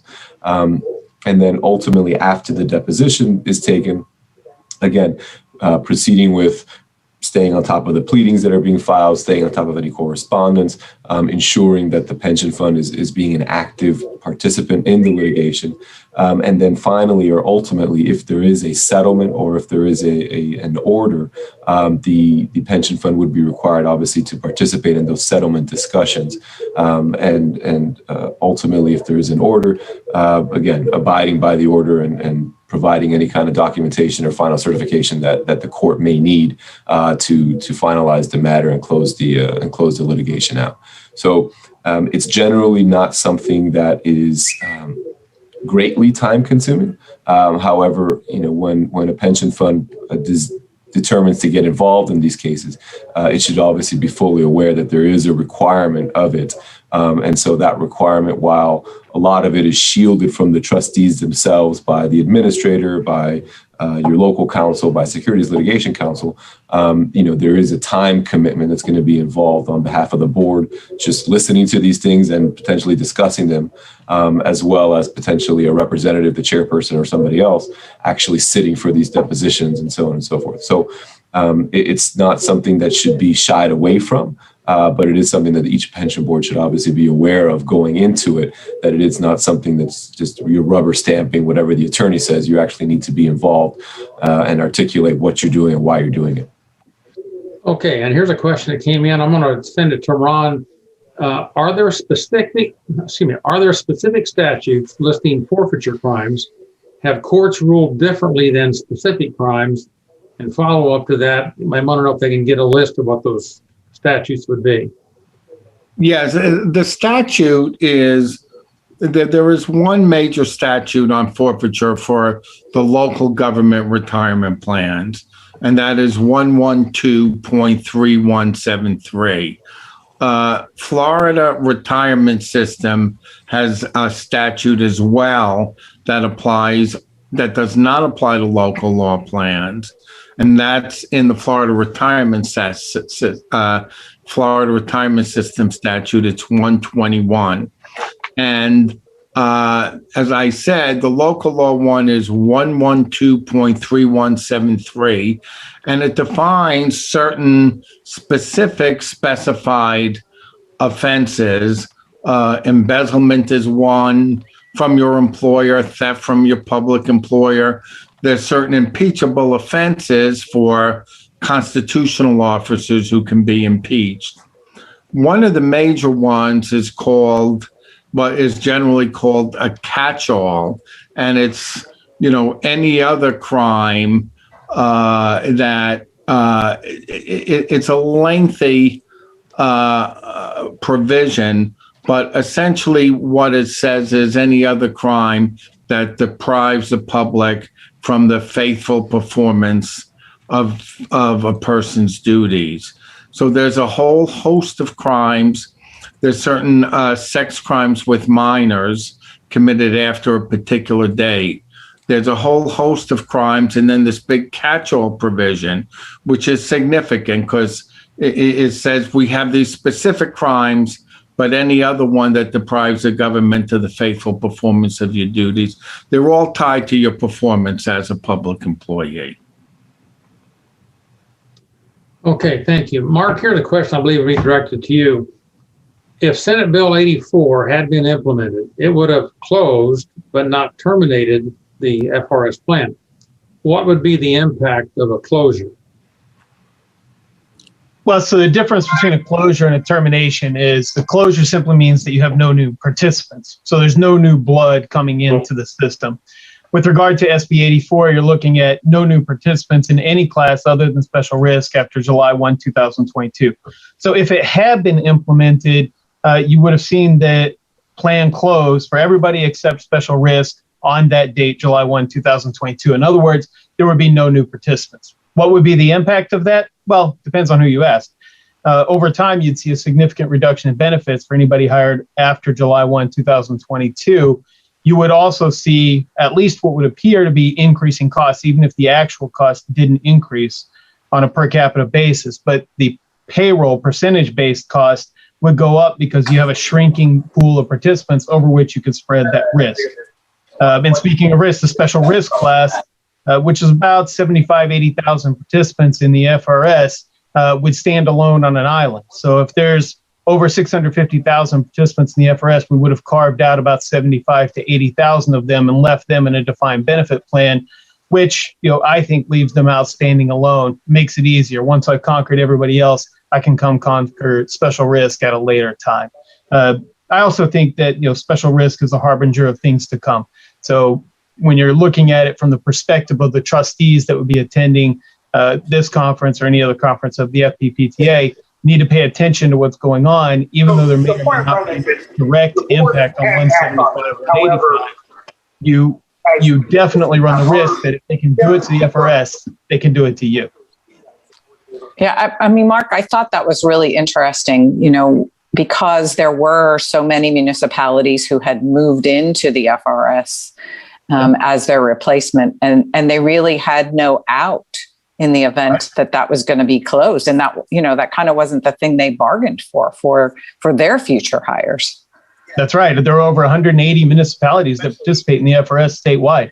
And so those municipalities, having opted into the FRS, would be stuck in the FRS with their new hires on or after July 1, 2022, that's special risk employees, being stuck in this defined contribution plan, which, as we've seen in other locations like Town of Palm Beach here, not so far from me, will directly affect your ability to recruit and retain employees.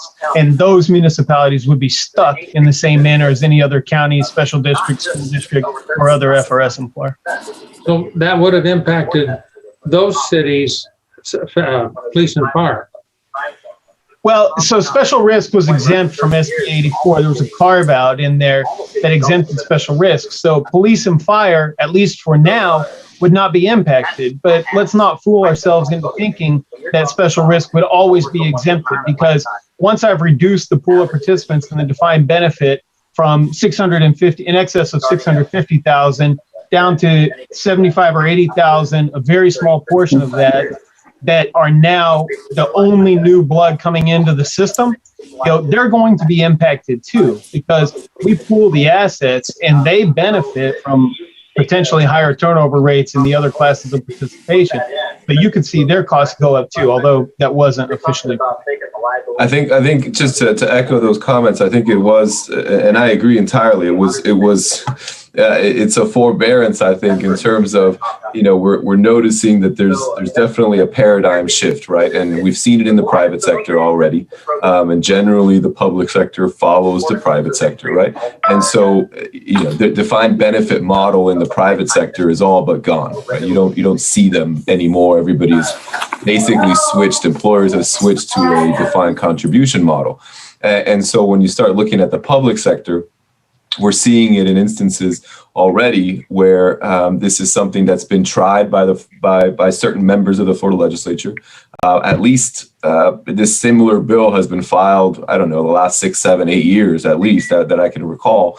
But to Mark's point, this year was a little bit different in the sense that it seems as though the legislature maybe got smart in the sense that they actually included or excluded, I guess, whichever way you want to say it, special risk, which is generally the most vocal of opposition groups, right, to this kind of a bill. And so I think the thought was, again, blame it on the day job for the cynicism, but I think the thought was, we can kind of cut out the majority of the participants, and then we'll worry about the police and firefighters after the fact, when our case essentially is only stronger, to Mark's earlier point, because of the fact that now it's closed to 70-80% of the membership.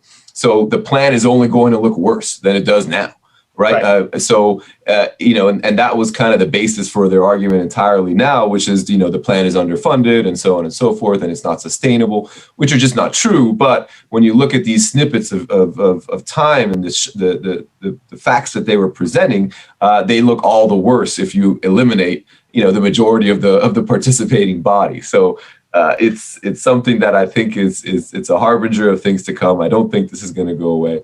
And quite frankly, we're actually starting to see it now. Jacksonville firefighters is a good example of a group that went to a defined contribution model. And it's something that is happening, something that it's going to continue to happen. And I think we just have to be aware of where things stand and how we can best promote defined benefit models and everything that they provide that defined contribution plans don't. Yeah, just to follow up on Pedro's point, Pedro, you say it would make the FRS look worse than it does now. I want to commend the FPPTA on the work that they put into this, because the fact of the matter is that the FRS doesn't look bad now. And right. To the extent that they try to cast the FRS in a bad light, they're creating the bad light. Right. So they have complete control over the system. They determine what the employer contributions are. They determine the assumptions that they're going to use. And then they utilize those assumptions in those contribution rates to say, oh, look, our system doesn't look so great. Well, that's absolutely not true, especially compared to other state pension funds around the country. But the FPPTA did a great job coming to fight SB 84, putting out information about how pension dollars recirculate in the local economies and showing exactly how we really should frame our view of these pension plans, the benefits they offer, and their health, so to speak, as they stand today. Okay, and here's a question I want to direct to Ron. If a participant has been accused of a crime but is not convicted and retires without ever making an admission, can the pension still be forfeited? No. A pension can be forfeited because due to a conviction of a specified offense. That's one of the grounds. So if a person is charged and not convicted, that's not sufficient to forfeit the pension. The other part is very interesting, other than conviction. It says the admitted commission, if your employment is terminated because of your admitted commission, aid, or abetment of a specified offense. And you would be surprised how many cases there are in FRS on this. I sat down one day and I read all of them, and I was shocked.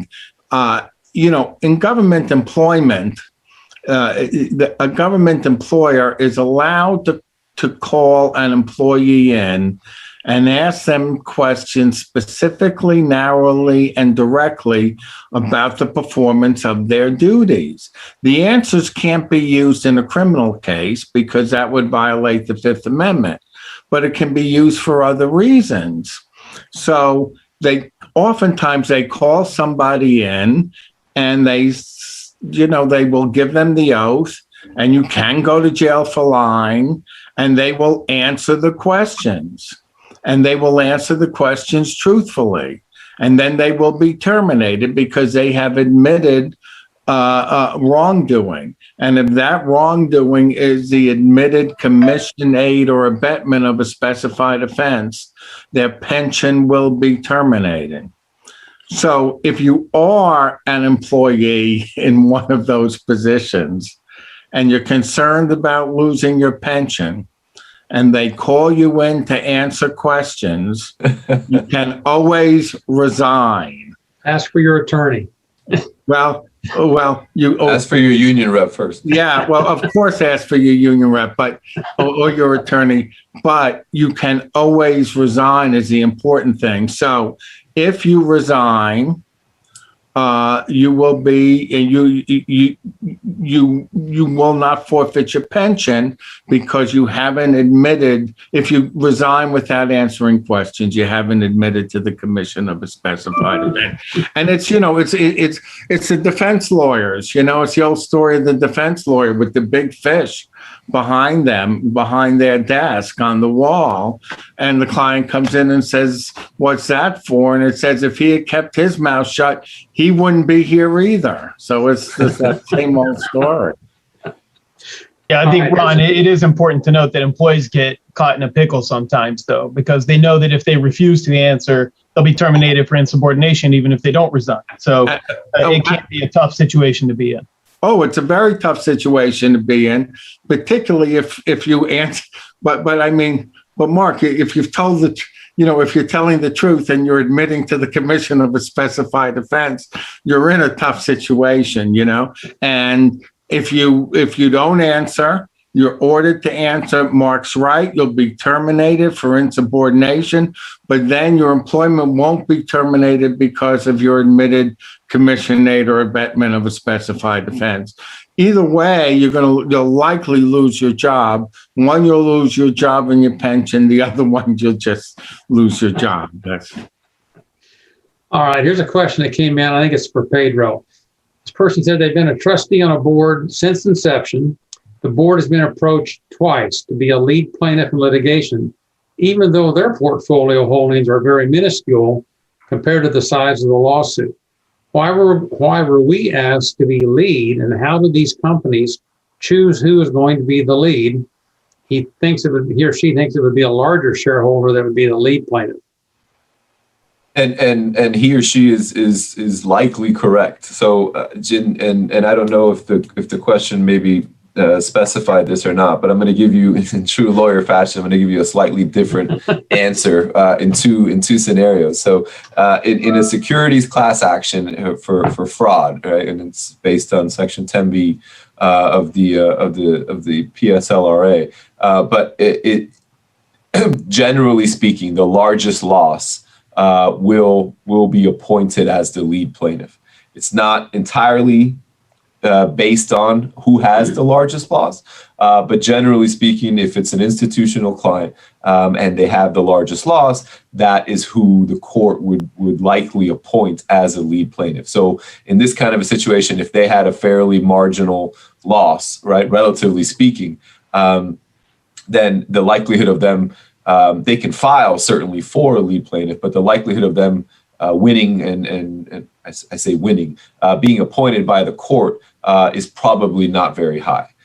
If it's a derivative action, which is as a shareholder, right? The pension fund is essentially a shareholder in this company, and there is an action being brought by the shareholders against potentially the board of directors or an individual officer in the company for a breach of fiduciary responsibility or for a breach of their duties to the company, then the size of your holdings, the amount of shares that you own don't really matter, right? You can own one or you can own 100,000. It doesn't necessarily come into play. You just have to own enough of, one really, or I think they generally want maybe 10 or more, but you just have to own a share in order to have standing. You have to be a shareholder in order to have standing to actually proceed with an action like this. So the reason why they're being approached quite honestly is likely that the securities litigation firm is looking to maybe pair them,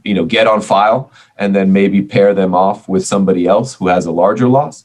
That's the practical answer. And I think if in those situations, they should probably not be too concerned with or not have a high expectation that they would be appointed as the lead plaintiff. Again, barring kind of extenuating circumstances where there's just maybe nobody else that comes forward. The likelihood is that the largest investor with the largest losses would be appointed as the lead. Okay. So Pedro, I've also had circumstances where clients have added something to the litigation. So true, that's true. So where somebody is a bondholder, as opposed to being a stockholder, or had something that was a preferred or convertible, so they added some component to it or brought in more shareholders, or who held it for a longer period of time. So I think those are some other places where just because you don't have a large holding, you just may add some component to that particular case. That's right. That's exactly right. That's a good point. Right. So there may be, exactly as Bonnie mentioned, there may be a scenario where this investor, this particular fund, again, holds a specific tranche of the security or added something where that a nuance that it's a longer class period potentially, or they add something else to the litigation that otherwise would not be able to proceed because they need an investor. So that's exactly right. Okay, next question I think is going to go back to Mark. It's regarding Senate Bill 84. The question is about who are the authors, or who were the authors of Senate Bill 84? What politicians are coming after public sector pensions? Do I have to be politically correct? No. So who are the authors is a good question, because I think when you have a lot of these bills, you see what I would typically call, standardized legislation. They're getting push from outside agencies to eliminate defined benefits. There is a direct attack on defined benefits, and you'll see that one party over the other, the Republicans over the Democrats, are the source of those attacks. So when you look at the sponsors of the bills, which are not necessarily the authors of the legislation, you're going to find that the Republicans are behind every pension modification that you have seen proposed or adopted going back as far as you can see. And that actually cuts both ways. I mean, so, in the late 90s, we had pension reform that actually benefited 175, 185 plans quite well, and the participants in those plans quite well. That was also sponsored by the Republican Party. The fact of the matter is, in Florida, the vast majority of legislation that's successful or passed and adopted anyway is sponsored by the Republican Party. I wanted to jump. Oh, I'm sorry. Go ahead, Pedro. Oh no, so I was just going to add on to that a little bit in the sense that ironically, one of the main, one of the main contributors to this whole defined contribution over defined benefit model are the actual investment banks, and investment management firms. And so, again, follow the money, right? So because defined contribution models generally pay more, right, to those who are managing the money, who are holding the money, who invest the money, they're obviously in favor of the defined contribution model. And so you'll see them as being the primary sponsors to certain organizations. One in particular is the American Legislative Exchange Council, ALEC. ALEC. And this is a group that actually provides, if you look on their website, they're not shy about it. They actually provide written legislative proposals to local legislative bodies as well as state bodies in furtherance of this shift away from defined benefits. So I think you can follow many sources as to who is promoting these things, and I think you can probably tell that, at least in my opinion, it's certainly not because it's in the best interest of the participants of these plans, but it's in the best interest of those who kind of oscillate around these plans and make some money off of them. Well, let's be very clear: it's zero to do with the participants in the plan. That's right. Certainly not in their best interest. Wouldn't it be great if the politicians could have seen the last 2 days' presentations of this program with just a little bit of education on their part? That would be great. It would also be great if people maybe took a little different attitude instead of being envious of public sector employees with a defined benefit plan, saying, hey, why do they have that and I don't? Say, why do they have that? Why can't I have that too?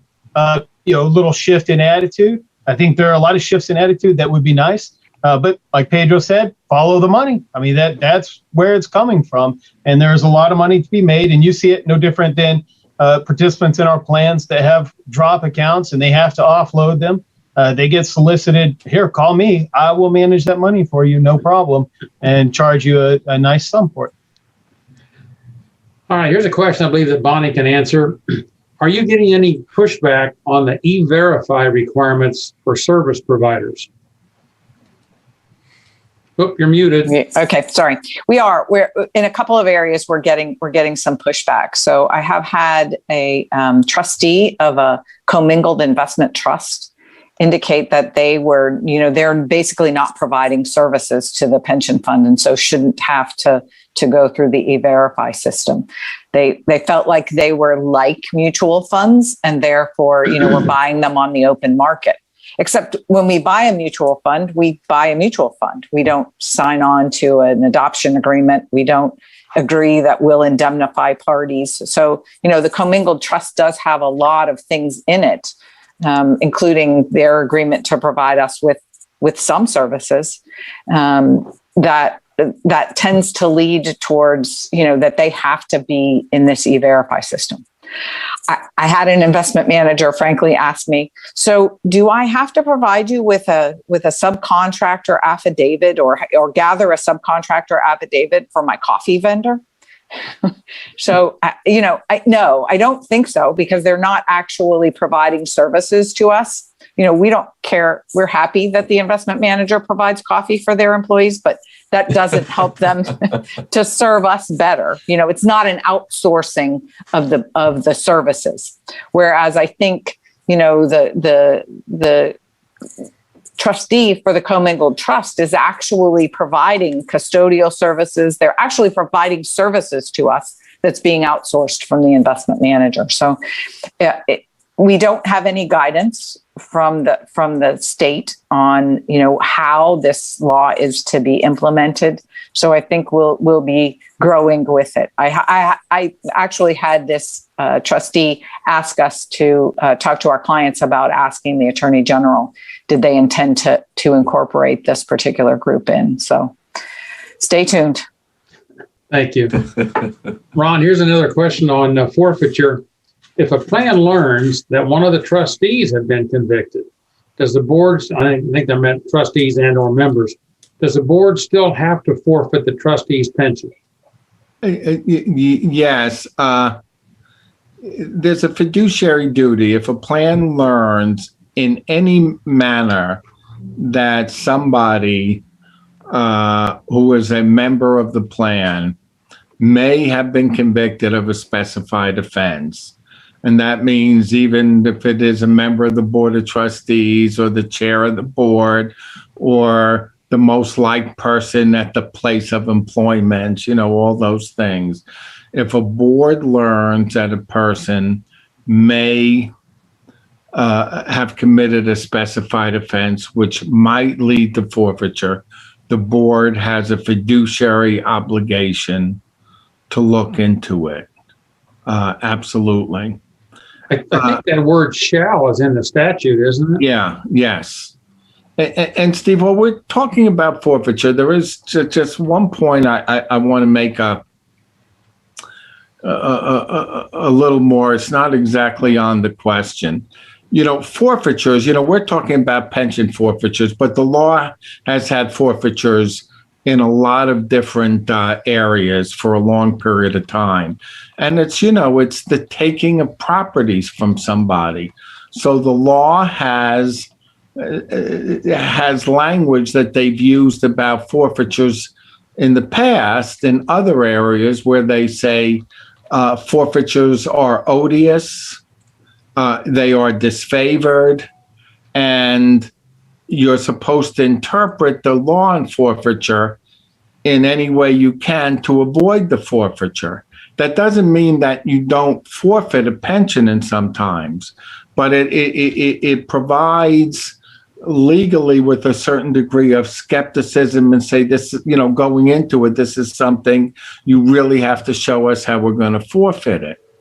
There was a case many years ago, I think it was in the 90s, out of the 3rd District Court of Appeal in Miami, the former police chief, who had also been the former city manager, forfeited his pension. And there was a judge who dissented from that case and said, look, everything you've said here about why the pension should be forfeited is right if it wasn't the forfeiture. But it's wrong because it is a forfeiture. And he went through, that it's odious and we don't like forfeitures and this is the way we have to do it. For a long period of time, the courts did not follow the rules that forfeitures are odious and that we're going to be skeptical and we're only going to forfeit it when we have to.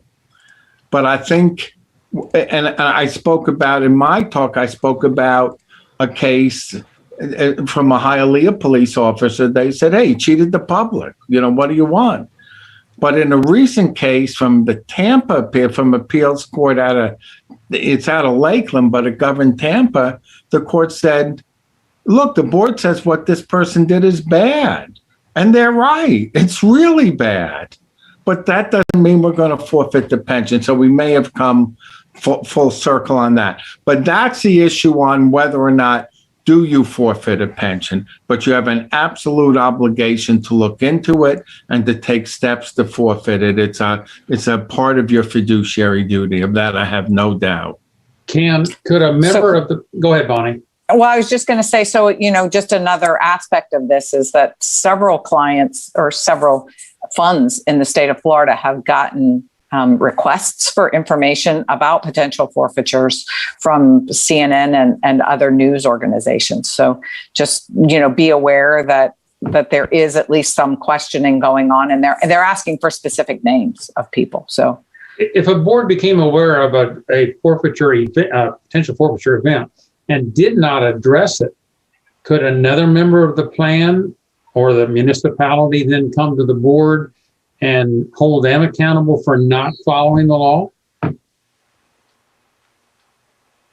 Well, I've never seen it happen. I've seen it questioned by the Division of Retirement, Bureau of Municipal Police and Fire Pension, where they've written to a board.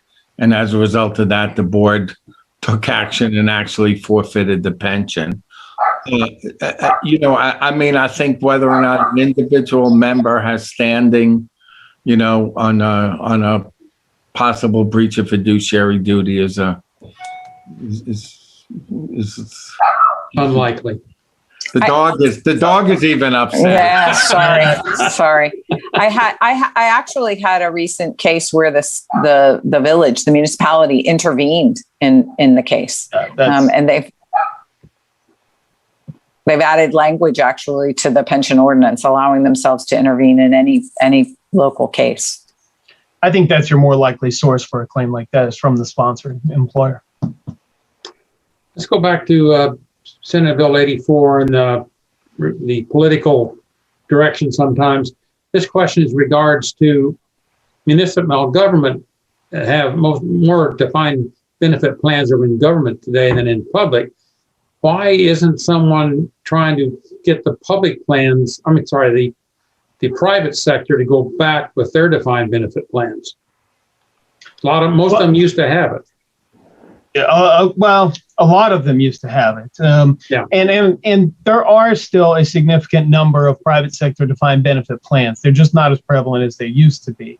You see them largely in the unionized workforce. So you'll see them in your skilled trades, your craft trades, where those unions are still strong and the unions still operate defined benefit plans. Outside of those union-centric multi-employer plans, they hardly exist. But there are examples where they do exist. Why aren't we seeing a push for that? I think because it incurs more liability for employers, and at least the mood in the United States now and for the past several decades has been, we want to shift as much risk and responsibility from the employer to the employee as possible. We see that in healthcare and we see that in retirement. Because when I provide a defined contribution plan, I as an employer can define my cost. I mean, that's the inherent, from an employer's perspective, it's the inherent advantage of a defined contribution. I know exactly what I will or might be paying. I can cap those costs. Once the employee separates from employment by resignation, termination, or whatever other means, then they're on their own. And if they don't have enough money to last them the rest of their life, if they can't afford health insurance in retirement, it's not my problem as the employer, it's the employee's problem. And so you see the shift because they can offload those risks, they can offload those costs. And until we can change the attitude in the country, I think it'll continue to be that way. Or societies, Mark. Well, it'll be society's cost. This is true because when they don't have enough money to make it through the rest of their life, the rest of us float the boat, right? So we end up providing for their care. Or they end up on the street. Who knows where they end up? But they end up being a burden on society. That's true. Okay, Bonnie, here's a quick question. Have you ever had to locate a missing participant? And how do plans stay in touch with their members after the member has retired from the organization? So we have actually, we have a plan, and actually most of our police and fire plans have provisions that, members can leave their money in the plan, but it has to be distributed within 5 years. So we've had occasion to have to locate those participants to make those refunds of contributions. I think, the Department of Labor has recently issued some new best practices, which I talked about. And so I think, part of their basis was really to establish some sort of a way that you could have participants keep in touch with you, having a portal, having them have the ability to update their own information for you so that you could continue to be in contact with them behind some sort of a passworded section. So, particularly with the increase in the drop plans and the ability of people to keep them in the plan, we will be looking at the end of people's lives to have to make or at the end of people's careers to make some sort of distributions. And I think, particularly with the ability to be more mobile, we probably will lose more people. You mentioned, when we're talking about keeping in touch, have any of you had an issue where a member in retirement has passed and the board doesn't learn of it and the checks continue to go out? And what's the outcome of some of those? I'm sure we've all had those scenarios of, I guess, unfortunately. I'm sure everybody has a comment, but just really quickly from our perspective, I think it's inherent on the board, as Ron mentioned earlier, there is a fiduciary responsibility to make sure that we're paying benefits out correctly, right? I think ultimately that's the baseline. That's where everything defaults to automatically. So one of those is if we're paying a pension out to somebody who's dead, that's probably not right. So we do have a responsibility to try and collect those monies if we can. Oftentimes, we can reach out to those individuals. If it's a joint account, maybe we know potentially who cashed the checks or at least who received the checks. And so we can reach out directly. And in some instances, we've been successful and it's just been inadvertent and the monies have been paid back. In more often, I think it's a cost benefit analysis truly at the end of the day for the board, in the sense that it doesn't make much sense to try and recover money and spend, I'm going to make up a number, $10,000 to recover $500, right? And so while it's incumbent on the board to try and get these monies back, I think ultimately it really boils down to just circumstances surrounding where the collection is and how it's going to go and what it's going to cost the board to get the money back. If the board has to ultimately write those off as essentially a cost of doing business, then I think it can be comfortable in the sense that it tried to get the money back, and at a certain point, it doesn't make any sense to proceed any longer. But to the extent that they can do, annual check-ins with their retirees, or, quarterly ones would be even better, because then you're only out, potentially 3 months worth of benefits. So it's, the more often you can reach out, I think, the DOL talked about it. The more often you can reach out to your participants, the more often you can have that kind of check-in, the less you're in a situation which could cause the pension fund jeopardy. Yeah, it goes right along with the missing participant that you referenced earlier, Steve. I mean, having these reach outs and staying in contact with your participants will allow you to better manage these scenarios. And there are also third-party services that you can engage that will, on an annual basis, quarterly basis, however often you want to pay for it, will run death checks to verify that you don't have any at least reported or known dead participants. Okay, well, we don't have any more questions coming in. So I want to take this opportunity to thank each of you for your time today. It's been informative. We enjoyed doing this virtual program, but we look forward, obviously, to a live program. So thank you for participating. I hope everyone has found the information rewarding today. On behalf of the FPPTA, I want to thank all of our associate presenters and our Ed Committee members who have presented the last 2 days. Also want to thank Patrick Langen and his staff, Netza Rodriguez, Lachey Lewis, who have guided the FPPTA through this world of virtual programs. It's been very interesting from all of our perspectives. The good news, we're going to be holding our 37th annual conference on site, in person, at the Omni Orlando Champions Gate Resort. That's coming up in the end of June. The conference registration is open. It's on the FPPTA website. The hotel is taking reservations. And we now want to share with you a video about our upcoming conference. Look forward to seeing you all in June. Thank you.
you.